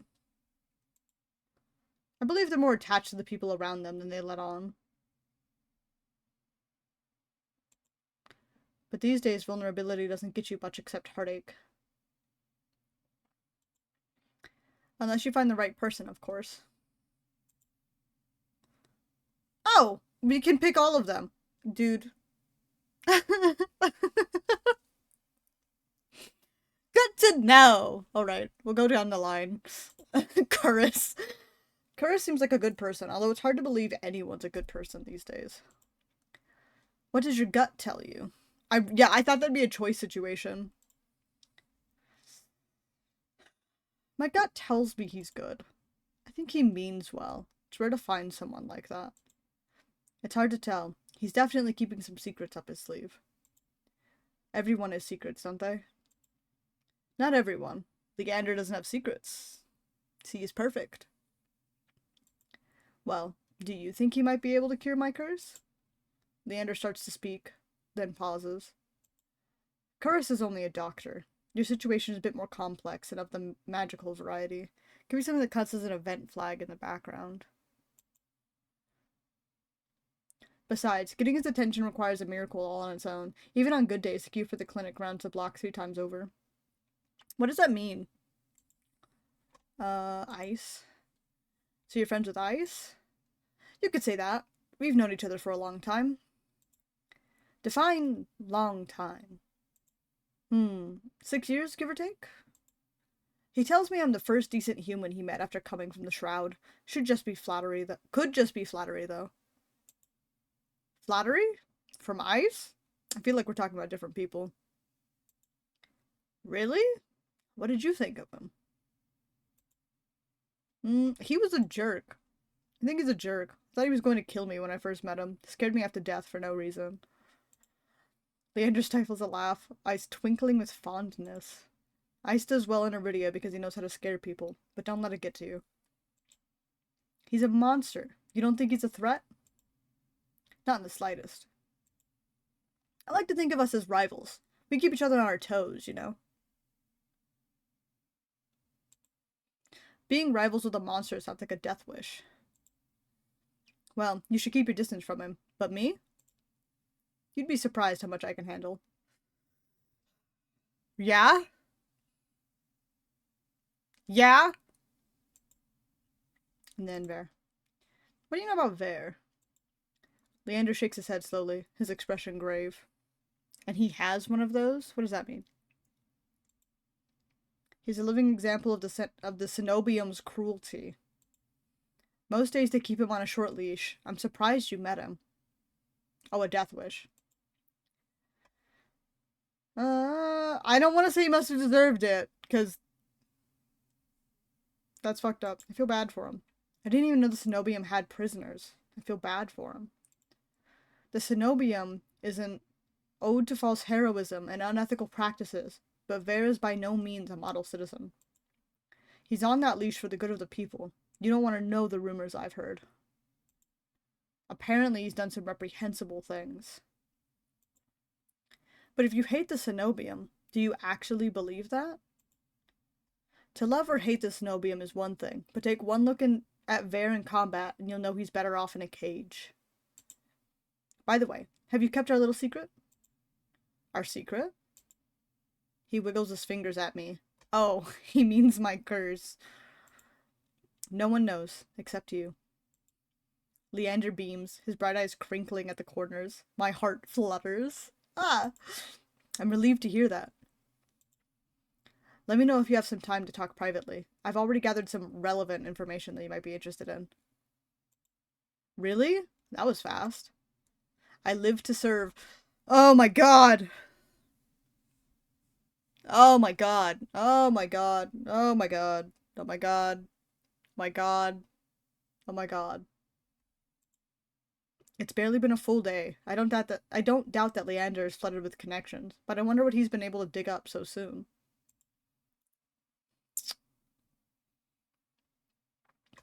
Thank you, or what kind of info? I'm gonna say thank you. I don't know how to thank you. We can talk about what I found first. Then you can decide how to thank me. I know how to thank him. Ayo. Or I can decide for you. Ah!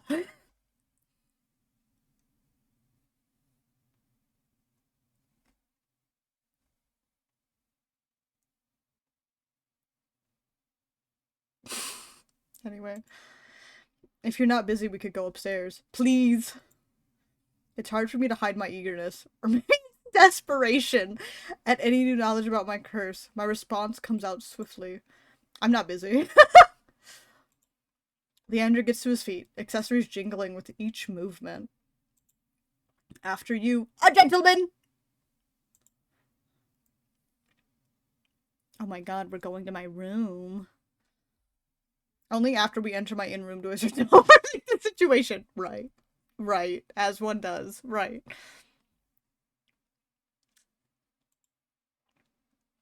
The room is little more than a dark box with a bed in the middle, which I forgot to make. Well, I didn't forget. I just never expected to have guests. Yet here I am, next to Leander, alone. Leander locks the door behind us. That could mean anything. That could mean anything. Peace and quiet. Except for the ongoing buzz of the bar right beneath us and suspicious thuds from nearby rooms. Leander moves with familiarity through the space, with a flick of his fingers. The sconces light up on the wall. Sconces. My back hurts. Stretch for half a second. I take another sip of my coffee.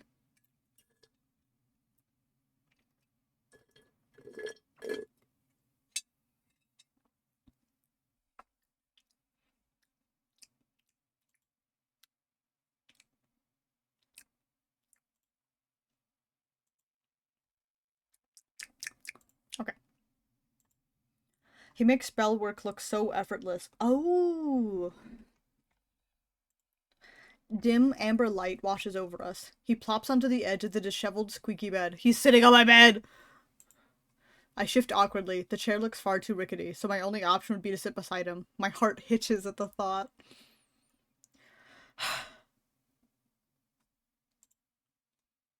Is something wrong? I shake my head, quickly waving my hands back and forth. No. Nothing's wrong. Leander squints his eyes at me. You seem uncomfortable. A long silence later, he clicks his tongue. Shit, I'm so inconsiderate. This is your private space now, isn't it? I shouldn't be barging in here like this. A gentleman. The bare minimum. We love to see it. No, that's not... I'm sorry, Chaos. You've been through so much the past couple days. We can talk about this tomorrow. You should rest. No, I want to talk about it now! Don't leave! Panic wells in my chest. After everything he's done for me, I can't shut him out. What if there is no tomorrow? Right. Oop. When he moves to stand, I rush forward without thinking. I plant my hands firmly on his shoulders and reseat him on the bed.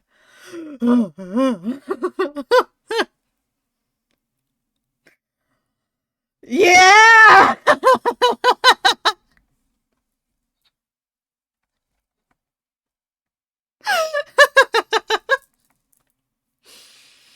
Let's fucking go! Anyway. Ooh, I'm above him now, staring down into his wide green eyes with barely a breath of air between us. Oh my god! I didn't think this far ahead. I didn't think at all. Instead, I force out the only words on my mind. Don't leave. Please. Chaos. You're afraid. My fingers tremble. I'm about to pull away when Leander catches both my wrists in his hands. Oh my god! Yes! Yes! Both! Both! Both! He guides my hands back to his broad shoulders, my palms resting firmly against him. Oh! Let's fucking go! Let's fucking go! Touch him again!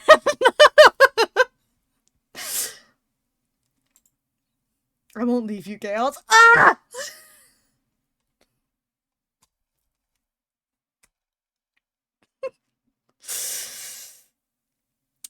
Ah!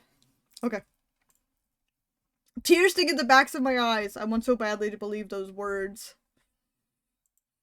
I try to muster as much strength as possible so my voice isn't a croak. Also, poor Poppy, who's just sleeping through this. Do you promise? Oh my god, dude. I promise.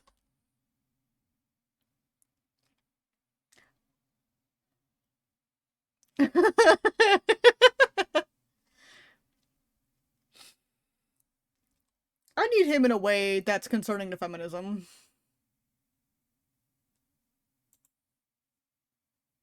What if I'm paranoid about you being nice to me? Poppy.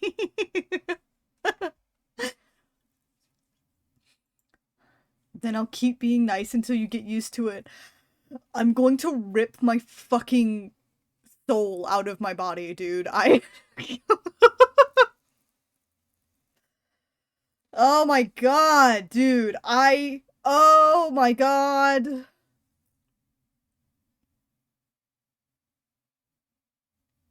Oh my god. Oh my god. Chaos is literally biting and tearing. I'll put the gif in chat when I'm on my PC. I won't leave you and you won't leave me.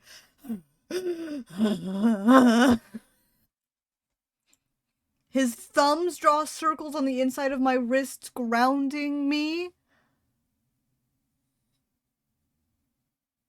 You know that gif of like the silver Sonic and he's like rubbing his hands together and his tongue's like going back and forth? That's how I feel. That's how this man makes me feel.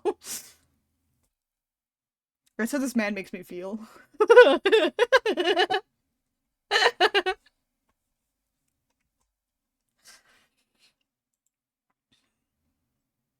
You have something I've never seen before. Your curse is strong, you're stronger, the way you're able to contain it. It's fascinating, and well, it's a little embarrassing. Tell me! Tell me! His voice lowers to a whisper.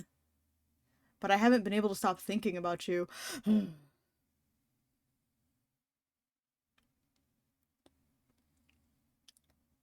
He wants to study you intimately. He can do that and more. Whatever he wants, he can have. I stared at him blankly, my brain refusing to process his words. What did you say? What? Who said that? Dude, that was the wind.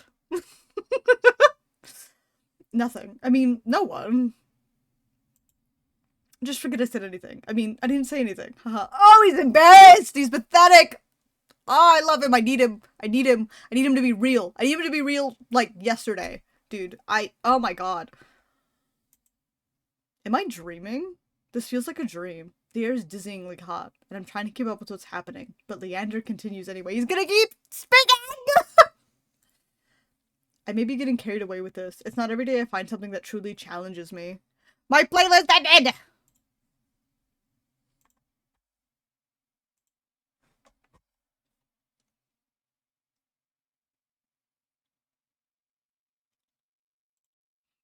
But I'll do everything on your terms at your own pace. Anything you want, Chaos. Dude.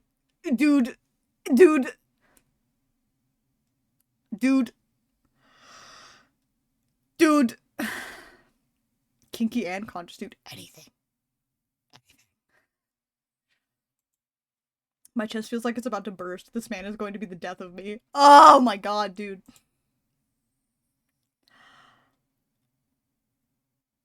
There's a red option. This is the first time I've seen a red option.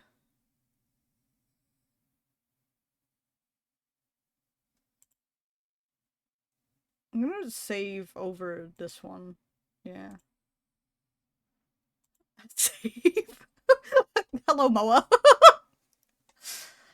Oh, I'm going to touch his face. I'm going to touch his fucking face. Save and touch him. I'm going to do it. I'm going to do it. Oh. Okay. I can't deny what I want, and it must be obvious to Leander too. But instead of having a modicum of restraint, I blurted out. I want to touch your face. Oh, you're more forward than I thought. Is that okay? He slides his hands from my wrist to my palms and gently brings them down between us.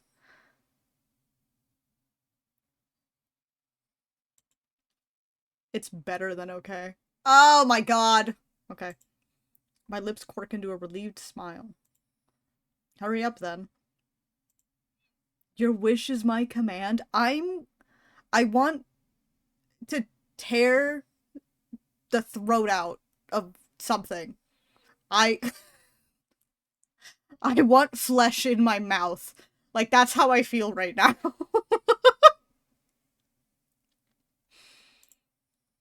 He begins unwinding the bandages, stopping occasionally to glance at me. I don't take my eyes off him. What? The feral mango meme? The creature is coming out. When my hands are free, I start small, carefully grazing the edge of his jaw with the pads of my fingers. Hold on, I have a meme in my phone somewhere that perfectly encapsulates how I feel. Um...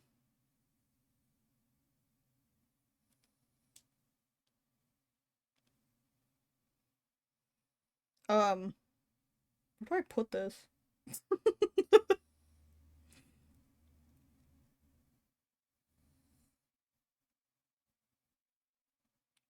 I feel like I'm gonna it may be the one I'm thinking. Where's the memes in my channel? There we go. I'm gonna post this image in memes in my Discord. This is how I feel right now.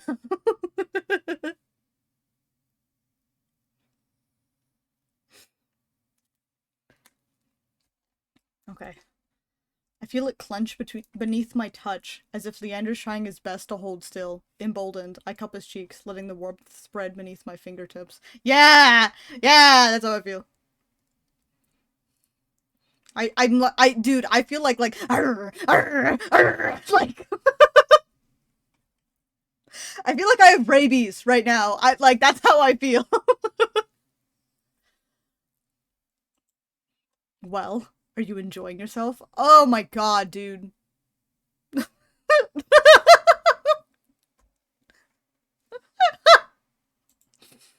My thumb moves over the ridge of the scar on his cheek, and he shudders, his earring jingling against my knuckles.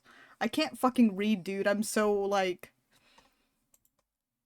That tickles. You shouldn't have feeling on the scar tissue, but that's fine. I can't... Stop! I can't read! I was gonna say nickels. But, you know. Yes, I'm enjoying myself. Maybe too much. It's like my body moves on its own, spurred by desire and nothing else. I swipe my thumb down, brushing lightly over Leander's lower lip. Dude, also, I'm like standing above him. Like, I could just take a seat. I could just pop a squat right there on his lap, and I don't know why I'm not doing that. I don't know why I'm still standing there. But, like, also, the thought of a man looking up at me like that, like, with as much of a bottom as I am, there is no better feeling than that. Something flashes in his eyes, something scaldingly hot. Papa squat on his lap without the leash. I have the leash, bitch. He don't got the leash. That's on me. You see, you know how people are like, hear me out? He's a hold me back. You know what I mean? Like, don't let this man anywhere near me. You won't see him ever again. He lowers his voice to a husky whisper. What else do you want? Oh my god!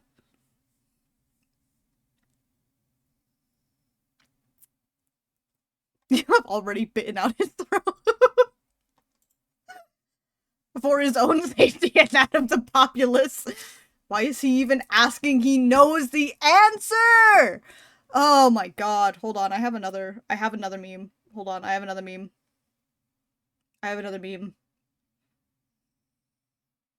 Where is it? Where did it go? I know good darn well I had another meme.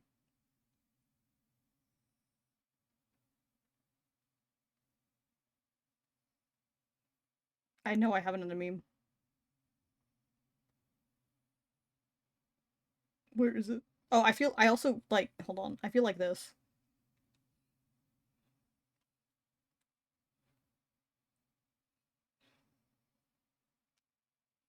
All of my bots are going off right now.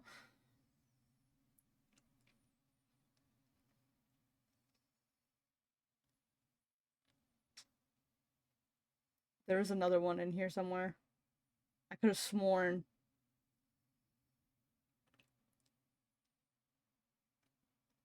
Or I've got this one. This also is how I feel at the moment.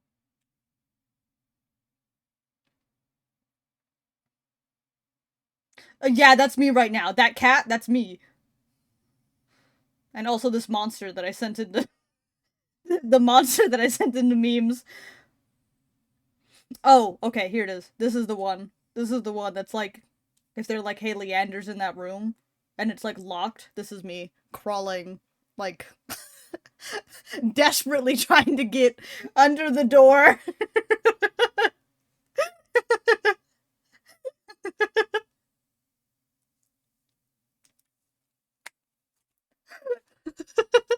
Please let me in. I won't bite. Yes, I will.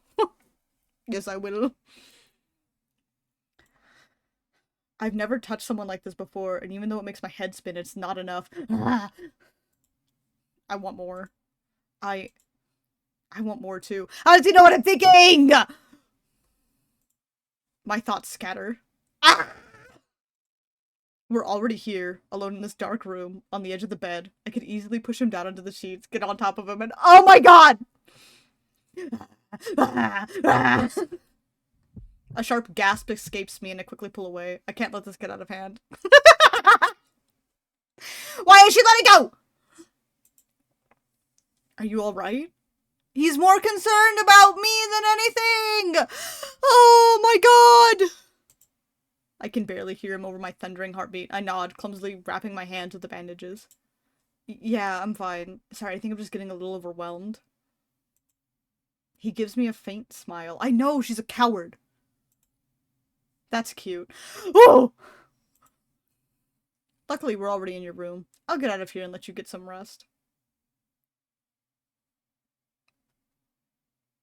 What a gentleman.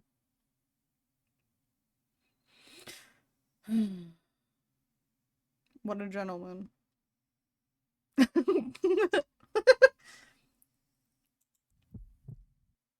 I let out a breathless laugh at that. Leander rises and tugs his gloves back on.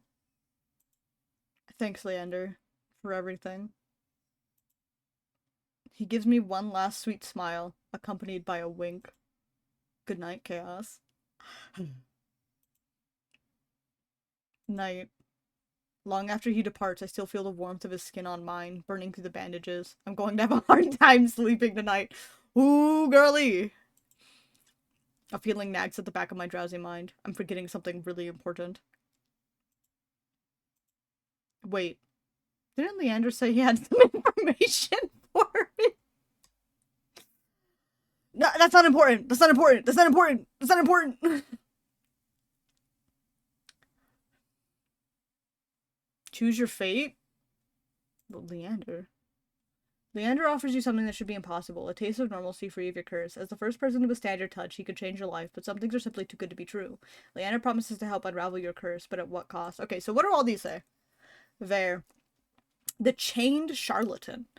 Ver serves as a warning of the dangers posed by the cenobium. As cunning as he is curious, Ver finds you fascinating and insists that he can help.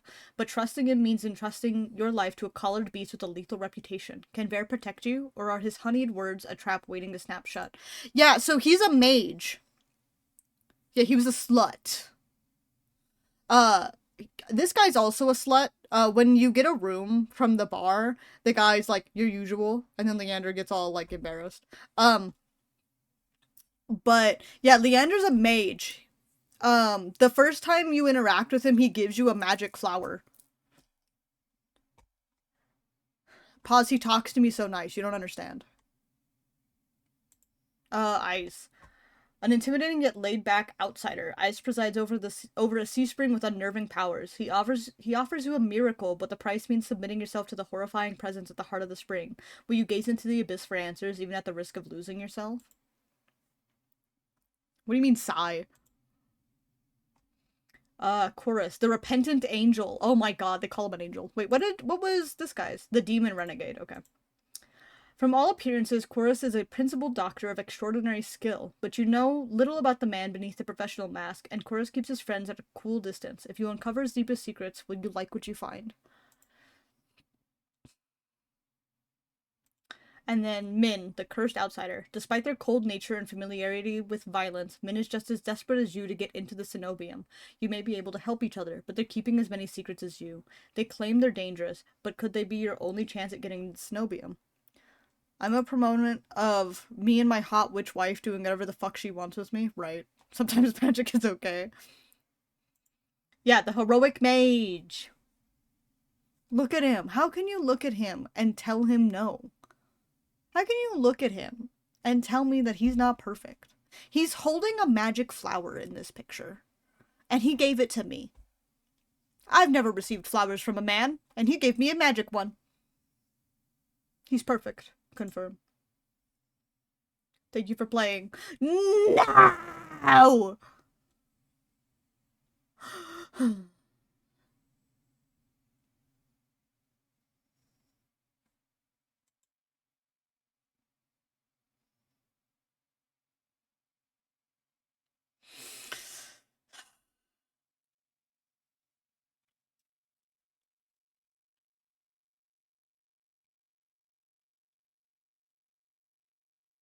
Oh, that's right, there's other options!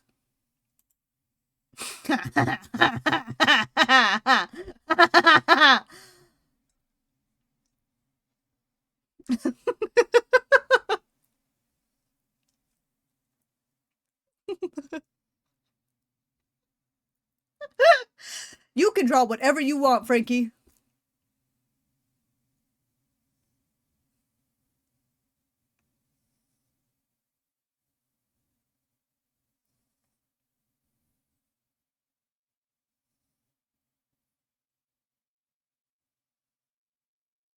Wait.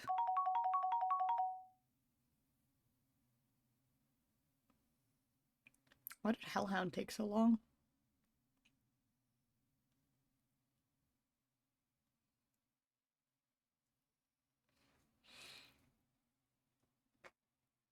Family wedding? Is it yours?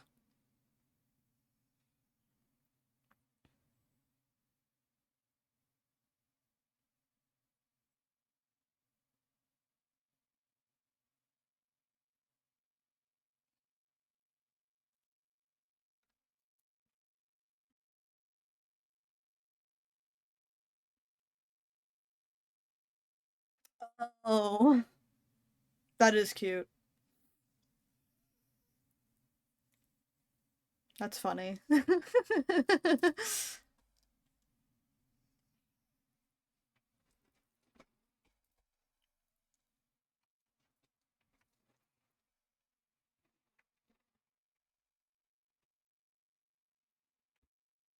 Ooh, ooh, gotta stretch out my legs. My knees hurt. What am I waiting for?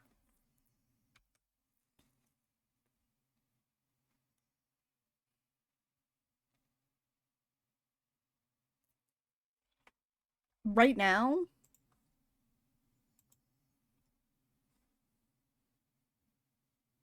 Oh, I will watch that later, but I see the title. Okay. We're going to ask what he wants. Methinks. I take a deep, unsteady breath before I speak. What do you want? For the briefest of moments, I see a flash of something in Leander's eyes. Something scaldingly hot. I had to get that one. Too many things. But I'll start with you. Oh!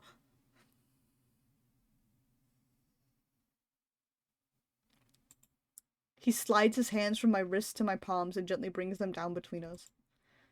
If you want me to stop, tell me. He respects consent? Dude. Bare minimum man, let's go. I'll tell you. He chuckles lightly, and I feel his breath brush against my cheeks. I haven't been this close to someone in a long time. Slowly he begins unwinding the bandages, stopping occasionally to glance at me. I don't take my eyes off him. He tugs one of his gloves off with his teeth. The muscles in his forearm tighten when he flexes his freed fingers. Forearm muscles and freed fingers and glove in teeth? Dude. Dude. Dude, every time my fucking model freaks out, I want you to know it's because I'm putting my head, like, in my fucking lap. Like, I... Oh my god, okay. I want you to know that whenever you need a taste of normalcy, I'll always be here for you. You can't keep away with this. Our eyes meet, and Leander offers his hand again. A lump forms in my throat. I reach out, allowing the tips of my fingers to glide along the lines of his palm. She wants a taste of you. Right. Right. He shudders with a nervous laugh. Oh my god, he's blushing. That tickles. I twine our fingers together and give an experimental squeeze. Nice, isn't it? Yeah. I've done this once already, but it still makes me lightheaded. I'm not sure I'll ever get used to this. Wait, I thought we just had the ad break. Why is Pondo lagging? Is there an ad right now?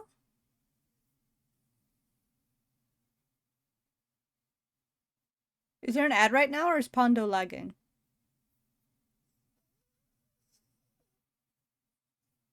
Okay. Okay. And yet, I want to be even closer. We're already here, alone in this dark room, on the edge of the bed. A sharp gasp escapes me and I quickly pull away. I can't let this get out of hand. Are you alright? I can barely hear him over my thundering heartbeat. I nod, clumsily wrapping my hands with the bandages. Yeah, I'm fine. Sorry, think I'm just getting a little overwhelmed. So this is all the same. Hondo may be backlogged from that big Nightbot push. Maybe. That's cute. Okay. Same thing. Okay. I'm gonna reload this to touch his hands again. I want to know if there's anything different between ask what he wants and touch his hands again. I know touch his face clearly is much longer. So, I want to do this one. I can't deny what I want. It must be obvious to Leander too. Can we do it again? Why did I say it like that? Hey, why did I say it like that? Hey, why did I say it like that? Hey, why did I say it like that? He chuckles lightly and I feel his breath brush against my cheeks. I haven't been this close to someone in a long time. I was hoping you'd ask. Slides his hands from my wrist to my palms and gently brings them down between us. My breath hitches in anticipation. Slowly begins unwinding the bandages, stopping occasionally to glance at me. I don't take my eyes off him. He tugs one of his gloves off with his teeth. Whenever you want a taste of normalcy, I'll always be here for you. Our eyes meet. Leander offers his hand again. Glide along the lines of his palm. He shudders with a nervous laugh. Okay, it seems to be the same. Damn.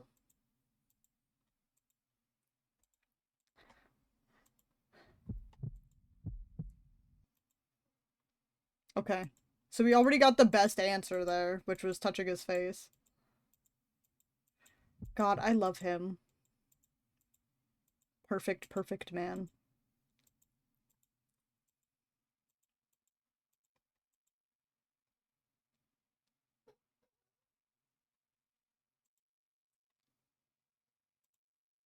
Perfect, perfect man.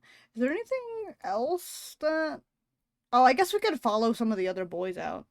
Red does not mean bad, no. Red means it's a, Red is, like, it's a decision that affects the story, specifically. It's a decision that will impact the story. Red is spicy. Red means touch him. Oh, we're at 4:44. Okay. Methinks... Methinks that was a good stream. Methinks that was a good stream. Oh, Frankie, I don't think you were here for it, but Bernie and I had the idea of turning this VOD into just a highlight of me screaming. Um, of all my questionable things. Let me go to, just chatting real quick. Because there's nothing on the screen and there's no music. Highlight of you barking over the bed is so valid. It'll support the smutty fan art I'll be doing. Yeah, exactly, exactly.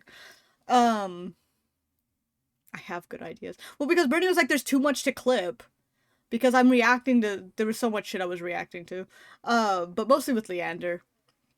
We'll see. I still don't know why Nim was like, you're pronouncing his name wrong. How am I supposed to pronounce it?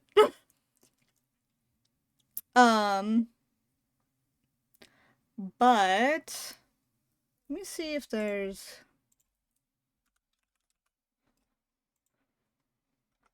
anyone that I know that mayhaps I could wade.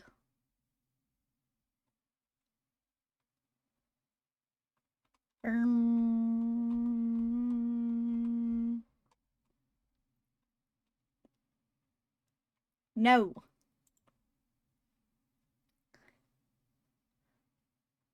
Leander?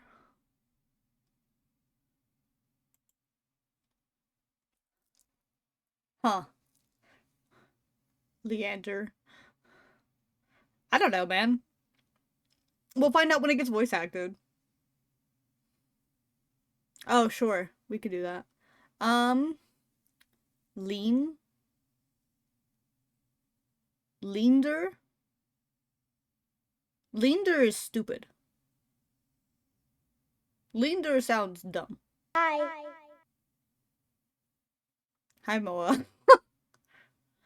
Okie dokie.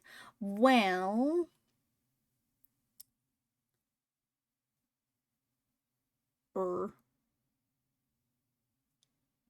okay. This will probably be end of stream because it's almost 5 hours Hello. long.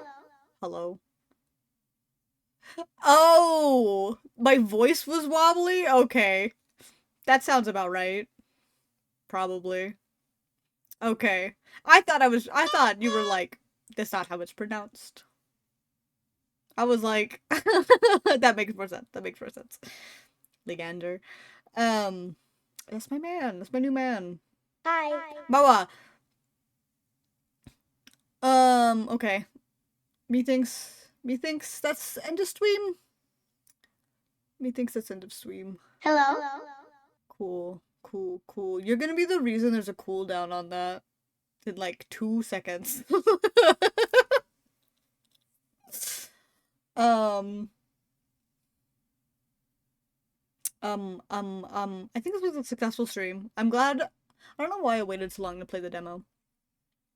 I may play it again and go for a different man, pick some different answers. Maybe we'll go for like Ice or something, because he's pretty. I like him. His personality is something. I don't know. We'll see. I'm just glad I was able to stream because my internet's been wonky and stupid. And this was a great game, and I can't wait for it to come out. I want to learn everything about it, and I need Leander with everything in me. I need him in a way that's concerning to feminism. Um, I need him in a way that's concerning to society, if we're being honest. Uh, uh, yeah. Anyway, thank you guys for joining me. I don't have anybody to raid, so we'll just end the stream. I don't know when I'm gonna stream again. Hopefully soon. Yeah, I need him in a way that's simply concerning.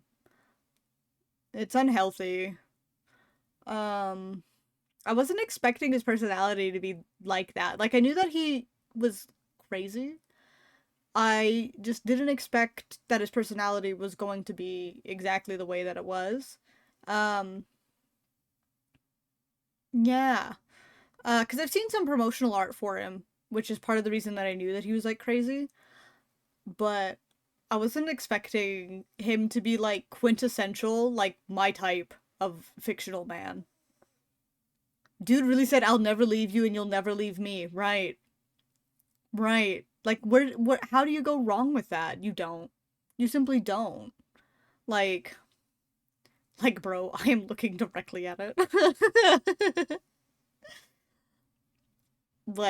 Dude, I was like, we're getting into concerning levels of everything now. Um, um, maybe more visual novels in the future, because this was kind of fun. Um, I have, like, there's a couple little ones that I was interested in. I thought I'd have issues with visual novels because I feel like I'm not the best reader. I'm not the best at reading out loud. But you guys will have to let me know about that one.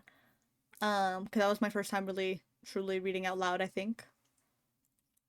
So, we'll see. Um,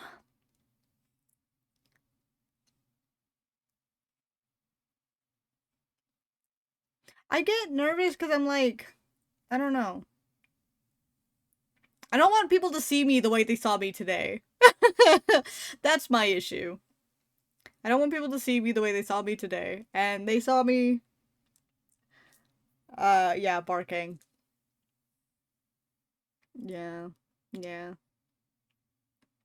It's all good. I don't know. I feel like especially when especially yeah, Leander was tailor-made for me. But especially when they're not voice acted, I feel like me having to read it is also nerve-wracking cuz like who wants to hear that, you know? So,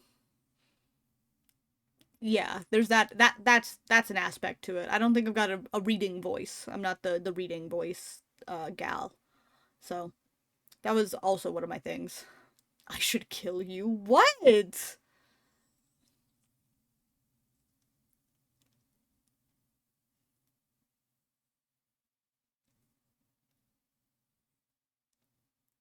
What? What did I do? What is natural born orator? What does that mean? What does that mean? Talker? Yapper? Talking is different than reading, though. Yapping is different than reading. Oh, there's a CG gallery? Can we... Oh, it's just the ones that we've already seen. Oh, I can show you guys the fucking flower that he made for me. This is the first time we see him. Blind to your own gift, like a lactose intolerant cheesemaker. All right, whatever. This is the flower the magic flower that he hands me.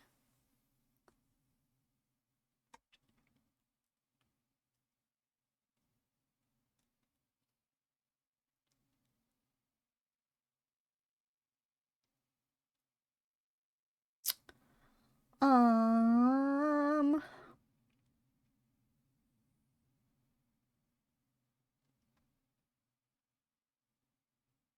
you know.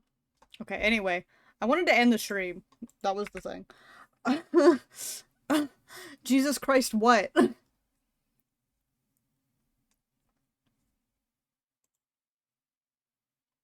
Big man. He's a big man.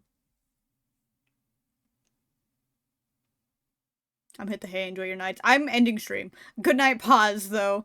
Um, I'm ending stream. Thank you guys for joining me. Thank you guys for listening to my antics. I'll see you when I see you, which is hopefully soon. Bye-bye, I guess. I don't know. Bye.